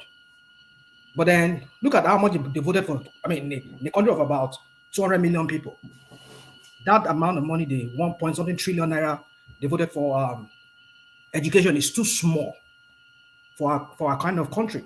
So imagine half of that money from that subsidy is channeled into education. Then there will be no need for our students, our kids, going abroad to go study, because we have the right environment, we have the right classrooms, the right equipment to teach these kids within Nigeria. The 12 almost is about 3 billion annually that we pay into foreign schools that our kids go to abroad to study, we won't be paying that. It will be within the Nigerian economy. So you see, the point I'm trying to make is, or the point I'm making is that it makes sense what you say, but we need to remove that subsidy. Without removing that subsidy, there's no way we're moving forward. And the more we increase that economy, we grow that economy, the more we'll pay for subsidy. All right. Rational right, so can I buttress you a little? Yeah, if I come in, yeah. Yeah, because I also came in because of all this subsidy thing. And we need to look at some international dynamics too when we talk about subsidy. Because the way subsidy is implemented in Nigeria, there's a form of laziness, intellectual form of laziness, and also corruption riddled in it. Now, Nigeria will say they are subsidizing petroleum products at international rates. The question is, what defines international rates? Nigeria, unfortunately, has useless policies such that the price of production of petroleum in Nigeria is the highest. It's one of the highest, even though we have one of the best crude oil deposits in the world, such that our landing cost goes astronomically higher than what is obtainable in other countries. Now, you export these petroleum products, then bring out subsidy, which is riddled in corruption. Do you know, even as at Iraq war, every family in Iraq, even though they were in war, still has a daily gallon of 5 gallon to every family to run their generation set for where they need petroleum and crude oil products. So when these people come and talk about subsidizing anything, we need to be careful. The cost of production in every country varies. So benchmarking subsidy on maybe the US economy or the UK economy or whatever economy to the realities of Nigeria is unfortunately not good for everybody. And that will take me to what Fatai was saying earlier, saying that the cost of rice in Nigeria is almost at par with what is obtainable in the international market. If you use that analogy, you are doing Nigerians a big disservice because one, the cost of production of rice in India, in China, in whatever country will be different. So it's like saying the cost of Gari in Nigeria is almost par with the cost of Gari in Republic of Benin. You cannot do that because one, you want to look at the availability of the resources, then the cost of production. India has been in this dilemma we had before in their wheat production. At some point in the 60s, India found out that wheat was the United States was weaponizing wheat in making their international policies as against India, such that a point there was food crisis, wheat crisis in India that led to instability. But what India did was they got back and said, okay, what can we do? They had to make policy to boost wheat production and enable their farmers. Part of the policies India did was we cannot be relying on international market machinery for our farmers in India. So India got the patent and started building its own India type of tractors and invested in wheat production for Indian soil and Indians terrain, so that it will boost their wheat production. So it means that every climate has a particular type of crop and weather condition that will boost their own crop production. So we need to be very, very careful when we are saying, okay, the price of a commodity in this country is this, the price of another commodity is this. For example, let's say the clothes we buy in the UK. Most of the clothes we buy in the UK is made in Bangladesh. The same clothes, if you go to Bangladesh, you buy it at a less cheaper rate than if you buy it in the UK. Yes, you can say that okay, price of exportation, custom duties, but I'm telling you, if you look at the reality of the flights you take to Bangladesh and what comes to the UK, you are buying it as a cheaper rate. And if you go to Europe at times, you find that the same clothes you buy in the UK, taking maybe a £60 flight to Europe or Italy, you buy it at a cheaper rate. So that's why you find some people specifically for their clothes, they will just go to Italy in Wait, part of can their I come holiday in? plan. Can I In part come of in wait, on exactly what you just said now? I in need to part say of their something. holiday plans and get these commodities. So If can I clarify there before the space changes? Wait, What I I said. need to say something as well. All right, come in for time then, Oriola. Okay, so I get your point. You understand? I think the difference is that you are taking my point as a categorical statement. I was okay. making comparative understanding because the price of a commodity is determined by cost of production.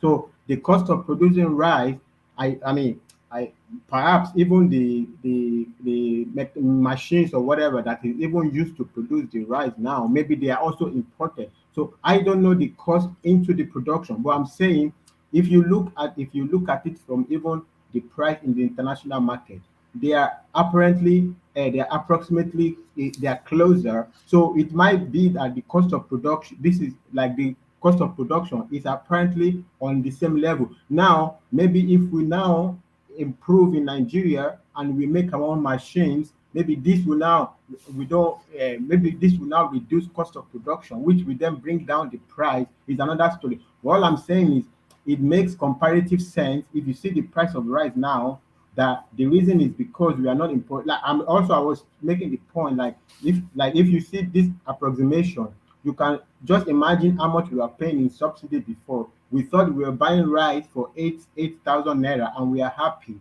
but actually they are importing it for us for like 50. They are buying it from an international market for like 50 naira, and an amount of money that we don't know is being paid to the people importing, and they are giving it to us for 8,000. We don't even know how much they have paid to acquire this product.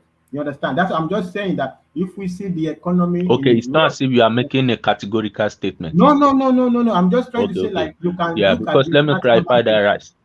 No. I say I'm just yeah. saying if you look at the international market, All right. through the window. All right, let me All right. round up this subsidy. Let Oriola have that in the adjection, and then Kulata round of that space. Yeah, Oriola. All right. Even though a lot of what I said, I basically I don't think is being understand, but that's that. With what you just said about the pricing, you just made mention, where is it banned? Wherever the clothes was being made, and you said when it comes to, let's say it comes to UK, it's different price, but when you go over there, it's the same price. That's the thing. The basic is this: majority of the advanced nations, they have what you call regulatory standard, meaning before you can, even though, let's say, for example, iPhones, they're manufactured in China, that doesn't mean the same iPhone that's being sold in the US is the same as the one in the UK, because they have different regulatory standards. They have different quality standards. They require some specific things in order for you to bring it to their country. So even though you might be in Africa and you just get anything, that's because we don't have anything that actually benchmark or tells you any regulatory standard or quality standards that measure things that we want in our country.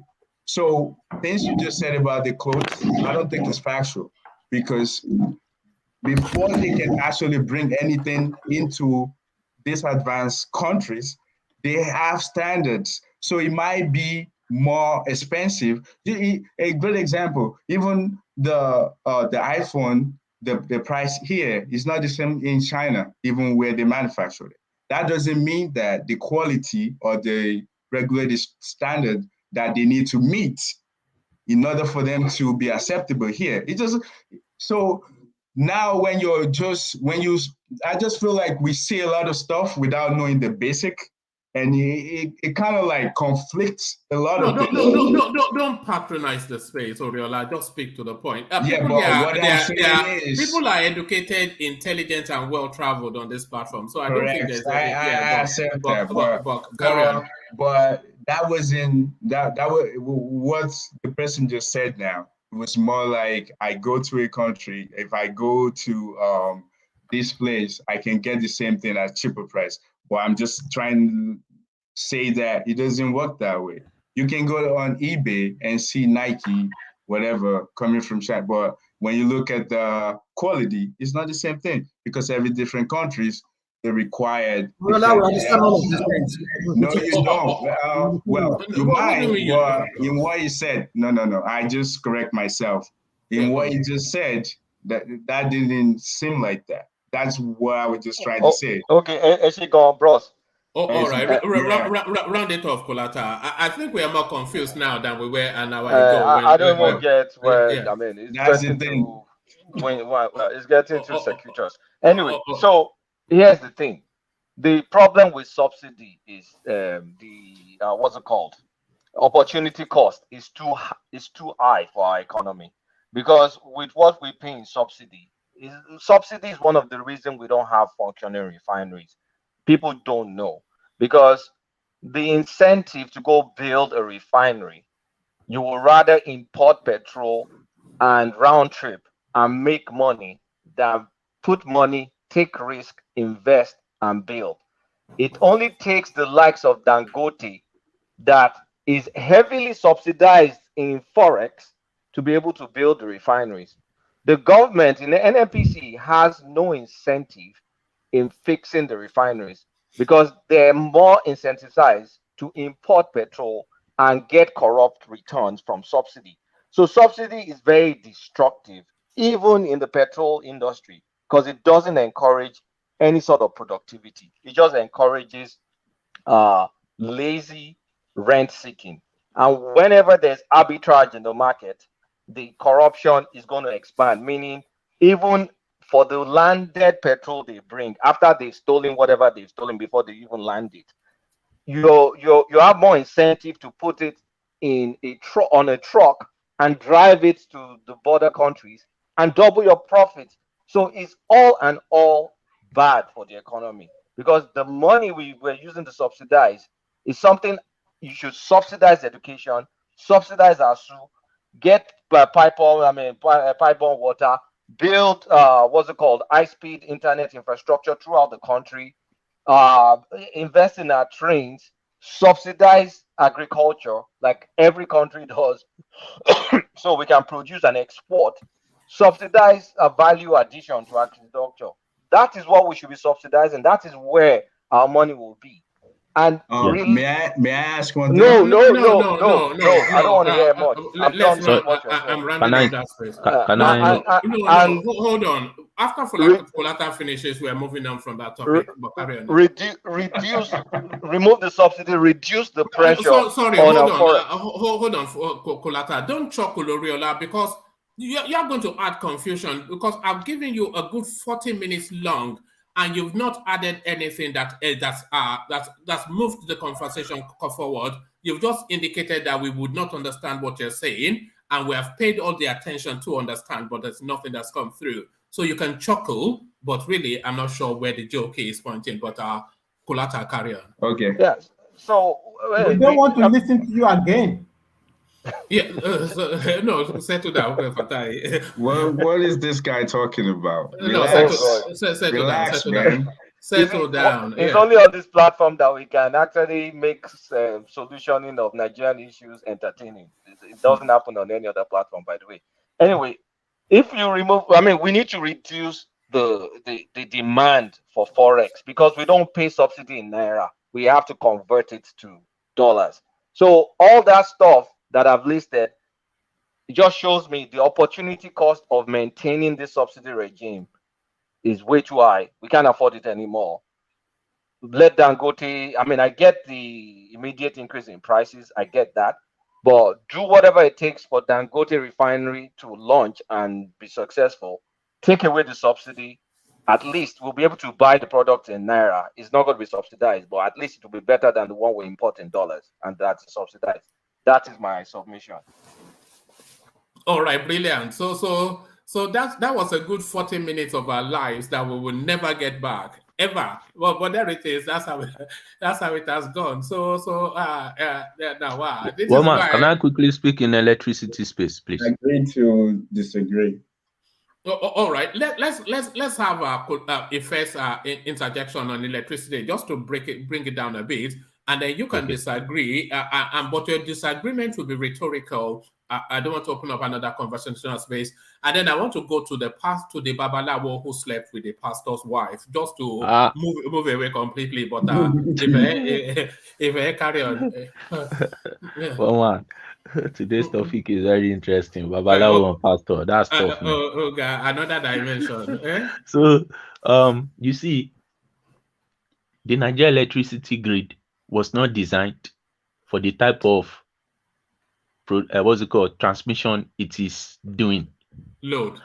Before the military came in, Nigeria electricity grid was running more or less a type of regional based electricity transmission system. But when the military came in, they started collapsing the grid system such that one person will be in one central place to control what goes to anywhere, such that they now put electricity production in exclusive list of the constitution.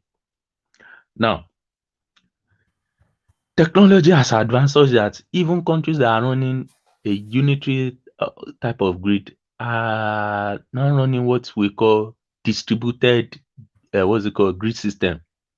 Distributed grid system is where your transmission line and your consumption is close to where the production is. So unlike what is happening in Nigeria, somebody produces electricity in Cross River, he has to put everything on the national grid. Now, the national grid, maybe the GENCOs will now determine, Nigeria will now determine where to transmit through the GENCOs. So, policy has to come into effect whereby at least if it's to run a regional grid system or a state grid system, so that every state will have to carry their load. So it's now left for every state to now determine, okay, do I want to collapse my grid structure with another state? I think that would help us to generate electricity. If we don't do that, what will happen is somebody will just go and get a crazy license from Abuja, will leave his own area to generate electricity, come to a state that is giving enabling environment to its own indigenes or people living there in terms of education, such that they can boost production in such states. So you just have leeches investing in another state's distribution system. So Nigeria electricity policy must and needs to change for us to get the best out of everybody in the country. So that's what I want to say. And it will now determine, okay, is it a federal government policy to say, okay, if you are rich enough in your local government, you can have your own distribution to cater for your local government, than somebody sits down in Abuja. It's more or less what's happening with the waterway bill, that everybody is shouting that how can you give license to people to come and control the water in another state. So I think the type of grid system we are running, electricity distribution we are running, is part of the problem we are having. Every region or every state should be able to negotiate and build its own power. I think we're headed in that place anyway, because it looks as though they are trying to unbundle electricity from the exclusive list, so then each state will go at its own speed. Yeah. So I think that's the way to do it. If you see where it has worked, Lagos State Secretariat has a mini what's it called? I don't know the name they call it in Nigeria. It's more like a mini Grid. distributed. Yeah, it's a grid, but it's a mini distributed system whereby they run on a gas. Is it a gas turbine? I think University of Lagos too has it. A gas turbine that produces electricity just for that space only. Yeah. All right, thank you, Faye. I want to move away from that space. I want to take it to a lighter note. This to you. You kick this off, Thomas. Thunder don't strike him. Babalawo dies whilst making love to pastor's wife. So this is it. It's the two belief systems in Nigeria are locking horns. It says an emerging report has confirmed that a herbalist slumped to death whilst allegedly making love to a pastor's wife in a hotel in Ikere, a small community in Ekiti State. Correspondents reported that the incident transpired on Monday, January the 2nd, when the pastor's wife and the herbalist met. One of the residents of the area who pleaded anonymity confirmed the status of the woman as a married woman whose husband is a pastor. He said the man died in the hotel whilst having sex with the woman. The woman raised the alarm after realizing that the man had collapsed. The manager of the hotel and some residents rushed to the scene and immediately took the man to a nearby hospital, but where he was confirmed dead. I want to believe that the woman was spiritually laced with a native thunderbolt. So the police confirmed the incident. Reacting to the whole incident, the police spokesperson in Ekiti Command, Sunday Abutu, said the incident is currently under investigation. He revealed that the death of the deceased herbalist was confirmed by the Ekiti State Police Command on Monday, January the 2nd. The police spokesperson said, "We can confirm the death of the man in one of the hotels in Ikere, Ekiti on Monday. His corpse has been retrieved and deposited in the morgue. We are interrogating the woman in question as we embark on investigation to unravel the cause of the man's death." So, Thomas, is the Magnum verse in the Bible? Where is that? The Magnum verse in the Bible, Thomas. Thank you, one man. Finally, we get out of arguments. Oh my God. Oh Jesus Christ. No. But we come out of that argument not having been enriched in knowledge from when we started. That's the frustration. We didn't learn anything through that period. Zero. It's only Kolata and Fata that is making sense to me. I'm very sorry. Back to the man. That is good for him. I'm very sorry for saying that. Maybe even though it amounts to loss of life, but that is good for him. Sometimes I wonder why somebody will leave his own wife and is following another man's wife. If you want to do extramarital, what they call it, affair, there are young ladies on the street. Young lady that even want somebody to call them, give them some money. There are some brothel. You can go and find somebody. If something is itching you, you can go somewhere, but not going with someone's wife. And I think maybe that pastor has changed hand for the man, and he has knew that the wife is committing this adultery. It's just Magun is about thunderbolt. This will serve as a lesson to any man out there that is following another man's wife. Why on earth? Are you normal? Are you okay?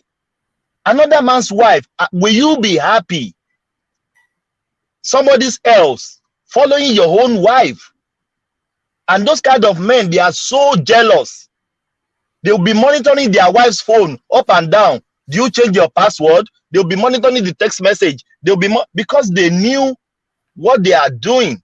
Maybe their wife is doing the same thing. So it's a bad news, but still a good news. It will serve as a lesson. You know what intrigues me, Thomas, is the protagonist in the narrative. So on the one hand, you have a babalawo, and then on the other hand, you have a pastor, and in between them, you have a woman. So what plays out there? So they said the woman. What's the eyewitness? Not an eyewitness, but the person that gave the narration was saying was the woman would have been laced with a native thunderbolt, which is of course magun, as we all know. But then it opens up that space. The pastor lacing the wife with magun. But then, even if the pastor laced his wife with magun, is a babalawo not fortified enough not to have been caught by? You see, there's so much to unbundle in that space. Well, man, how do you took that? I enjoy it. It come there, but I think the pastor, God is not that fast. God will still be romantic, telling you change your ways, don't do adultery, preaching to you. God will still be giving you chance upon chance. But thunderbolt, it doesn't give anybody chance. If you come, you're gone. So it's just what I really the lesson I think people will learn in this issue is that stay away from people's wife. Stay away. You can't do that. Your wife is at home. Will you be happy somebody following your own wife? Stay away. So the man got the lesson of his life. Even though it's a tragedy, but it's a lesson that many people will reflect on and think. And if people are listening to me now, if you are dating another man's wife, go and change. It can happen to anybody. It can happen to anybody. So it's a pathetic story. One man, pastor to babalawo, and a woman study. Is the babalawo not fortifying itself enough to know? They know how to. We watch Yoruba film. They say if you want to do that thing, you know how to. They will call some charm. Maybe it's just Nollywood movie they are showing us. Maybe even the juju is not even authentic or so, because babalawo should know that this woman has been laced with thunderbolt. Don't let me go in there. But I even heard that they normally remove the thunderbolt when they want to do those things. Now that story we they hear, I don't know how far it's true. So it's a backstory, but it will send as a lesson to anybody that thinks it can. Yeah. What do you think the outcome of the police investigation will be, Thomas? Because I am of the theory, because a lot of people, they carry a lot of things within their body in terms of illness that can manage. I think what they'll find is that guy just died of natural. He overexerted himself beyond what his body could handle, and that it's just natural causes. It's nothing to do with magun, I suspect. One man, the worst thing that will happen, they will carry out the postmortem. And postmortem is very crazy. He will find something.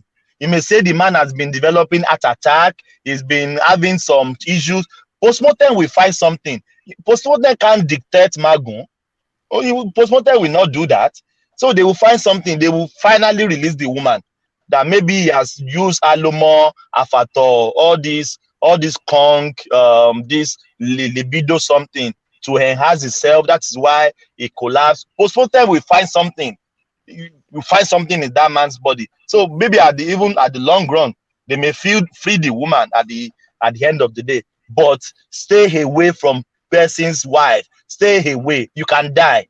That is my submission, one man. Yes. Thomas, your submission is 100% right.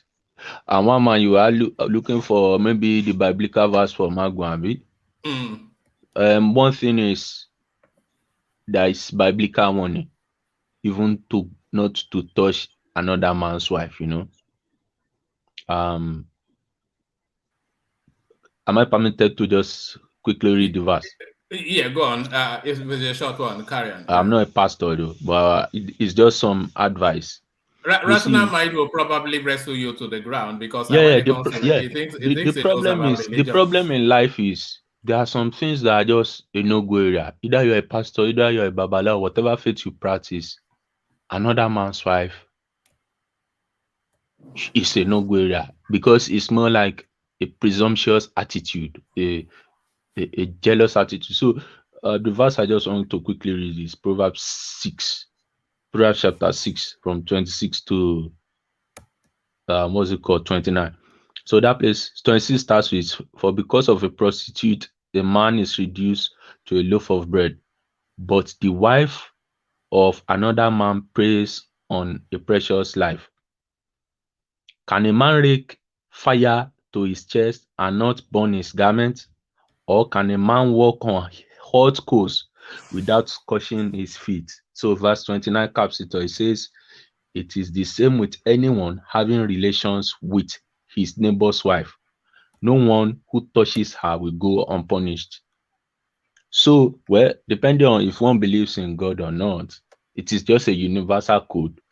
Another man's wife is a no-go area. Even in the traditional setting, another man's wife is a no-go area. What can kill most in even the traditional setting is a man going to another man's wife. Go and check. Most people that you presume are powerful, whenever they are starting using their power to snatch other people's wife, they don't end up well.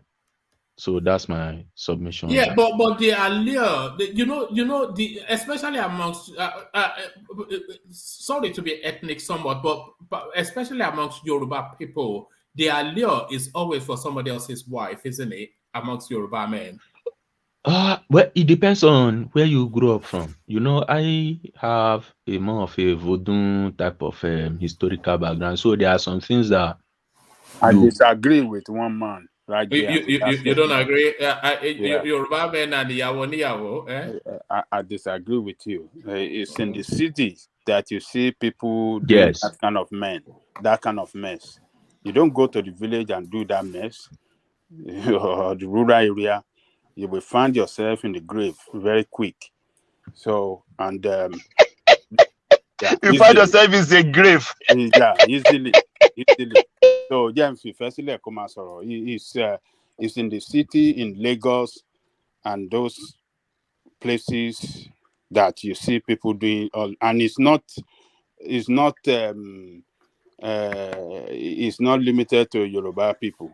yes, Everybody in that city do that kind of nonsense. So let me just yeah. So when I was growing up, I grew up. My grandfather had many wives. What I know that they normally do is they swear before like a deity. The deity is more like no one of them should have an extramarital affair with another, what's it called, man.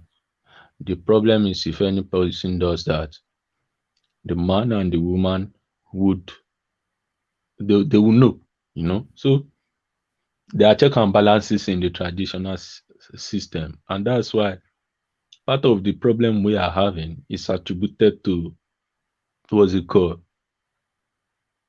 some wrong concept of civilization, because we have some other cultures that are civilized that you another man's wife is a no-go area. I think every culture is a universal thing. Another man's wife is a no-go area. It's universal. It's not about we being traditional Islam, Christian. No, another man's wife is a no-go area. And that's why parents need to teach their at times all these things come from young age.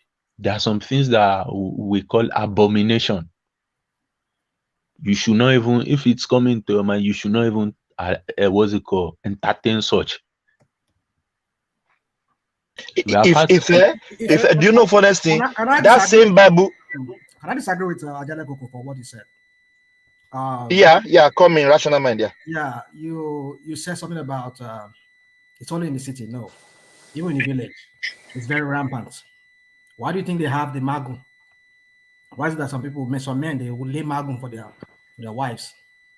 It's a common thing in most villages. Even among the Asians. So people do that. People sleep with other people's wife. That is why they have that kind of things. They have that magnum. So some men will lay magnum because they suspect their wives or they suspect. Yeah, it's a common thing in the village, not just a city thing. So that rational mind. Do you know funniest thing? That magu is even dangerous. After 7 days, if that woman didn't sleep with any man, he will be vomiting blood. Sometimes their husband even get into that magu himself, because he would thought that the woman has went out and messed up. He would thought maybe that man has died, and the woman will come back home. The woman doesn't even know that he has something in her body. The man will still fall into the same trap. It has happened very many times. One thing you should understand is there are different type of magnum. There are ones when you do it, you still have some time for you to be rescued. I mean, some people they some people are so there are different types like that. So maybe the one that guy did, maybe probably the one they did to that woman, maybe the husband did it. Maybe yeah, I was going to ask what type of magnum is it. You said what? I was going to ask what type is it. Like you just said, there's different types. No, there are different types. Yeah, there are different types. That man. There are some. Hold on. There are some. Even after you do it, you'll be asking for water. Omeo, they will just give you water. You just be drinking. You'll be drinking. There are some. Is this something you saw in Odunlade movie? And you are no, one man. That's the truth. It's happened. I've a guy that's been struck with that magnum before. It's true. So there are different types. So the point is, maybe the one they did with that one is that there's one you do it, they will put it for the. I mean, the man will somersault. Maybe if you somersault 3 times, that's the end of it. That's the end for it. It will somersault 3 times. So that's why if he did the first one, if people around it, they will hold him down. So he won't somersault the second one. So there are different type of magnum. So, but the point rational mind. Back to our culture. I love that. We should go back to the no one man. I'm very candid now. I'm very we should go back to the olden days. It's very good. But it's very good. Hold on. To be listening your wife with magnum, you want to? One man. Understand me. If people knew that this thunderbolt is there, even the woman will be scared to go outside and go and mess up. No, she can't. I don't say you should be listening. Hold on, Thomas. She cannot know now because that defeats the purpose. You know, if she knows, they are now. You know, if she knows, but one man, before a man can laze his wife, magun, he will see a traces of infidelity. Sometimes they even not in her, in himself. He knows he's an untrustworthy man, and therefore he acts. Yeah. But one man, that is another instances. Thomas, I said some man. Yes. Yeah. You just said now that some men, they will do it, they will lace their wives with magnum, and they will totally forget that they've done it. Or maybe they don't even forget to even open it themselves, or because they have the key. It's something they can do probably so that when they want to have a relationship with their wife, that way they can just do it and then they will open the thing for themselves so that only them can have that carnal knowledge of their wives. But then if they forget, that thing will bounce on them. You know that? Yes, I said it earlier on. Yes, yeah. When you do it for a woman, it results in something else for the woman. Yes, sometimes they vomit blood and just die. Thomas, there's something I want to show you. Because when you were talking earlier, you said maybe that Babalawo, because you know that thing that when they catch a girl that they've been chasing for a long time. And then they spent a lot. They want to get their money's worth out of the girl, so they go and fortify themselves with all of these manners of drinks and herbs, and then that might well be he powered himself up too aggressively, and then that might well be what led to his demise. So that's what you said earlier. So when you were saying that, it reminded me of a clip that I saw. A long while ago. So I went to dig it up. I'm going to play it to you now. Apologies, it's borderline lewd. So it's somewhat lewd. It doesn't cross over completely, but is with a small X rated. But watch this. It amused me endlessly when I saw this. A lot of you may have seen it, but watch this. Àwọn kan wà jẹ́ pé 3 hours ẹ̀ tí release. Mo máa ń pè yẹn ní pọnkiriyan. Pọnkiriyan. Yes, so tó bá lò ó máa wà òkè gan. Òun ló ń jẹ́ tòròbòyé. Tòròbòyé lélẹ́yìí bóyá obìnrin yẹn ó máa ń nírun ní abẹ́, so tọkùnrin bá gbọ́ ṣẹ̀gùn á tún díẹ̀ tó ẹ pé. Jesus. Ìyẹn ló ń jẹ́ tòròbòyé. Máa ń ṣèpù irun bóyá gálàsì lẹ́fẹ̀ẹ́ gẹ̀ ní àbọ̀ bàmà tàbí round shape tàbí 4 corner. Ẹgbẹ́ tí bá gbé pọ́nrán ọkùnrin sọ́wọ́ báyìí tí bá bá yọ style ọkùnrin yẹn máa like ẹ̀.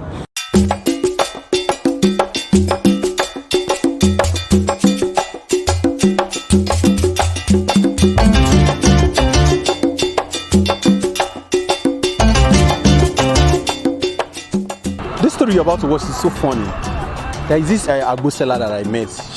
She used one word and she said, "We guys, we are car wash to women." How can she use that kind of word? I need to find out the reason why she used that word. Why I, Timothy, will be a car wash to a woman?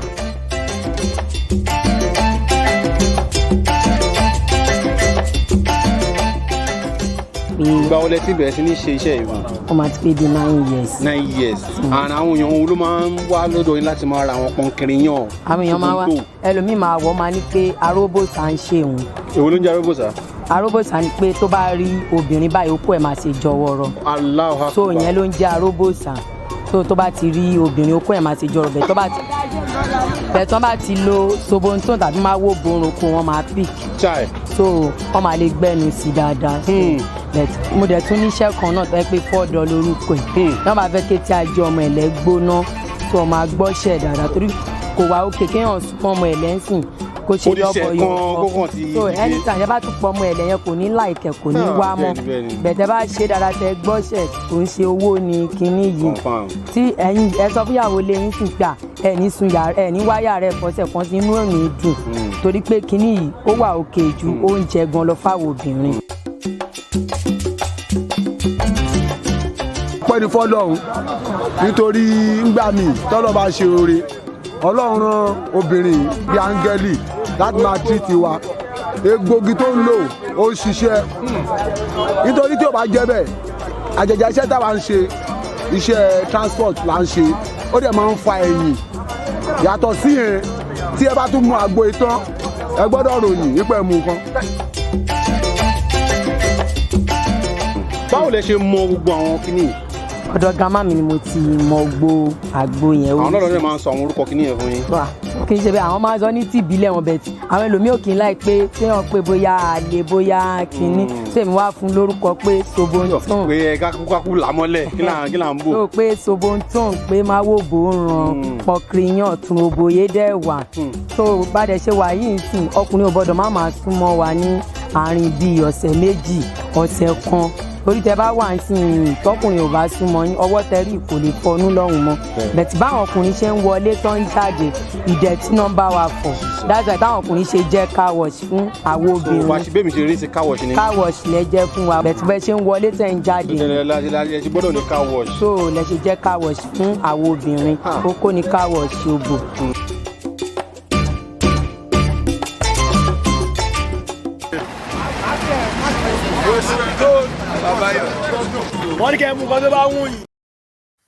Apologies for plunging the platform to new depths, to lower it to the gutter level. When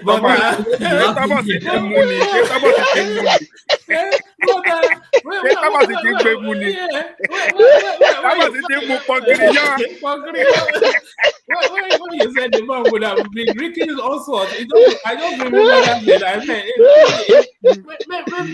Maybe that's what the police will find. Maybe it was just a case of concrete. One man, that is Yoruba's Viagra right there. Yoruba Viagra, yeah, right there. It works. It works for people. I could remember I remember when I was in university. Oh, the guys will say, let's go and have. But what pisses me off is that I don't drink alcohol. So, and they always put that thing with alcohol. So I never taste it. It's only those ones that you will just buy from Yalagbo, from maybe from OJ, or from Bere in Ibadan.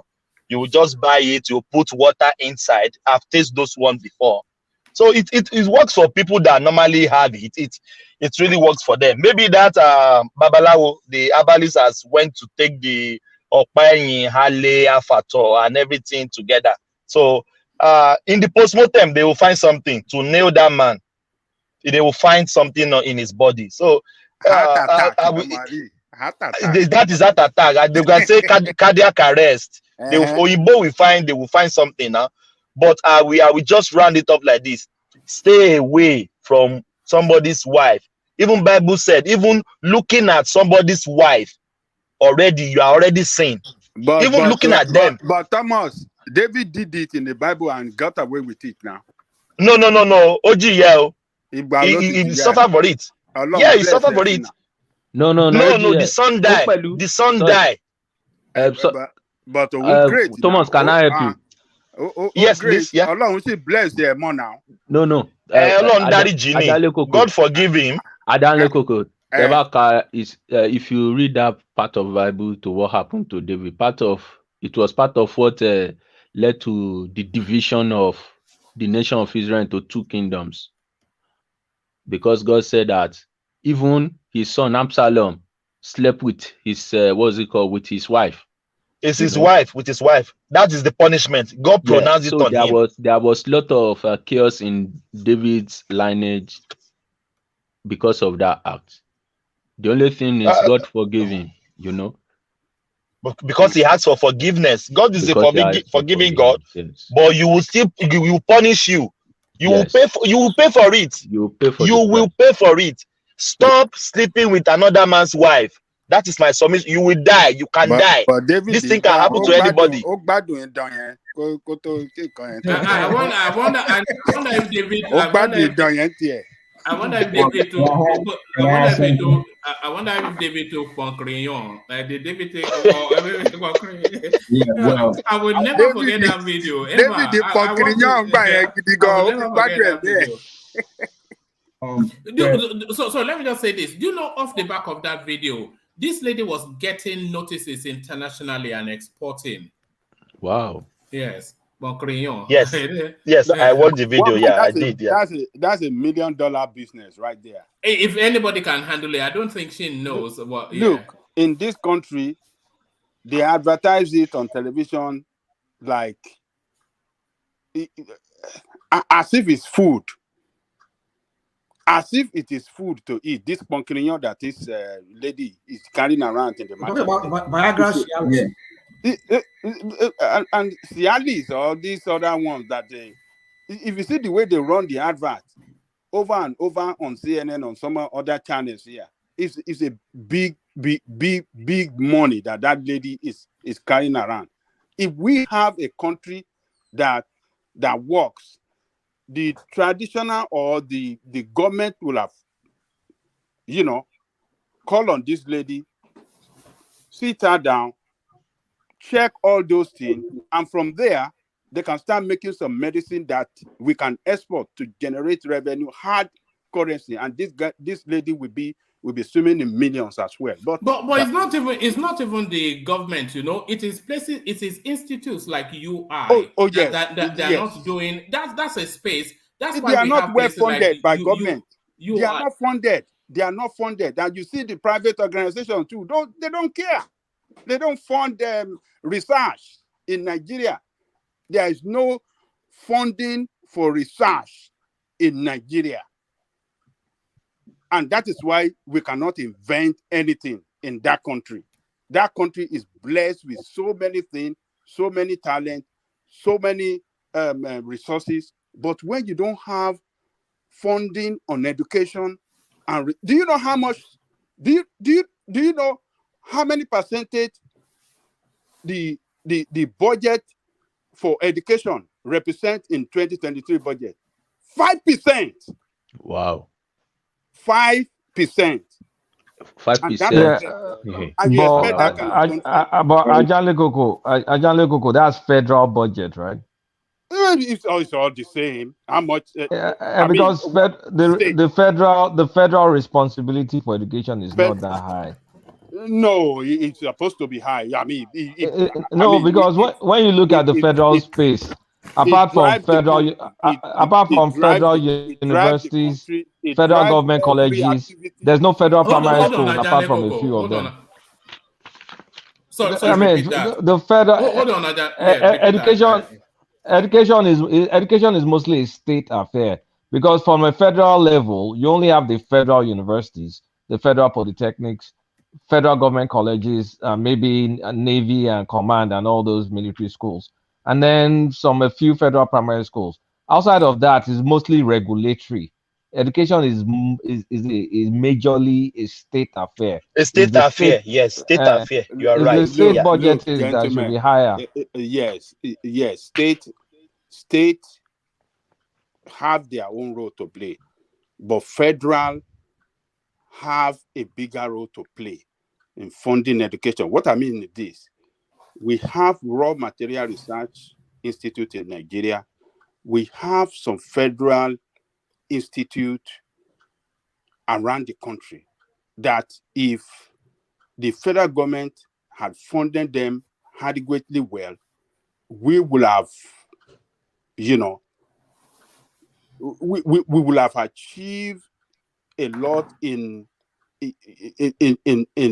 inventing some certain things that can turn that country, particularly to an industrialized country.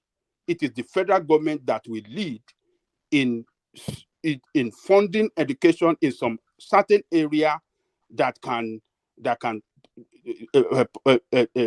help that country to achieve a lot, particularly in the areas of science, technology, and some other great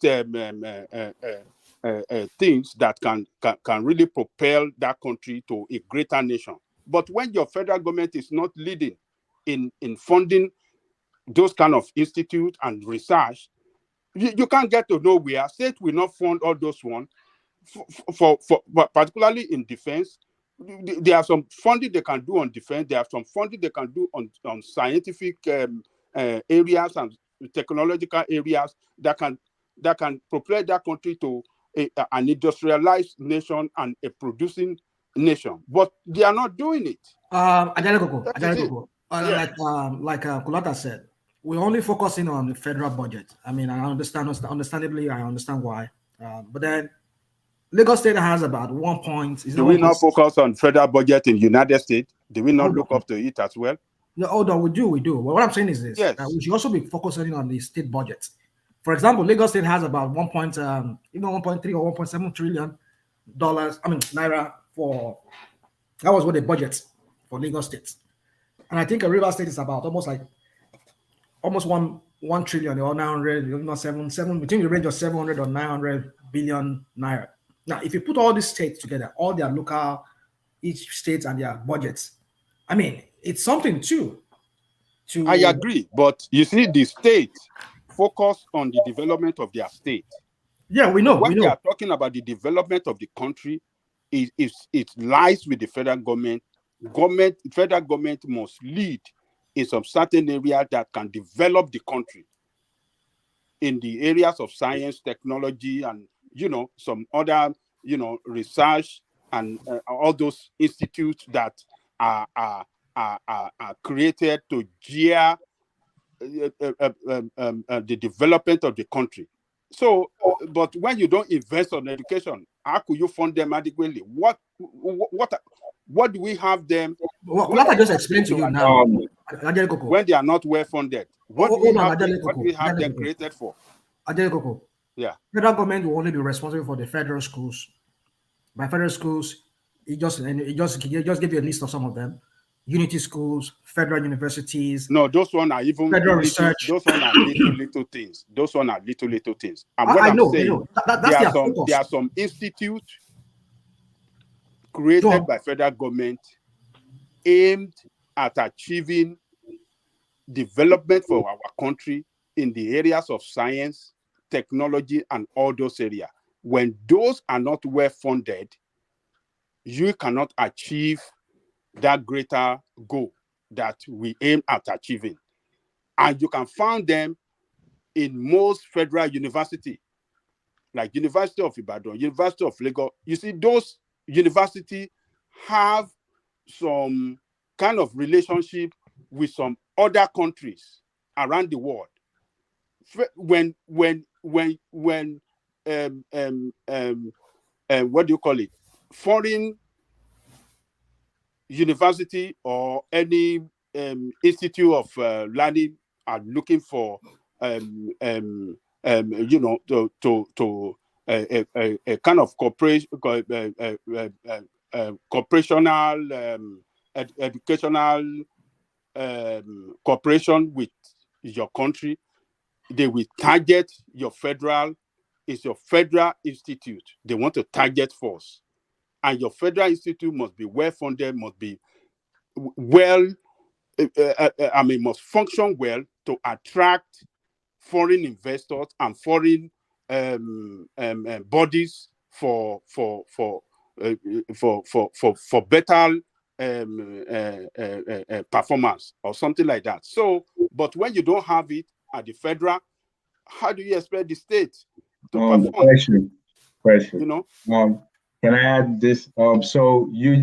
So what about, because I remember one time there was discussion about the CBN funding something about agriculture and stuff, and somebody raised the fact that what is the Department of Agriculture doing? So what about the money given to Department? I'm just using them as an example. Department of Agriculture. See, don't you think they can use part of their whatever budget they have to fund some other university to do some research on what they have going on, instead of just depending on what I know they're on the federal agencies. So instead of just depending on the budget that the federal is bringing out, what about the other agencies, like Department of Agriculture, for example? They decide like, okay, this university, let's focus on this research. We'll back you with this amount. Yes. You can do that. Yes, we could do that too. You know. Yeah, but all the money that was given to them, what are they using it for? Look, corruption's killed your country, man. But we have agricultural research institutes like IITA. They exist, and research is done. We have FUTA as well. We have FUTA as well. We have FUTA. But IITA is dedicated to agric, and IITA is decently funded. Kolata, IITA is international. I work there. Yeah, it's not for Nigeria. Okay, it's not for Nigeria, but at least we have not it for in the Nigeria. country. Yes, I work there. It's effective. It's in Ibadan. Yeah, they are effective, Kolata. They are purely international, white all over every place. Exactly. Yes, I worked there before I left Nigeria. So it's not Nigerians institute. Right, but they have their agenda as well. Even though foreign countries, they're funding us to do something, they have their own agenda. They know what they want out of it. So even if we come up with something, I mean, they might not be, I mean, it's more like Ford or whatever, if you can get grants from them. I mean, it's nothing is free. They want something from it. So that's Sorry, let me interject. Maybe I don't know if my stem was lacking, but I don't like it being. I don't know. But I thought we were talking about Mago. Yes. How do we not get to funding of university and you know how it goes in this place now. It has a life of its own. What piece is enjoying that Mago? You are enjoying that Mago talk, Abi. Please let me before I lose my school of thought. First of all, that one man says is three-dimensional. The pastor, the babalago, and the woman. First of all, that will tell us that the pastor went the voodoo way to sort his problem, and the babalago was not strong enough to hold himself, and he passed out. And the woman, as the wife of a pastor, caught in fornication. Don't you see? It's the same crime that hold the woman, and hold the babalago, and hold the pastor too. But again, everybody have kind of Mago in their own community. Like the Benin, we have what we call Emio. You don't necessarily have to swear it or nothing. As long as you are married to that house, if it's a traditional home, if the woman fornicate outside, the man will start getting sign. And the man refuse to notice that sign. And that if he's lucky, his first son will die. If he's not lucky, he himself will die. Then we'll go and find out what happened. Also, okay, the wife fornicate. No, hold on, Thomas. One piece. I think you've got that the wrong way round. Nobody's lucky to die at all. But using your scenario, if he's lucky, he will die. If he's not lucky, his first son will die. No, so I said you don't lucky. want to die before your son, do you? No, I said if it's lucky, yeah. If it's the way our own happens in Benin, you don't swear it. Not like you go and swear at time. That wasn't what I was saying. You said I know. Yeah, but this how the way of the girls is not the way of man. First of all, you will be getting terrible things. Sometimes when the woman is giving birth, they will be having steep belt. They'll go and find out, the woman fornicate, or the woman shook somebody's hand, or a man crosses his leg. Not that even fornicate, man crosses his leg inside the husband at home. Then, or the man's son will die mysteriously, or something will happen mysteriously. They'll go and find out. But sometimes, unfortunate case, the man would die. Probably the man knew, but choose not to speak out, or he couldn't, or he didn't take notice. So it happens in every community. But One piece, please. Let me ask you this. You wrap it up. Is some culture racist? What I said is racist is that why is it that is only the woman they are punishing? If the same man go out to go and do adultery, is it not amount to that man? No. The man has the right to marry as many as he can. God. Yes. Continue. Yes. Yes, they make one. There's this adage. Which they tell scratch ear, don't catch a scratch eye. You understand? Man can do certain things, women cannot. See, woman lifespan is different from man's own. Woman for the 650, she's done. But man at 70 can still be getting married. And you understand one thing about women, like I say. Sorry, this boy, take your soccer. See, a woman can marry a man and sleep with a man for the next 50 years, and I enjoyed that social intercourse like the first time in our life. But man does not really count a bad man. Man could have the most beautiful wife at home and still go outside and sleep with a maid. It's just like the animal instinct of a man, the dominance instinct of a man. So it's two different things. Now, sorry. So you just make some statements sometimes. What qualifies you to know what satiates a woman's sexual desires? How do you know that? There's a way. Just hold on first. Hold on. What qualifies you to say that a woman can be with one sexual partner for 50 years and be happy with that? You are not a woman. You are not a woman. I know. This just it's not opinion. It's a fact. You can use our mother. We're not using the recent this thing now. Our mothers. Our mother will be our father for 60 years. No. Hold on. That's sacrifice, not pleasure.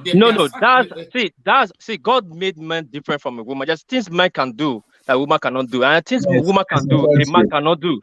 It's just being built. It's just built. It's an essence thing that God built in a man and a woman. A woman can. You look at the relationship. A girl can date you for the next 12 months. Every day she sleeps with you is like the first time in her life. No. What do you mean? You are not qualified to say that is what I am suggesting. It's not a matter of qualification. No. You are not a woman now. So how? Look.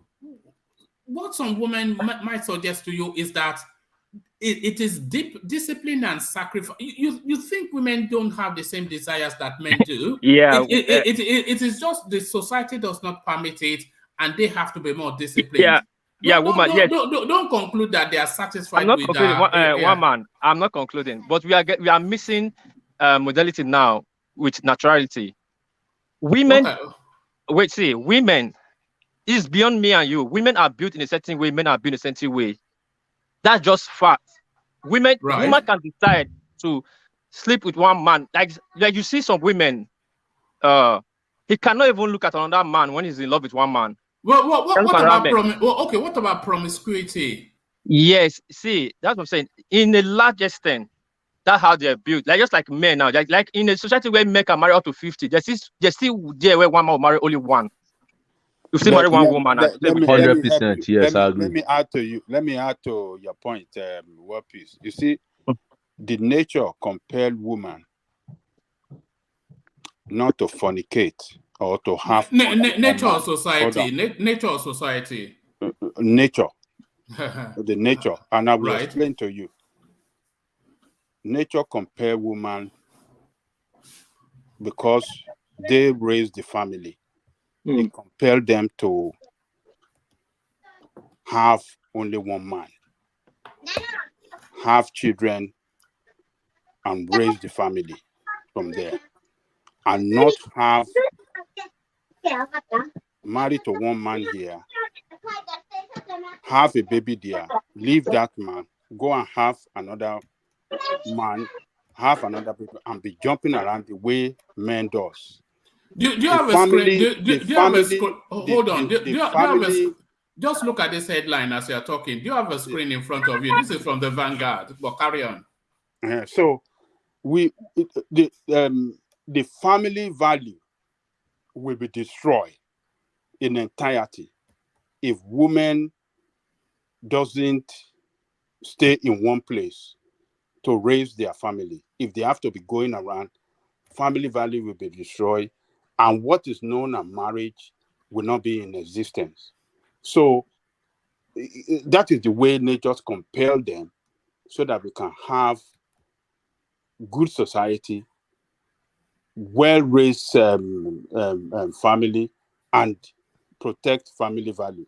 But Western hold on, Western world with their own theory for reason of right, and we see what is happening to their society in terms of divorce and problem. No, it's you see, that's the way nature compelled them. If you go to the indigenous, go and read the history of the indigenous people around the world. Hold on, Ajale Koko. Before you go to the indigenous, how do you explain indigenous this? People around the world. Yeah. How do you explain this headline on the screen? It's from the Vanguard. What did it say? It says it's Nigeria. It says paternity fraud. 30% of Nigerian men are fathering children that are not theirs. So how does that align with what you're saying? Because you see, those women are responsible for that, because they are jumping from one place to the other, and they will destroy that family value and family structure in entirety. So for what has happened now, a man raising a child that is not his own, if at any point in time he come to know that this is not my child, what is going to happen in that family? That family will scatter. So, and that is the reason why nature compelled them to stay with one man. And that's it. Have your children with one man, raise that children. But that's not nature. No, hold on, Ajale Koko. That's not nature, that's society. That's it is not society, it is nature. It is nature. All right. It's not society. One man is not society. You're confusing nature and society. May I add? So I was watching both. You see, hold on. Primarily, it is nature. Well, it's not when nature. the society now adopts that nature, then you will have a better society. All right, Rational come in. Yeah, you see, we all have needs, both men and women. We all have that urge to want to, explore certain things, and like that guy. If you listen to what that lady said when he was talking, he says, we women, us women, we like it. We're like car wash, blah blah blah. When she was using some kind of word, Well, he says, it's a car wash. When people get in there, you're washing the whole thing out. Let's just say that. So, but the point is this: the society we're living in right now, it's kind of like it's conditioning men and women to a certain way. Like we say in the past, in the old days, that a man can marry many wives, and the woman just have to sit down at home. That's the society. That's the societal values. That is not anything nature. It is the patriarchy that made that law for women. That's why some women now, in recent years, ever since the 60s, when they say this movement of the feminist movement, who have been like kicking against this whole patriarchy thing that no, if you men can do this, we two women can equally do the same thing. So they want to change that value, that societal value. So it is not nature. Nature has it that men and women have they have excuse me, they have needs, and that needs is that sexual need that needs to be fulfilled. However anybody fulfills it, it's up to them. But the point is that you're confusing societal values and what the need of a man and a woman is. So for me, yes, it's the value that okay, if you as a woman, if you have multiple partners and you are attached to a man or you're married to a man, and that could erode the family. Yeah, that is the societal norm. The society. Yeah, but a rational mind, that is conditioning. That's not innate. Yeah. So what? But It's what not I innate, think, no. yeah, no. So what Ajan Lekoko was saying that it is nature, which is to say that it is innate, but that No, is it's not not. innate. It's not. That's Woman, societal. can I quickly interject? Hold on. Hold on, Ife. Let rational mind run So, well, let me just. yeah. So the point is this: let's not confuse that what the society has conditioned us to believe or conditioned us to accept as ways and values to what the nature itself, because it's nature that a man and a woman would need that need to be intimate. Get it? So, but then that value is what the society has interpreted to mean what is morally wrong or right. Yes. That is what you Especially in this context. Hold on, Ife now, please. You see, the point that I'm wanting to propose is that women as equally as men, and some people will even suggest more so, they are sexual beings. They are sexual beings, but because of the way society, like you said, the patriarchy, because it's a man's world and the way the world has been structured, it has repressed somewhat, maybe not repressed, but it has encouraged women to suppress their sexual desires, to have a more disciplined life, because of course, if they give full expression to their sexual wants, society will punish them heavily. So that's to tell you that it is conditioning and not nature. Yeah. I have a question. Okay. Yeah, carry on. All right. So two things. I have a question for the nature part, and the other thing. So the first thing about this topic. So I was watching the TV. Is it TVC, and they actually have the same topic. And one guy called in, I think he's Abilis, and he said there's a magnum for men as well. I don't know if it's factual, but he said there is. So to the question of the nature. So if a woman have more than one has like multiple men. So let's say, for example, she's having intercourse with all of them, and she got pregnant. So how would she determine who's the father of the kid? While in a man case, a man can have multiple wives or multiple girlfriends. If he pregnant them, he definitely know that I'm the one who pregnant you because I'm the only one sleeping with all of you. So I think I will back the fact that they were saying it's nature. I think from what I'm saying, I think you have to say that if you look at it that way, how would you answer it? So you're saying it's not nature. Why can't women have multiple guys? Okay, go ahead and have multiple guys. But if she got pregnant, now there's a problem. How do we know who the father is? No, hold on. Yeah, but that's society, isn't it?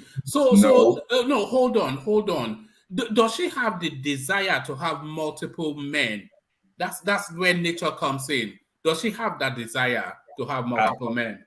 Yeah, but to what I just said, I don't think God created women that way, because for them to just start going around and having different things like that, because at the end of the day, it will cause confliction. Like just like what the example I just cited. So I think for men it's more like, and it looks like men, we kind of like anything in pants and he has the top and the bottom, we kind of like want to see it. So I'm not a woman, so I can't say maybe they don't desire to just have different guy stuff. But the way it is, if you're looking at it nature-wise, it doesn't really add up if women have different guys and something like that happened to her, then it will become a big confusion. Like, who pregnant? Can I interject now? Yeah. Before you come in, let's bring in a female voice into the conversation via the comment section. Bami Dupe Shoyege, so she's a female and she's going after Ajanle Koko. So it says Baba Ajanle Koko, stop deceiving yourself with this nature theory. I am a woman. I have chosen to be decent in my marriage because my husband respects me. Stop talking about nature, Isonu. So there it is. Nature is Isonu. Hey, one man. Let me see. Hold on. Let me see. It's Isonu. Hold on. Oh, one man. Isonu. No, Isonu. No, Isonu. One man with Yoruba. Sometimes.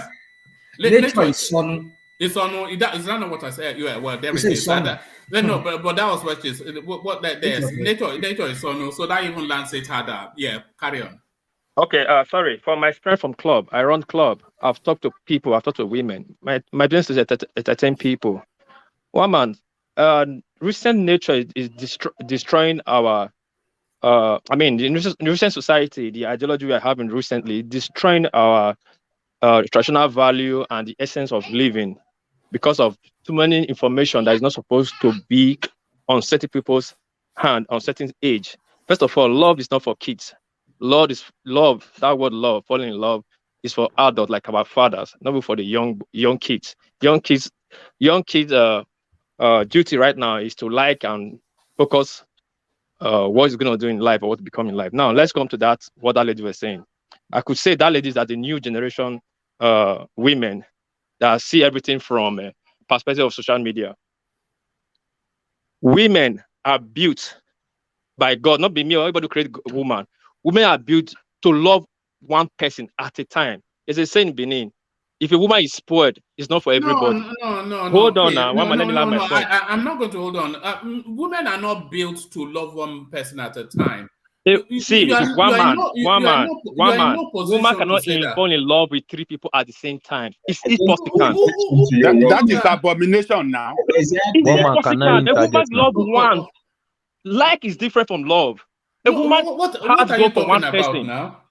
Oh, one man, I don't understand what you are talking about. I've interviewed women. I sit down I sit in my bar. Hold on, I'll sit in my bar in the night, maybe a slow night. I have like 3 women or one guy. I will talk in like 6 a.m. in the morning. They're telling me their problems, what they want, and all that. Sex, dick is easy to get, but that emotional love to get is difficult. It's once they get that one, is locked. That's why you see a woman that is free, that everybody is sleeping with. The day she see the man she likes, it ends. No matter how much you bring, she will not go back to that life. Now, because of this new society, at the old, when a woman likes a man, he likes the man and stay with the man. Even in his struggle, the man is suffering, he stays there with the man. He sleeps with that man, he bears children for that man. So you see they'll have 10 children. He will be there. You see rich man enticing her, she will not leave. Her heart is locked for one person. He's locked for one person. But men are built different. A man will love his wife to the end. He will still travel to another place and just to make love to a girl that he has no feeling for. But a woman will not do it because he traveled out with her friend to a different city and she saw another girl. She sees another girl that is beautiful. You want to have sex. Her body will not even move. I'm not sure you should be making the category. So, one man, can I interject now? Yeah, come in if Yeah. We are talking about society. We need to accept that society is defined by different ideologies. One of the paramount ideologies that defines society is religion in whatever form it comes, either the traditional religion, Islamic or Christian religion, such that what is found out in some space is not frowned out in another space. In most of the Christian societies, polygamous is frowned out. In traditional society, polygamous is not frowned out. In some cultures, let's look at the Tuareg and the Borurus. The Tuareg, the women can marry as many men as they wish. The Borurus, the same thing. Then there is this Fulani tribe called the Wandabis. The Wandabis too have that funny culture, whereby when the lady is not married, he can go into different relationships he wants until she now feels that, okay, this is the one I want to marry. Then she stops. Before now, we used to hear that maybe some people in Benue, when you go to their place, they can use their wives as guests for you, So different society defines what is acceptable or what is not acceptable. Before in the Western world we are now, most men were polygamous until most of the Western countries adopted Christianity, where the society by default became more of it's a one man, one woman society. But they all fornicate. But they all fornicate. But that does not mean that the fact that you, as a man who want to practice your Christianity, goes to another place, even though you may have those desires, you want to, deaden your body or control yourself. Because what religion does is it controls that human nature we are making excuse for. The human nature will be controlled by the way you believe your religion. The same traditional institution we are talking about in our own space, that same traditional institution is just to regulate this nature we are giving excuse. Because let's take for example, if there was no mago in the traditional society, I'm telling you, most people will be promiscuous. Most women will just be moving here and there. But it's just a more of a check and balance system to curtail promiscuity, even for the man or for the woman. Like Oriola said, there are some cases where you find some women, because their husband are promiscuous, they went to do some things the body of their man, so that if the man wants to meet any woman, two ways: you see that the woman dies, the woman they want to meet dies, or the man will lose his erection at that moment. There are some men too, they do it on the body of the woman. I know this one from the Fulanis.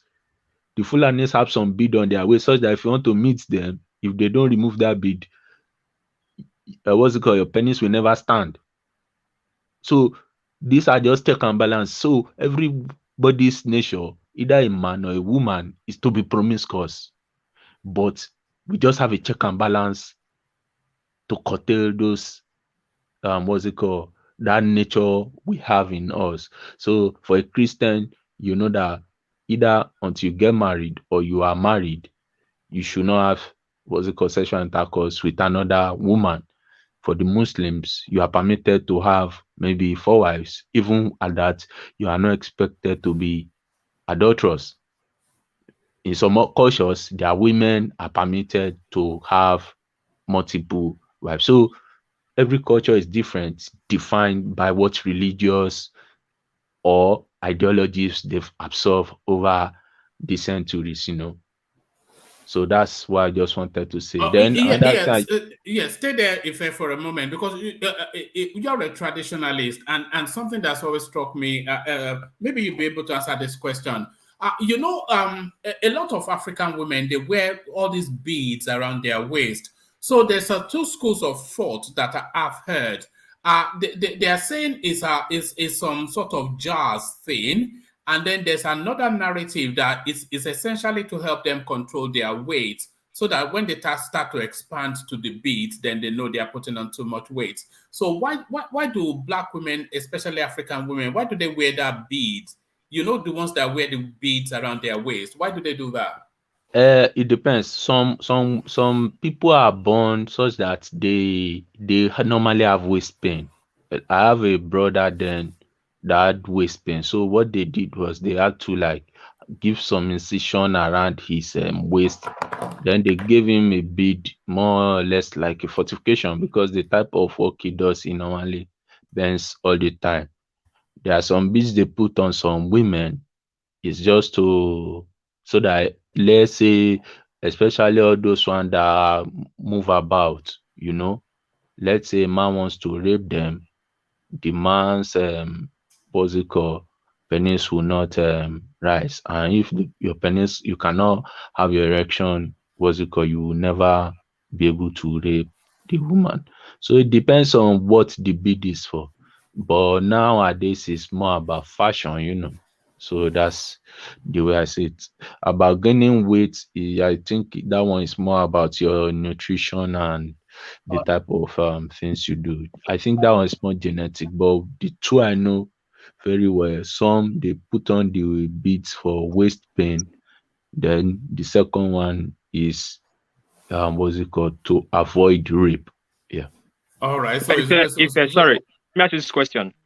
When it comes to this extramarital affair, yeah, who between the man and the woman, who said the ideas first? Is I think from the traditional setting is the man, because in the traditional setting most of the Let's move traditional. Just use the word generally. Who approached who first when it comes man. to man. Okay. So why people always say that women have the same choice that men have? Women are designed to be reserved. Men always approach women about their desire. That's why they have all these mago and extra things they have to protect, not to protect the man, to protect the woman.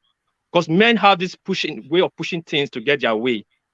So not because nature, not say society is making, society now is destroying it. No, hold on. Before you go in deep with that, just what you were speaking about, world peace. If a woman is walking down the road, can she see a man that she finds attractive and sexually drawn to, even a married woman? Yes, nowadays. No, not nowadays. No, not nowadays. You mean she's walking down the street, she sees a man she's attracted to, and she approached the man, or she gives No. to... I didn't say she approached. I'm just saying she's walking down the road and she sees a man and she says, "Oh, and she has the thought in her head that man is, I'm attracted to that man." Yes, it happens. Yes, that is natural. It happens. A woman can give. Yeah, so stay there. Is that your son agreeing with me? Of course, he will agree with me. But that is exactly where the point is. As that woman walks down the road, she sees a man, she finds him sexually attractive, but then she just walks on by. But then the man sees a woman, and he finds her sexually attractive, and he stops her to try to engage her in some form of flirtation. So the fact that woman who finds a man sexually attractive but just walks on by like she didn't see him, and the fact that she did not act on that, it is conditioning, not nature. That's the point. I understand your point, but it's not so. We are not trying to redesign those things, exploit those things that women have to try to exploit it. No, one man. Then having the opportunity to speak that it does not mean you're conditioning. I remember one time in 96, I mean, is it 97 when Western Union just started in Nigeria? Me and my auntie was in First Bank. There was this, you could see this man is an old elderly man, but huge, light skin, playing. He's like in the 70s at that time. And my auntie was like 50 or close to 50, he's married. He look at the man. Everybody turn and look at the man. Even I look at the man. He said, he's speaking to me that this man is a full-grown man. That's appreciation. Does not mean he just starts. He's down to sleep with the man. Women have right to show, have feelings or have those kind of ideas. But men are different. When a man sees a woman that is that beautiful, the first thing that comes to the man's mind is to go between the legs. That's why the society now try to protect the woman, not just leave the woman to fall a victim and blame the woman. Yes, that's what you have. Yes, true. It's not to, True. Look hold at on. that. It's not to protect her, it's to cage her. Let's be. No, it's not cage. It's to not cage cage. her. So, Yeah. no, it's not cage. It's not cage. Okay, let me use an example. One of my American friend here is not here. If you see this guy, handsome guy, good, a military guy, fine. We all used to have our girlfriends for him, or you hide it from him because he's a fine guy. I can have his way when it comes to any woman. Now, what happened? One of our other friend had this girl, a go-go dancer. So this guy's been chasing this girl for long, and this girl's like turning me off, like cutting me off. They didn't even give him attention. But what the guy do? One day he went to the girl's show. It was like a slow day, like on Tuesday night. Then the girl danced. After our show, then they were drinking, talking. The girl got tipsy. So the girl was going back. They have a room lodge they give to all these girls go down to sleep, to rest. So the girl went. The guy followed him, but I just with the girl, and followed the girl to the room. The girl lied that we're talking. She was tipsy. Before she know, that guy had his way. That guy, when the guy left, the next morning, the girl called me first and told me, because I was close to the girl's boyfriend. Then when he hung up, I was saying, okay, don't call your boyfriend. Let me talk to this other guy before I could hang up. He called his boyfriend and told her boyfriend. But one thing I recalled inside that strikes me inside that what she told me is like, this guy knew. He told me I'm weak when I'm tipsy. That's the advantage. This guy took over me. From that day till today, this guy detests that guy. You don't want to see that guy. Hold on. Did the guy force himself on her? Yes, because he was tipsy. So women are not that. They don't have that. It's not like force like rape. Not like force like rape. Hold on. So she loses her inhibitions because she was liberated by alcohol, and she acted. Hold on, she loses her inhibitions because she was liberated by alcohol, and she acted on will. So that is to tell you she's always wanted it, but she was inhibited by norm. But the alcohol liberated her to do what her heart desires. See, you could define any way. You see different women we have here in this world, even black women. You see some women, at first, they are very harsh. They're very defensive. Not because they are that built to be defensive, but because they know how they were built. So they try to create their own defense. If you pass through that defense, you could see that you can get them as easy as you can even imagine. That's why women have different defense mechanisms. There's some girls that way back in our time, when they are going out, they'll take their younger brother along. Let's go. I just go and buy something at the junction. Nobody asks her to take the younger brother. She knows that when she goes alone, those area boys will start talking to her, and she will have no choice to start listening. And when she starts listening, she might listen to what she doesn't like. I will lure her. So she will take her younger brother, and that will be her defense. By the time you'll be talking to her, she will not listen to it because you don't want her younger brother to go and tell Big Oko at home that Joy was talking to one boy on the street. You understand? So women know their weakness, they know their strength. So they defend it a lot by themselves.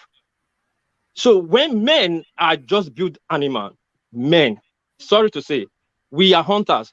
We like to dominate. We like to hold our territory strong. When a man see a woman, he go after the woman because of the glory, what he's going to gain or win.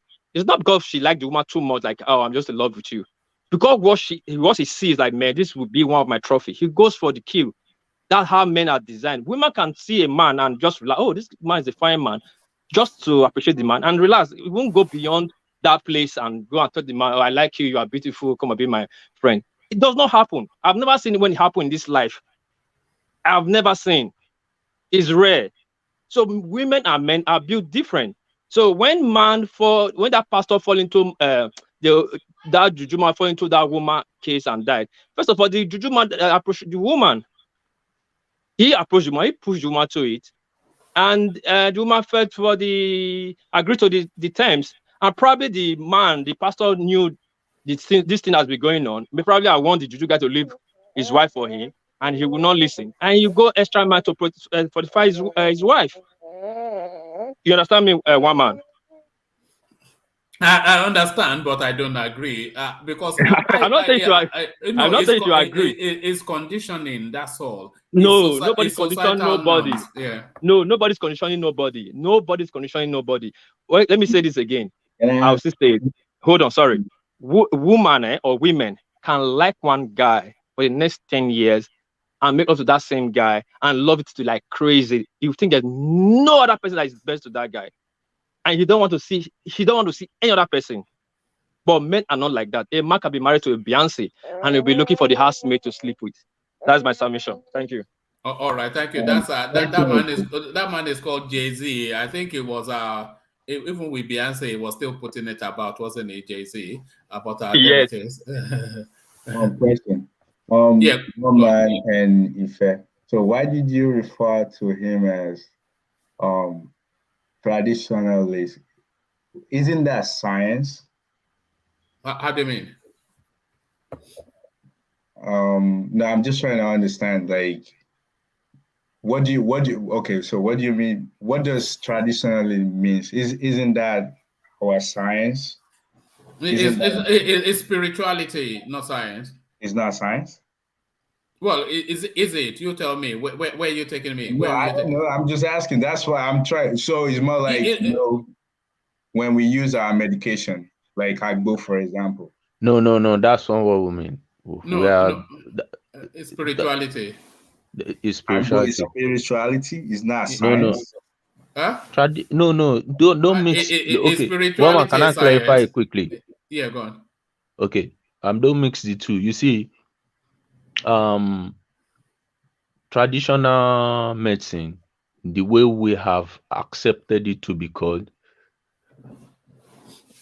is not separated from our traditional spiritual society. In most cases, they are intertwined.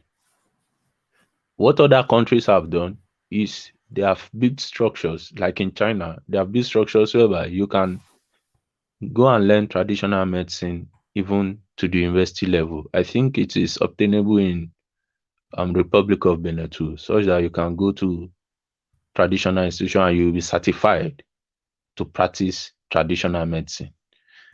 Unlike what you have in Nigeria, it's not like that. So I want you to look at it from two paradigm. The traditional worship itself is not what any Jack and Harry can just access, But the traditional medicine, you can go to other countries that are offering it to go and learn and certify yourself as a traditional medicine, like a traditional healer, whereby you understand how herbs are used but in most cases, they are intertwined. I think right. If Nigeria, the point I'm trying to, so for example, like when I was younger, like they don't actually say anything. It's more like they just go to the bush, call like this. They will say away something, is something. They just match it together, cook it, you drink it. It's more like you use Tylenol. Oh, sorry, maybe paracetamol would be right. It's the same thing, and you just the same way. Like when you use Tylenol or paracetamol. Yeah, sure. Orthodox medicine and traditional set medicine, it out, but they didn't. So that's why I just the way I kind of say it's more like it's the same thing. The only thing that is different is fermentation. It just suck out the water and turn it into tablet. So that's why I was saying no, it's different. Orthodox medicine, you do synthesis in laboratory synthesis, such that the active ingredients have some chemical pathways that can be synthesized from non-traditional means, if I'm correct. Yeah. Well, I mean, I understand your point. I just think that if you look at it, the same type of ingredient in, let's say, Tylenol, for example, if, let's say, we take our time to research those leaves and I want to make sure, is it herbs and all of that? I feel like we probably will see that it's the same ingredient. I was just saying, because when they say we have traditionalists. I was just seeing you maybe just like a scientist. It's just that we didn't upgrade our stuff. Maybe that's why we just call it tradition. No, they isolate the active ingredient, like you first said, and then they will try and make a synthetic patent it. They version will of even it patent it. and patent it. So in herbs and everything is more complex. So the efficacy and the potency may not. It's gonna be hit and miss depending on what you find in the bush or whatever.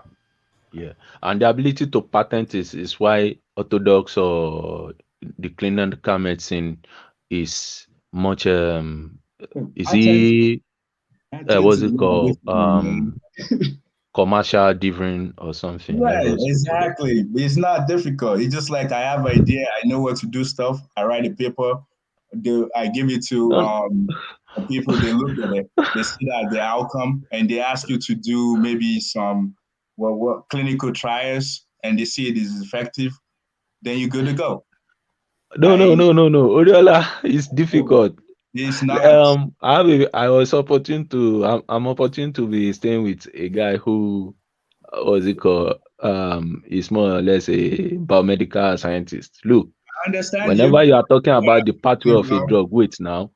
Whenever you are talking about the pathway of the drug, what defines maybe an oxide in the pathway could be that what's it called chemical chain that what's it called that defines the market and the patent of that same parent chain. So it's totally different. That's why we are talking about synthesization. Let's say you want to synthesize Ebola or HIV virus in the lab now.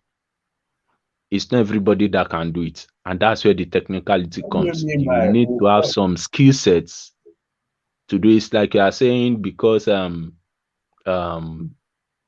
let me say, yeah, because everybody knows how to build the houses from brick. You add cement, water, sand, and granite to make brick or whatever you want to make. Then everybody can do it. Me seeing it. You still need some calculations that's depending not on the my type point. of structure you want to do. Right. I understood what you said. Exactly what you're saying. It just, I'm saying it differently. It's the same thing. I was just saying that I think what we have, I would just more like, because you call it traditionalist, just like you said you can go to university now and actually learn and understand this type of stuff. I was just saying it just upgrades science. I mean, I understand your point, but that's the way I kind of say it. I think at the end of the day, even if you go to the It's not university, from my little knowledge, it's just for you to be able to understand diagnosis better, such that you now know how to apply this, lay down traditional medications in a more, what's it called? Would I say, what's it called? More um, sustainable way, such that you'll be able to quickly go to the root cause of the problem of what's happening. Then maybe Yeah, you have some skills to be able yeah, but to take some data that's a and layer. blah blah blah. That is more like physician type. I'm talking about more like pharmaceutical side, where you develop something that you can use to actually diagnose and resolve any problem. So that would be more like later on. But I know what you mean. I was just curious to the fact that we refer to our own people as traditionalists instead of. It's not a pejorative term. Maybe it's how you've chosen to hear it. It's not a pejorative term. It's just simply words that describe. But gentlemen, I want to. May I just contribute a bit on that?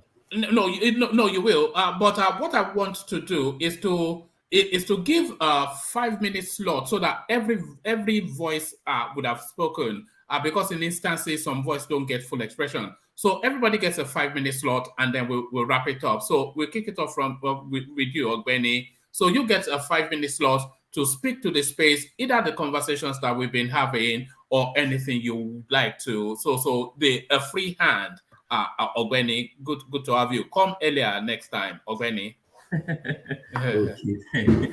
Thank you. I lost the internet on my system, so I couldn't join very mobile. So good morning from Aberdeen.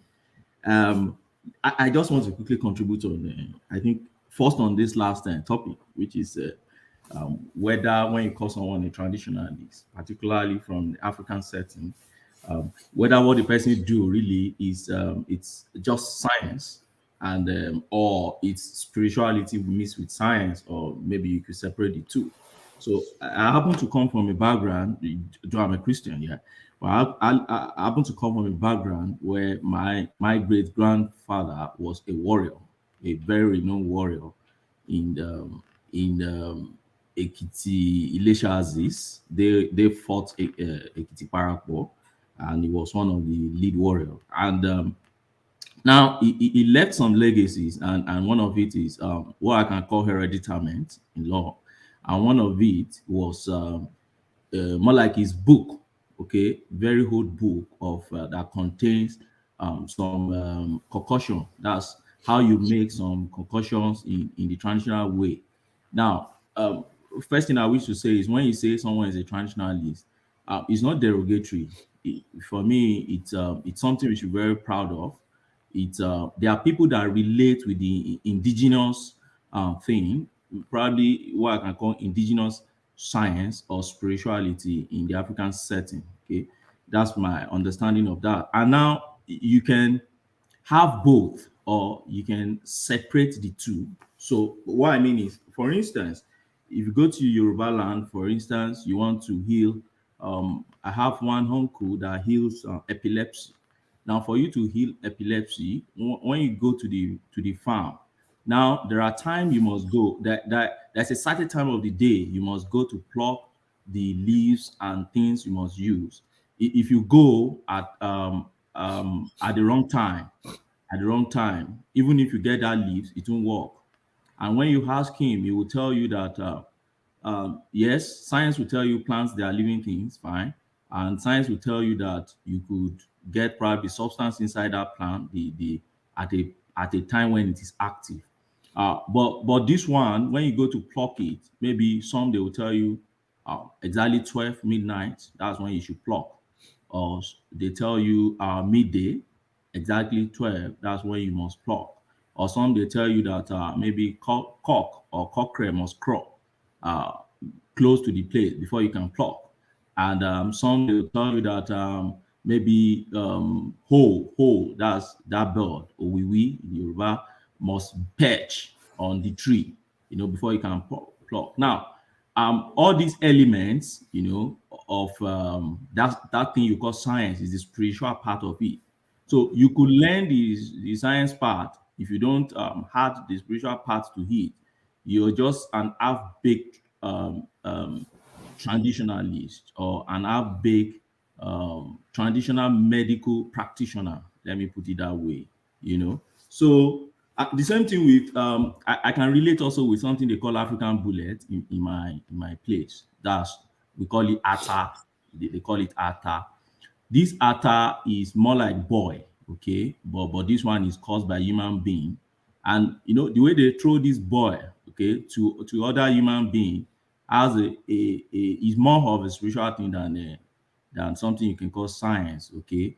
Now when they throw it to your shadow, and it manifests in the physical world, and then it reflects on any part of your body that it touches, and then it becomes something like a boy. But it looks like the boy that ordinarily Orthodox medicine would want to make attempt to heal, but it's not something Orthodox medicine can cure. So you need also to get the traditional medicine now to cure it, and there are ways you must go about it.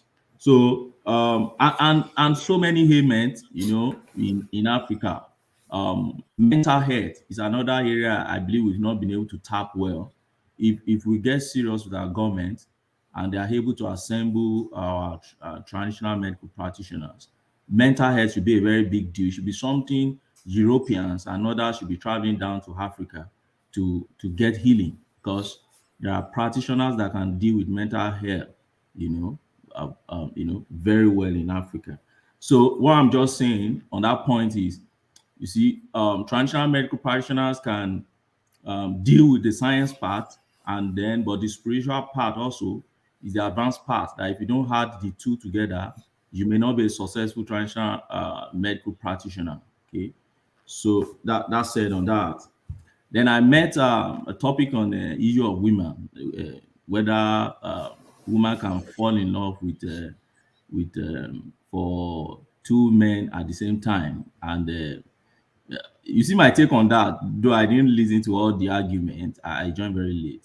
But my take on that is that I think the way it goes for women is the same way it also goes. But before I go to that, I saw a comment. Somebody said, "Oh, that is so arrogant of men talking about women that we shouldn't be."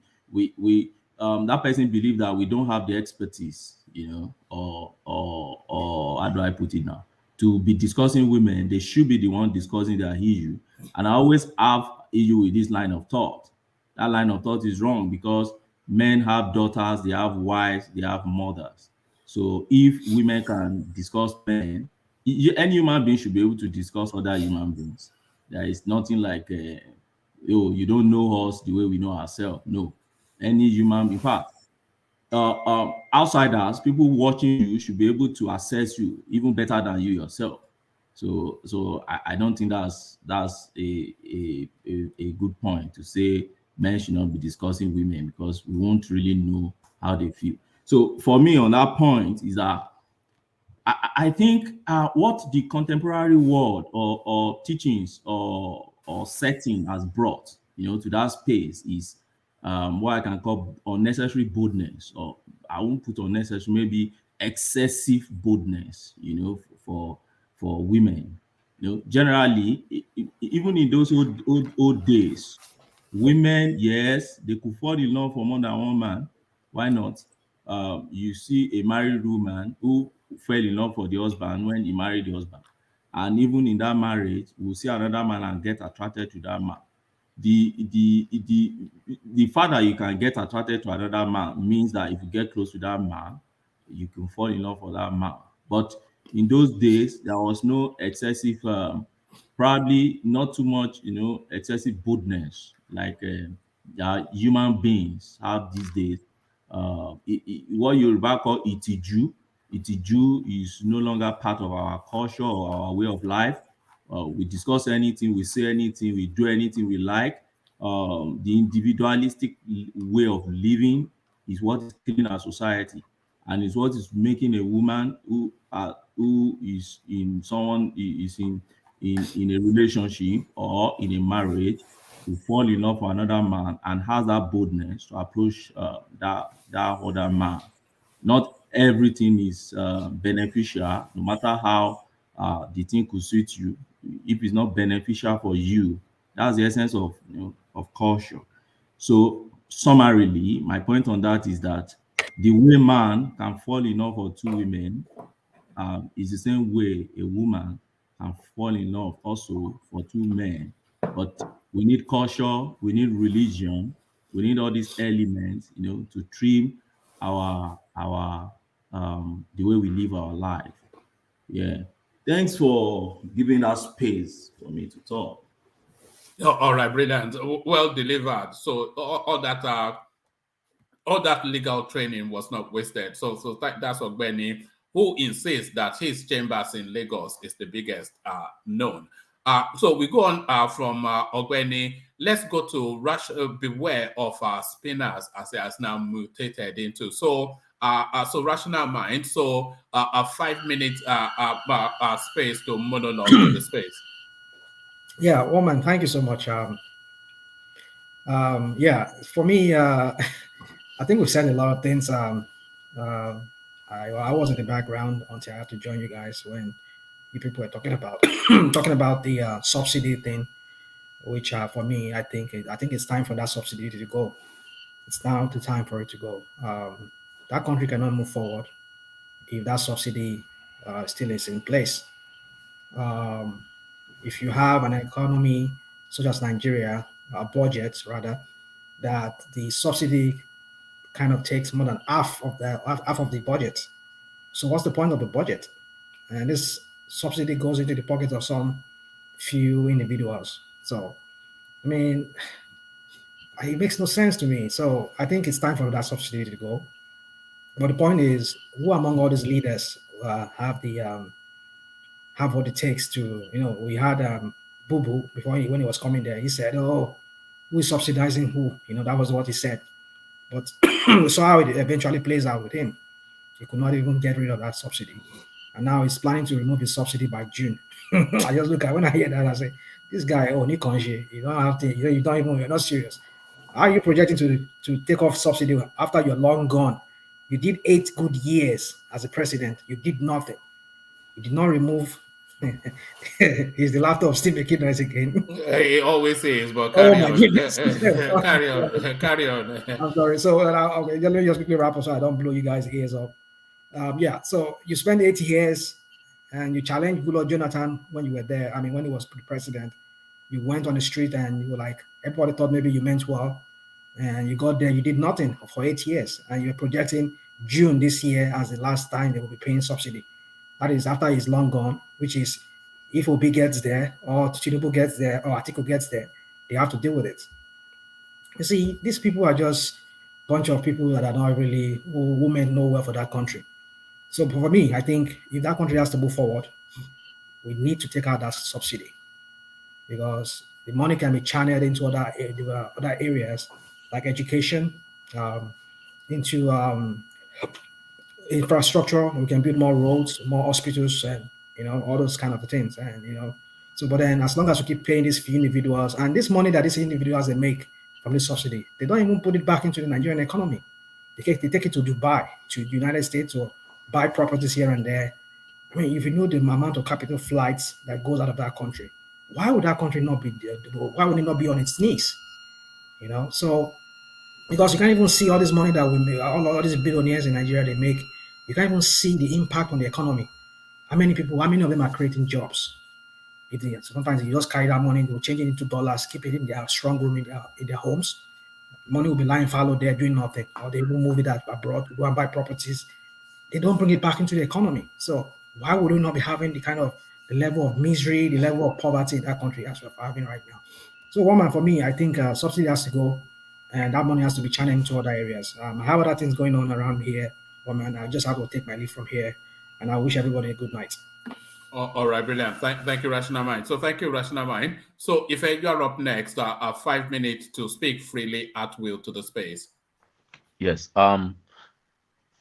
Like a Rational Mind, I want to speak on first on subsidy and the way we talk about subsidy in Nigeria. We should try and much as possible avoid using international benchmarks on price of commodities on resources that are readily available in our space and which we have comparative advantage of. One of the sectors that I've always had keen interest in and which normally employs most people is agriculture. This platform has an international reach. Now, the country is building factories. Like they said, that Lagos State, it will be building one of the largest rice milling factories in the country. The question is, have Lagos State or the Western State or any subsidiary state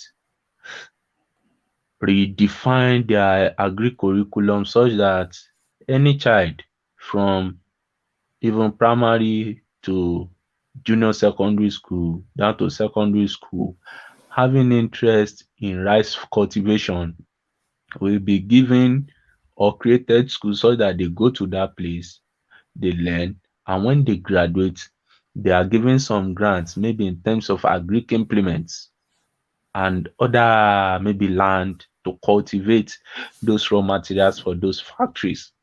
So these are the ways the government should be looking at it. It is not enough for you to just big factories and at the end of the day, there are no raw materials to service them. That also happened to Dangote tomato paste factory.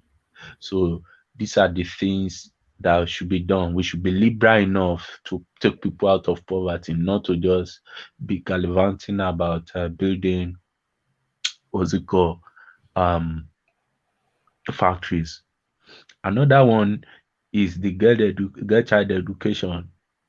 In the last Bureau Statistics Index, out of school children is high. Now, when you are removing subsidy and you are not putting budget for education in the Nigerian space, especially the girl education, whereby if they are not educated enough, from what Sanusi said, for at least if a lady is able to finish her secondary school, they find out that in the northern space and even Nigeria at large, the number of children they have is just average of 4. But if they don't go to school, the number of children is average of 8 to 10.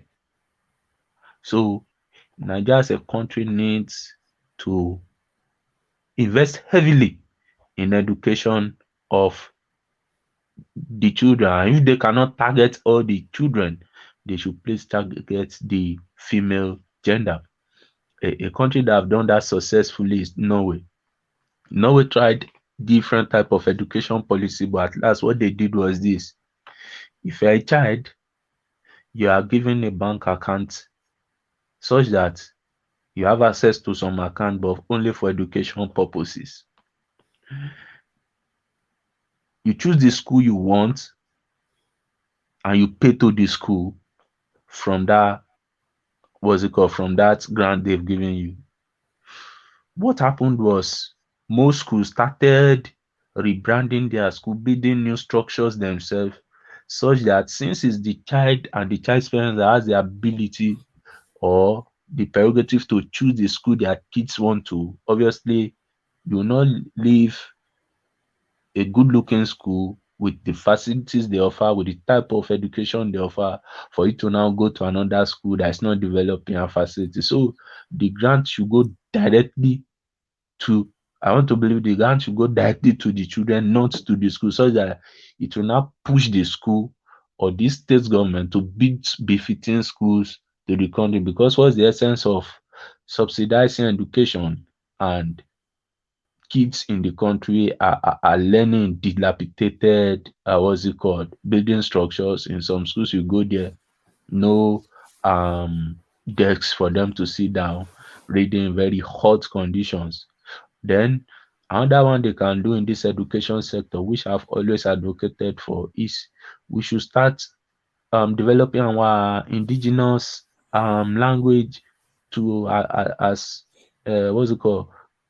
tool for learning, such that whatever a child is learning in school will be easily assimilated even by their parents who are not educated, so that you have what a child is learning in school has a ripple effect on even the population that has not been captured.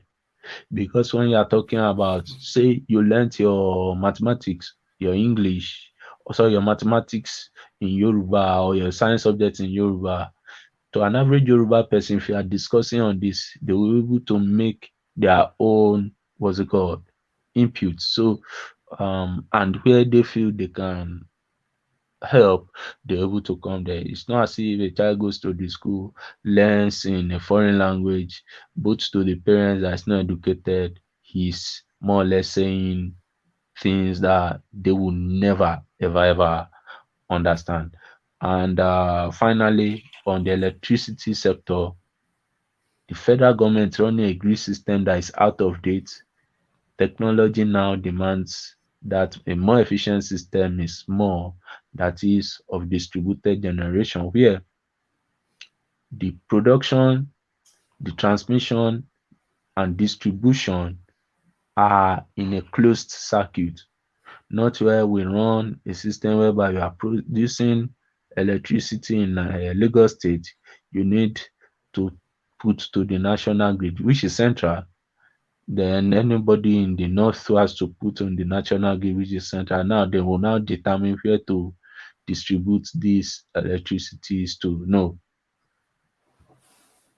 the government should remove that electricity from the exclusive list to the residual, so that the state government can either partner or a state can determine it want to have its own each system. So that's why I want to draw the curtain.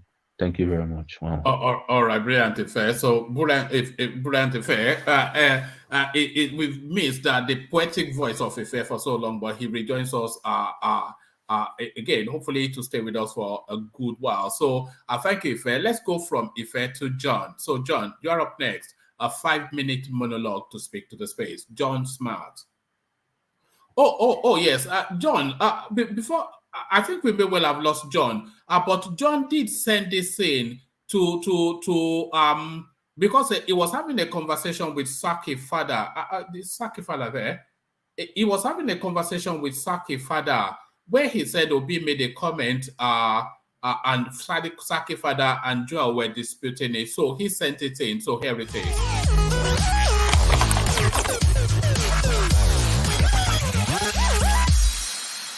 I answered them one after the other. You've not been following my campaign. That's all I can say. One is that the Eastern Security Network was formed by government of the Eastern states. These are the governors who formed security things. How can I go and condemn them?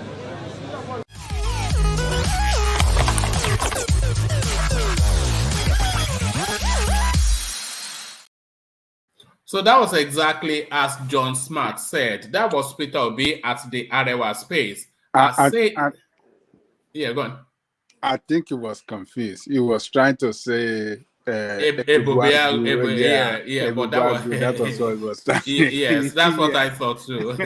Yeah. All right. But that is what he said. Nobody will times it. Maybe he made a mistake. That is what he said. The guy is correct, isn't it? Yeah, but yes, he is correct. John is correct in what he said. So apologies are coming your way from Joel, and I'll save that for when Saki comes but next. The context at which he said it tells us that that wasn't what he meant. He was trying if Tinubu had misspoken in that magnitude, imagine the memes. They would have been doing skits. I'm a Belgian. Baba so all right. So in the absence of so John's is probably away from his computer, or probably if it's Akim, probably falling asleep, only to wake up to then say, yeah, so what were we saying? So thank you, John. So let's go on from John let's go to Wall Pace to have his 5-minute monologue. Yeah, thank you, everybody. Let me quickly speak on the subsidy. So I feel Nigeria, let me use Nigeria, has this problem from religious to economic problem. We tend to look at our problem through the Western lenses, try to solve our own economy or traditional problem. Our economy is different from American economy. Our system is different from American system. Our religious too is different. But we try to use American or the Western lenses to solve our own problem. It won't work. It's like what to look for Sokoto, Ide Sokoto. We have people that have brain, have this, that can come and give us good economy system that will work for us. But those people are not in place right now. Rather, our economic system we have right now is more like cut and nail. And for that, we need the sledgehammer to remove those nails from the wood so that we can redesign it the way we want it to be. Why did I say this? We are talking about subsidy. Yes, I think they have subsidized so many things in Nigeria, up to our currency, but it's under subsidy. You understand? And we're not supposed to go to this route. We're not even ripe for this route. We have oil, but we're subsidizing it. We have some rice farm in Nigeria. We are subsidizing it. We have so many things cool. We are subsidizing it. Why should we go to that extent? At the end of the day, when we are explaining to the common man, the common man will not understand it.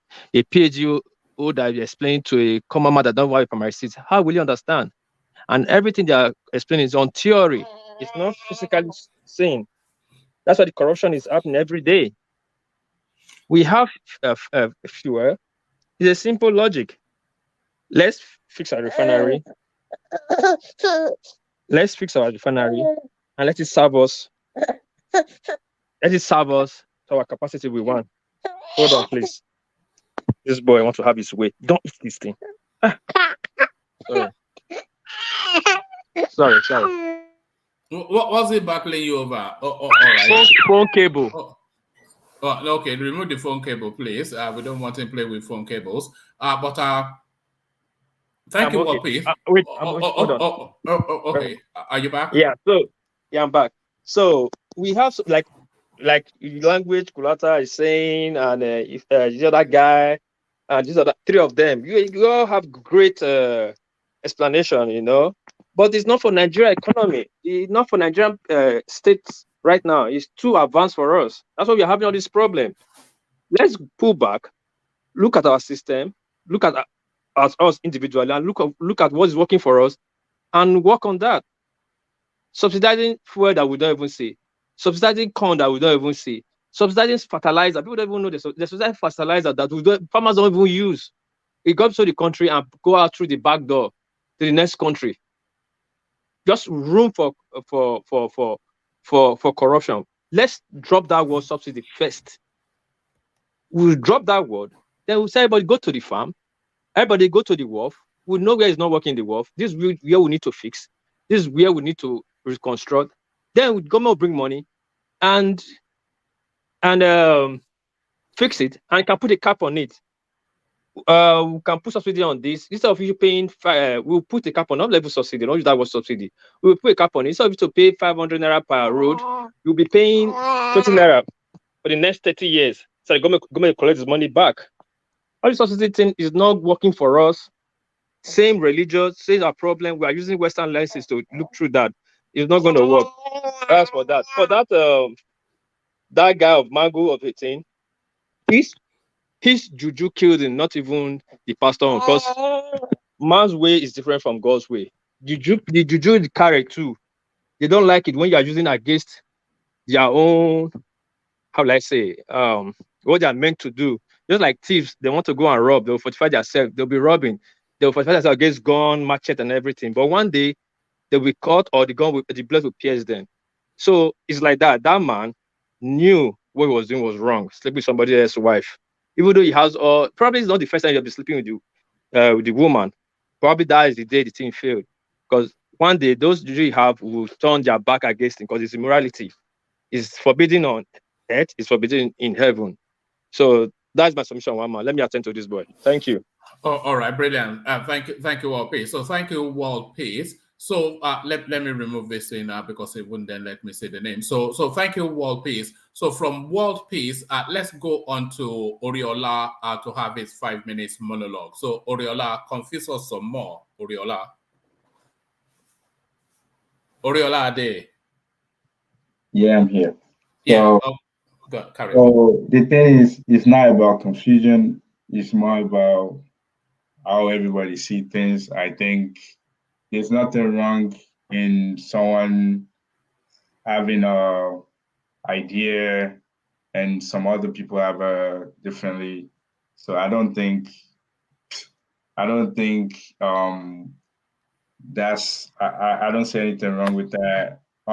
So basically when it comes to the subsidy, I understand. I just think that for what I've been saying, I just think if the revenue is bigger, it doesn't mean that you can take out the subsidy. I just think that the focus on it while we can do other things. And there's a lot of loopholes.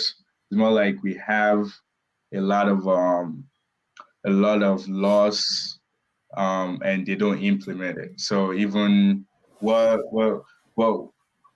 makes it that even if they take out the subsidy and the money actually exists and they won't find other means to corrupt that money. So and I also think that even for us to so we have bigger revenue, we have bigger budget to use money on. Why don't we focus on actually, all the infrastructure that some people actually mentioned that they would like to be in place? Why don't we actually focus on having people that look like us or us as a people that can actually make those things happen? So a good example would be you necessarily does not have to have everything in place. Let's say you have an engineering company and you want to construct a road. There's nothing wrong in having a small private. I mean, I'm definitely sure they will just have. You're not just gonna put out give a contract to anyone. You have everybody put their proposal. Tell me how you will implement it. Great idea. You don't literally have to do it. You can hire from foreign, but it's being controlled by us, and they can later on, like, while they're doing it, bring some of us as well to be part of it. I just don't want us to be repeating the same type of mistake that we actually repeating, where we won't do it. If something breaks, we have to get somebody somebody that did it that's not us, and we're wasting money. Like the refinery, I'm definitely sure if it was built by us, we would have go ahead and fix that. So that's what I think. And to mention that, so I just have some other example, like a lot of great companies in the world, like let's say Google, for example, that's a DAPA project. If you don't know that, that's a government project. GPS that we use is a government project. All these great things that they're doing in the world, they usually start up like a government project that they give to maybe tertiary institutions.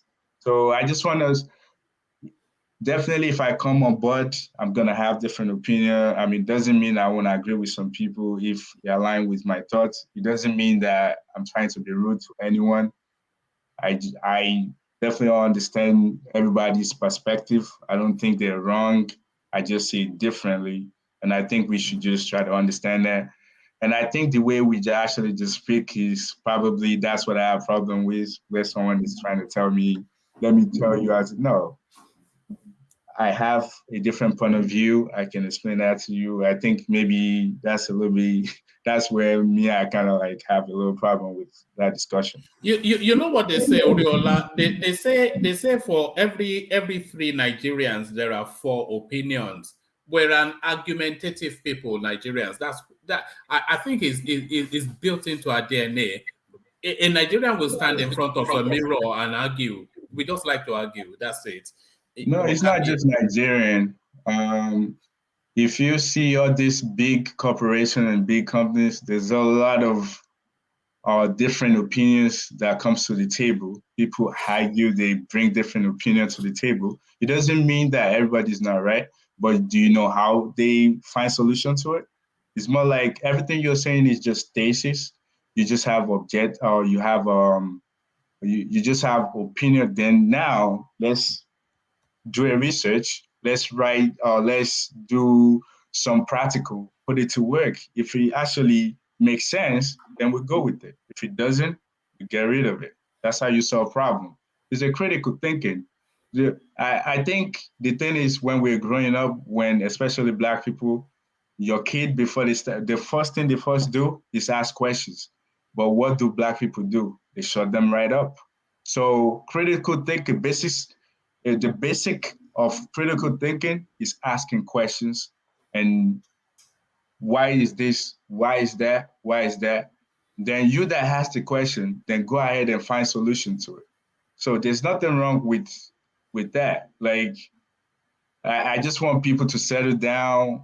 It's nothing wrong. How you say it, it doesn't mean that person didn't understand your perspective. It just means that I say it different. I mean, example, I think somebody mentioned that, oh yeah, we used to look at, for example, they give farmers fertilizers and they make produce and they send it to the board. Let's look at it like this. Yeah, they send it to others. That's because the law that was put in place was not being used. So if the law is effective, because the law are there, it's just that they didn't apply them. So if they apply those laws, that loophole, there's loophole in everything. It's more like if there's a problem, you find solution, there will be another problem to that solution. Every problem has a solution, every solution has a problem. So that's it. With the traditionalists and scientists, I wish that Baba T can be here. Like I know he's a doctor, and I knew that. So I was talking in perspective of the pharmacy, and I'm also looking at the diagnostic would be more like the people that apply, which would be physician. I agree with the man, but I just think that, excuse me, just like you said, sometimes they combine the tradition with the abilities, and sometimes they separate them. I'm looking at the separate part of it. So I think fragmentation, and he says sentences. I mean, sometimes our English confuses me. Mixture would have been like something I would easily understand. I just think like simple words.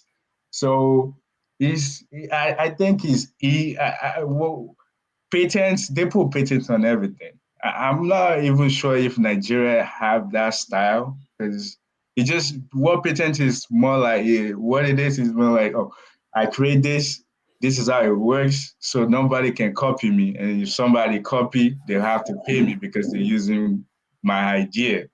So I think that it's just research. Actually, I'll say this, I think in the future, I want to go to Nigeria University for probably PhD in Yoruba history or history in something. The fact that I can't write Yoruba that much, I think is kind of like a problem. But I just think that if we can ourselves put this to work and try to every single thing that seems complicated, like traditionalists and all of that, I just think medication, it functions the same way. If we can do fragmentation to break it down to little molecules, we would know that the same thing that Tylenol has will be the same thing Agbo has, because they work the same way. I mean, our parents, our great, great, great, great, great, great, they've been doing this. They survive. How they do it? I mean, do we think everything is just like spiritual? To cure a problem is just spiritual. I think those people are great philosophers, scientists. It's just the fact that nothing was raining down. And I think it was raining down somewhere. We just haven't done our research properly to know where it was hidden. Yeah, well, like I said, I'm not being combative with anyone, but if I have different point of view, I would like to actually say it. And I don't think anyone should just think I'm being combative. I just want to make my point, and that's the way I see it. So, all right, thank you. Thank you, thank you, Riola. Thank you, Riola. So that was Riola finally getting the words in the sequence that he had been looking to express them all the way through. So thank you, Riola. As we continue to cascade through, we go in the direction of Thomas, who joins us from Australia. So just, Thomas, a little monologue for the spaces that you've not yet covered. Oh, thank you, woman. I would say this, I was somewhat annoyed at the beginning, but I think that one has been taken care of. What annoyed you? No, don't worry. We've settled it, so I don't want to mention him. Oh, okay. But the other person is man of prestige. He said he wants to call me name. This is my face. I am not hiding my face. And anything I see on those platforms, I respect everybody's view, and I want everybody to respect my view. When we were speaking, please always speak to the issue and the problem. Forget about the messenger. Speak to the message. So that's what I was saying in that aspect. What caught my Mama, it's unfortunate that when you read some news, somebody will be eager to speak on the news, but on the way on, we normally deviate many times. We don't even speak to the topic. I know it's organic; it just came at it is, but sometimes I would love us to speak to the topics. I know it's not your power. You don't like to shut people up if they are speaking, but I will always like us. It's just an advice to speak to the topic, because if you read the topic and we didn't speak about it, it's just wasting of time reading it. So that's just my own So, little sorry, advice. which topic did you especially want to speak to that we didn't Oh get no, to? Wama has even forgotten. So just let them just go there. But the news war, something that caught my eyes when I saw Peter Obi rushing to another church to Tunde Bakari church. Is on the news that Tunde Bakari has endorsed him again. So I don't know the correlation between the same Tunde Bakari that was in APC primaries. They don't even get one vote in their primaries, and it was lambasting after the primaries. Now Peter Obi is going there and again now. Some people said it's not endorsing him. Some people said Obedience said he's endorsing him. So I think this man Peter Obi has decided to, maybe he's not listening to people to stop all this going to church all about. That is the news what caught my eyes. Then finally, if you are thinking to sleep with another man's wife, you may die. Sleeping with another man's wife is liable to die young. And if you are still doing it, stop it. You may die. Thank you so much, Waman. God bless everyone. Thank you. All right. Thank you, Thomas. So that's Thomas headed to work as we speak. So thank you, Thomas. Always a delight. So from Thomas, I wonder if we still have Kulata. Certainly the audience would like a 5 minutes from him. Kulata, your 5-minute monologue, speak at will. Okay, we seem to have lost Kulata. He's going to attack that bottle of Chardonnay again. So thank you, Kulata. So from Kulata, yes, I think we got everybody. So the moment we've been waiting for, of course, the man of the moment, the Lord Mayor of South Central Peckham, Ajane Koko, the mighty one. Thank you, one man. The silverback gorilla. Thank you. I think we touched on several topics today, particularly Nigerian budget. The way I see the Nigerian budget, it's clear to me that Nigeria is heading towards economic disaster and financial bankruptcy. People can interpret it the way they like, but the reality on the ground and the performance of last year's budget tell us that, the poor performance of last year's budget tell us that we are heading towards hardship with this budget they just presented. Budget that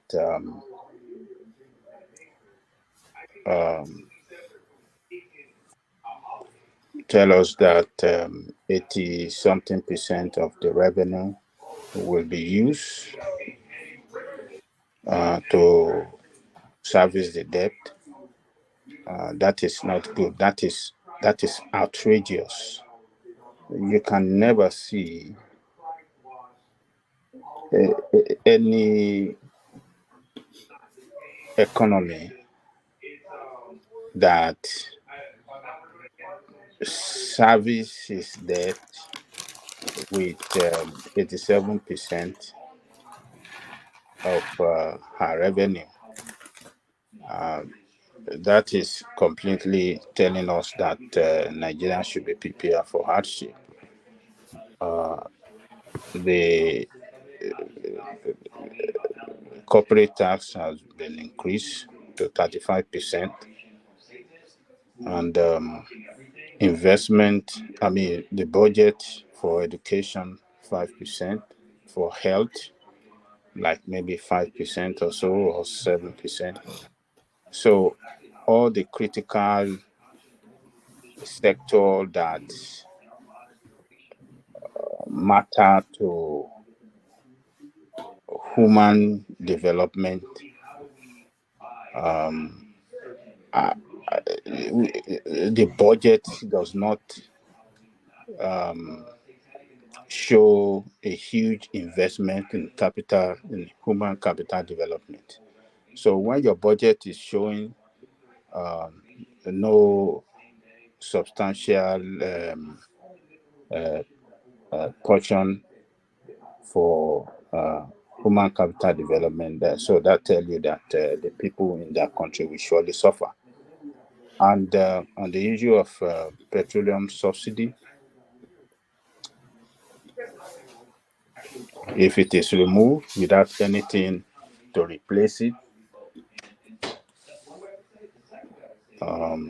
Nigerian people, a lot of people in that country will go into poverty because the effect on everything in Nigeria will be so enormous, and cost of living will go high, and purchasing power of the people will be badly.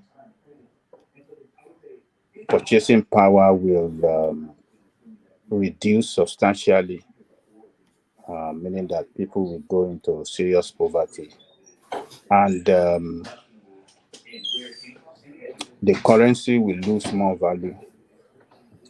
Inflation will be so high, and by then, whatever effort we want to channel to, it's going to cost us more on any efforts to cushion the effect than what we are trying to save. The amount we are trying to save on petroleum subsidy, we will spend more to cushion effect of that hardship. And if our refinery is not fixed and we take out petroleum subsidy, I don't know what the outcome will be, and that is the problem with that country. That country doesn't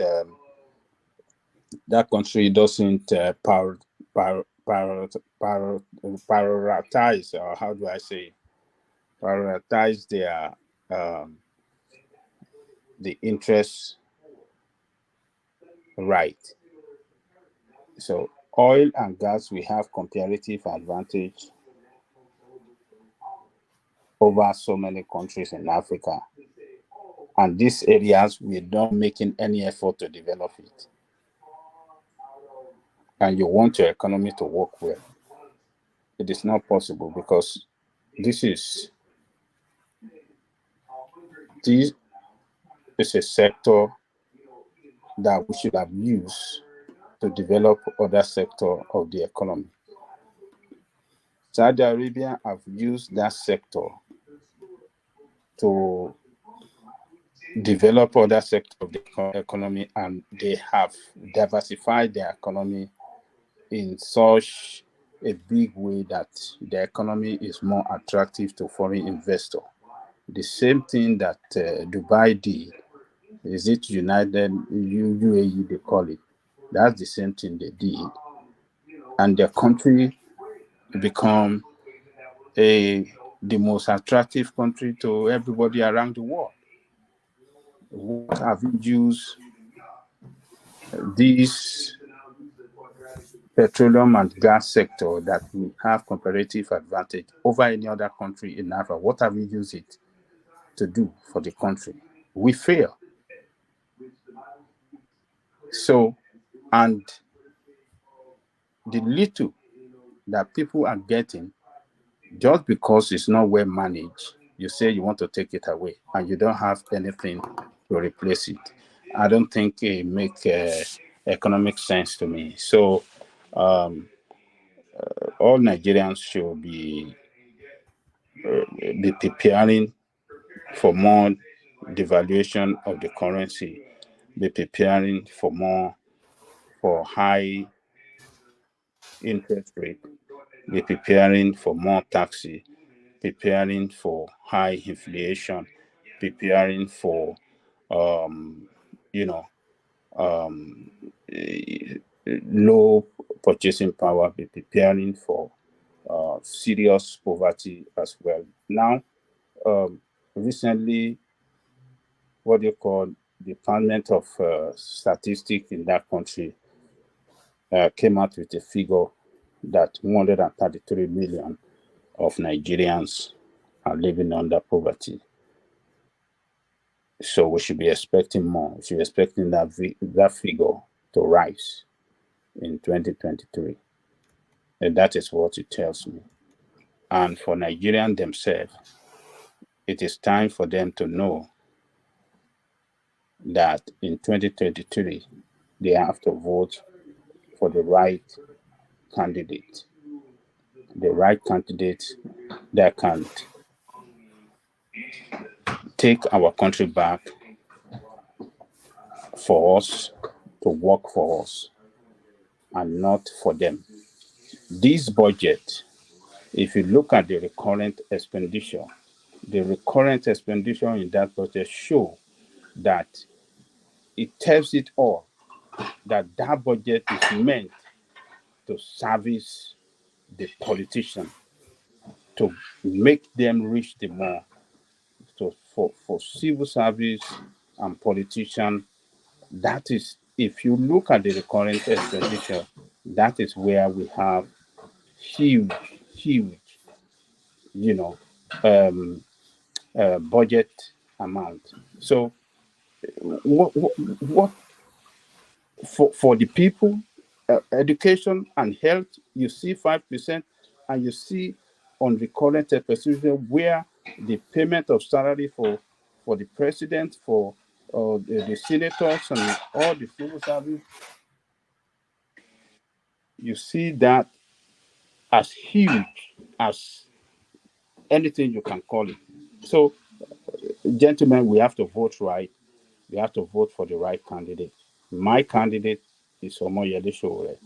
We need a new set of leadership. We need the young men in that country to take that country on a new direction and take us away from these criminals that have destroyed this country for the past 23 years. They have been in reign, practicing what they call democracy that does not give any meaningful impact in the life of the people, but rather destroy the country, economic base, financial base, security, and whatsoever. Every good thing that's supposed to work well for the people does not work for the people, but rather work well for the politician.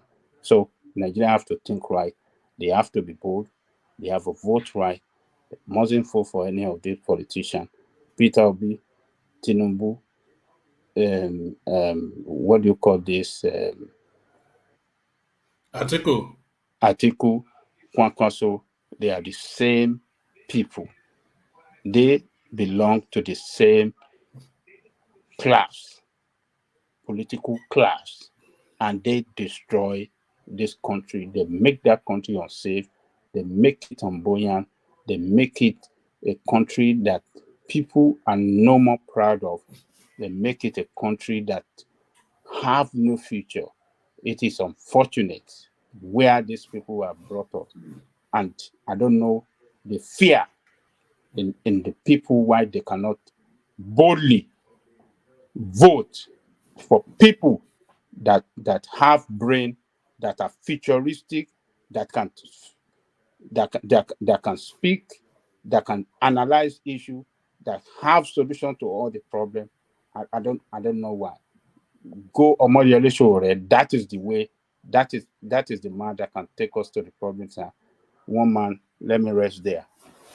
All right, brilliant. Thank you, Ajale Koko. So thank you, Ajale Koko. So usually when Ajale Koko speaks, nobody gets to speak again. But John Smart has been with the session all the way through, and it will remain of us not to. John, I played your clip, by the way, to vindicate your assertion that people went after you for Peter Obias. Let me play it for your benefit again, and then you get your monologue. So this is what you sent in. And this is Peter Obi saying exactly what you said he did say.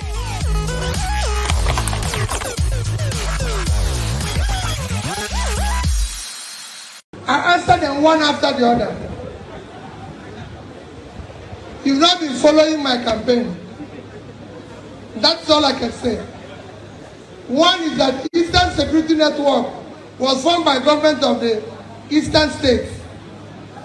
They are the governors who formed security things. How can I go and condemn them?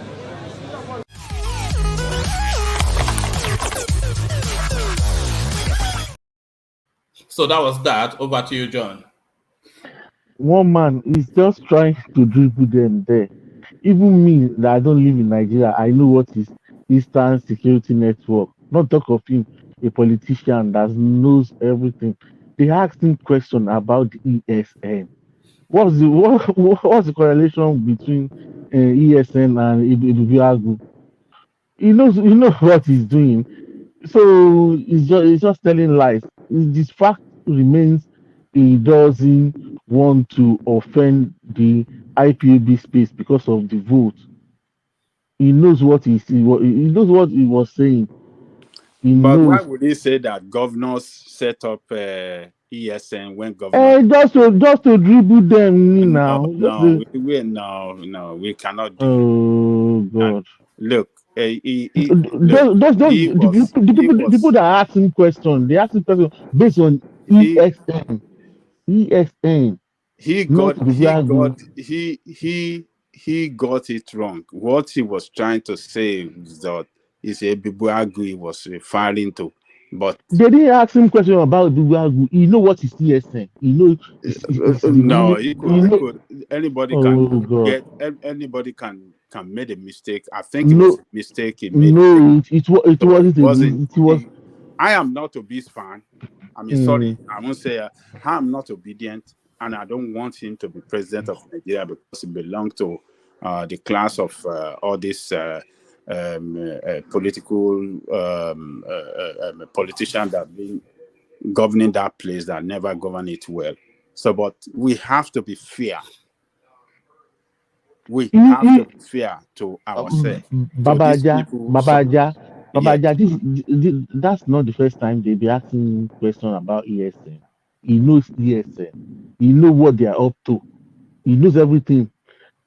So he knows what he's saying. You can see him answering that question with anger. Say, what do you mean? Why should I condemn ESN when they are set up by the governors to protect the eastern place? You see that in that context, it just mix up between Ebuagu and ESN set up by IPOB. It's an intentional mix-up. That is intentional mix-up. I don't be Muslim. No, now he's a politician. Intentional mix-up. Because he went to the north, so he doesn't want to offend the northern and he doesn't want to offend the ESN. But so he has to how do you think? Okay, hold on, right there. He was speaking to the northerner. How would he help his political chances or his ambition if he have to be lying? How do you think that will help him if he have to lie or protect or rather speak in favor of ESN created by IPOB? How would he help him in placating the northern vote? Yeah, it will help him, but why? Because of he just political. Made a mistake there. Okay, if you believe it like that, but me, I know what I'm saying. That wasn't the first time they will ask him questions about ESN. Do He you knows have what he's another doing. video? I'm surprised that you brought this. I mean, you try to bring this video. You try. Ah, If you have another video, okay, what I'm going to do? else, not that of Kaduna, another Yes, one from sir. maybe some other part of Nigeria. You can post it and let Yeah, us see. And we can don't start. worry. Eh? I know what I'm saying. That's why I told the other man the other time that can he put a bet? That's what I know. I mean, I don't say what I don't know. Okay, that's good. That's good. Yeah. If you have more video, that I mean, where he described ESN in similar way he described them here, maybe you can post it to one man, and maybe we can start. We are not on this platform. We are not going to allow any one of them to get away with their nonsense. So, if that has been the way it's been, protecting or trying to protect ESN or speak in favor of ESN rather.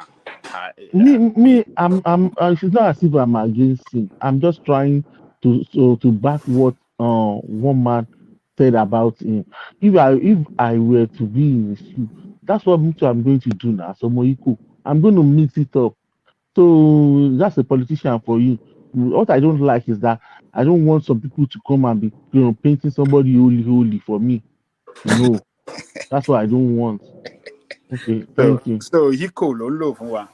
Yes, now everybody they use it now to survive. Sakamaje. But you try, Sha. I mean, I really commend you for getting up this video. But if you have more, where I do send video to we I do have to send video expose him here. We will to not one man. let him. I will send it to one man's what's it called Facebook Messenger. And make sure when you send it, come on board, so that you can tell him, because sometimes one man doesn't check his this thing except you let him know that okay. He does. He replies me. Okay. But yeah. All right. All right. Give us a few more words and then we'll wrap it up. John Smith. No. How did you arrive at a name like John Smart? What is this? No. Is this some sort of hush puppy going on? What's going on here? Should I call the FBI? Should I call the FBI? John Smart. No, there was a time I need like do some Google Mail, so I have them like I can't even count them, so I open them with all this kind of name. So sometimes I use them for YouTube and stuff. So that's just it. Oh, all right, carry on. My real name is Keson. Oh, yes, I know. You send me messages often. So thank you, Sheson. So thank you, Sheson. So thank you, Sheson, and thank you, everyone. So that has been the session. It's been an unusual session. I was going to say weird, but I'll say unusual. It's been we just went all over the place, but it made sense in some form. But there it is. We're just jumping from pillar to pole. And then we ended up in Konkoroye, Sokonto. I was listening to you on my other phone. What happened was that I just realized that I couldn't hear the voice anymore on this phone, and I tried to refresh it, so I couldn't come back in. So I was listening to you on my other phone, and I couldn't contribute. So it just occurred to my mind like I should switch off the phone and on it back, because the other phone I can't use Bluetooth on it. So when I switch it off, then on it back, then I was able to send you message. I was listening. Very, very interesting. Yes, I'm still gonna listen to it again in the morning.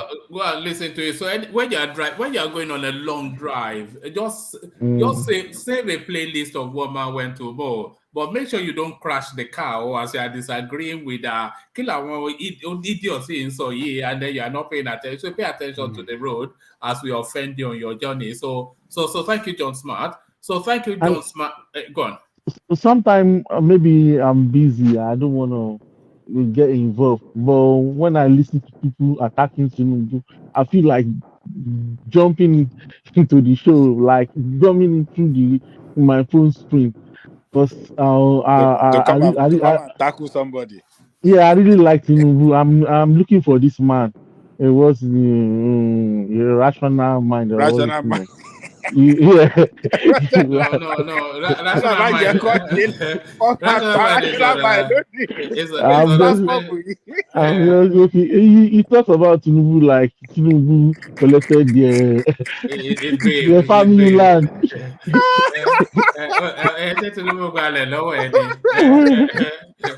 Rational mind. Rational mind. I want to know about oh my God, rational mind. I can defend Tinubu anywhere. He's a defendable candidate, of course. Yes, now.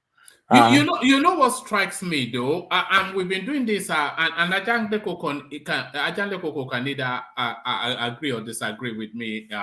What strikes me is that the conversations we have, people like yourself, John Smart, and people like Solly, who even knows little about Nigeria, and all of the names, Patrick, everybody, they back Tinubu, but then they are Yoruba people. And people like Saki Fada, Joel of Nashville, Des, and an accoutrement of a whole raft of people from the Southeast, they back with Obi, and they back him with the same passion and the same belief that he is the best man. But they'll say, don't say it's an ethnic, so it's an ethnic religion, election rather. Yeah, it's ethnic. Have you not picked that up, Ajahn Lekoko? That yes, ethnic. I mean, ethnicity.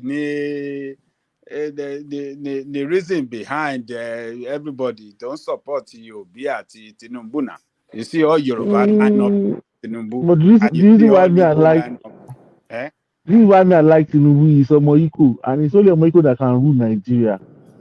There's no saint. Omoiko. Yeah. It's no saints. City boy. Yeah. No saints can rule Nigeria. Or else someone will turn Nigeria stand down. For me, boy. For me, there is nothing bad in being what I call ethically sensitive, and also to pay attention to regional politics. I always use UK as a good example. A Scottish man is a Scottish man. He won't tell you that he's English. Welsh, English, Irish. They are so proud of their nationality. And whatever policies they do, they believe that politics is generally local for them, because they believe in a man that has performed within their own space, and that is the man they will sell. That's just it for me. Somebody I don't know, I won't come and be conversing for you. I don't know you, but the one I've tested, and I've followed regional politics for a very long time, and I know that we've tested you. I'd rather go for you than to look for one angel that is no way. It's not anywhere. All right, brilliant. Thank you. So brilliant. Thank you. So, gentlemen, we're falling short of the 7-hour mark, so I will make sure that we do not hit that 7 hour today. So thank you, gentlemen. We'll do it all over again tomorrow, as we always do. So thank you to the super chats and the coffee buyers, the happy clappers, and the in-betweeners. So the super chat space today, RB and Solly and Alexander Gomez. So those were the super chatters today. And the coffee buyers, the traditional name, of course, Ayo, who was joined in this instance by Thomas. So thank you, everyone. So don't forget to click on the like button if you haven't already. If you're not subscribed, then please correct that immediately. And just go and take a quick nap, but come back quickly to reconvene for 7:45 p.m. UK time, where we shall huddle at another topic. It's going to be a wild roller coaster ride. It always is. You don't need me to tell you that it's going to be a wild roller coaster ride. you've just witnessed one, and it's never really different. It's a high functioning, high octane, full of funs and frolics, a laugh a minute, a cry a minute sort of a session, compelling and engaging with the presence of people like Ajanle Koko, Ife, and an accoutrement of first-class people. So if you're a lover of first-class conversations, then this is your huckleberry. So come join us next time. So I'll leave it here. Carry conversation on within conversation over here. I say peace. Yeah, thank you, everyone.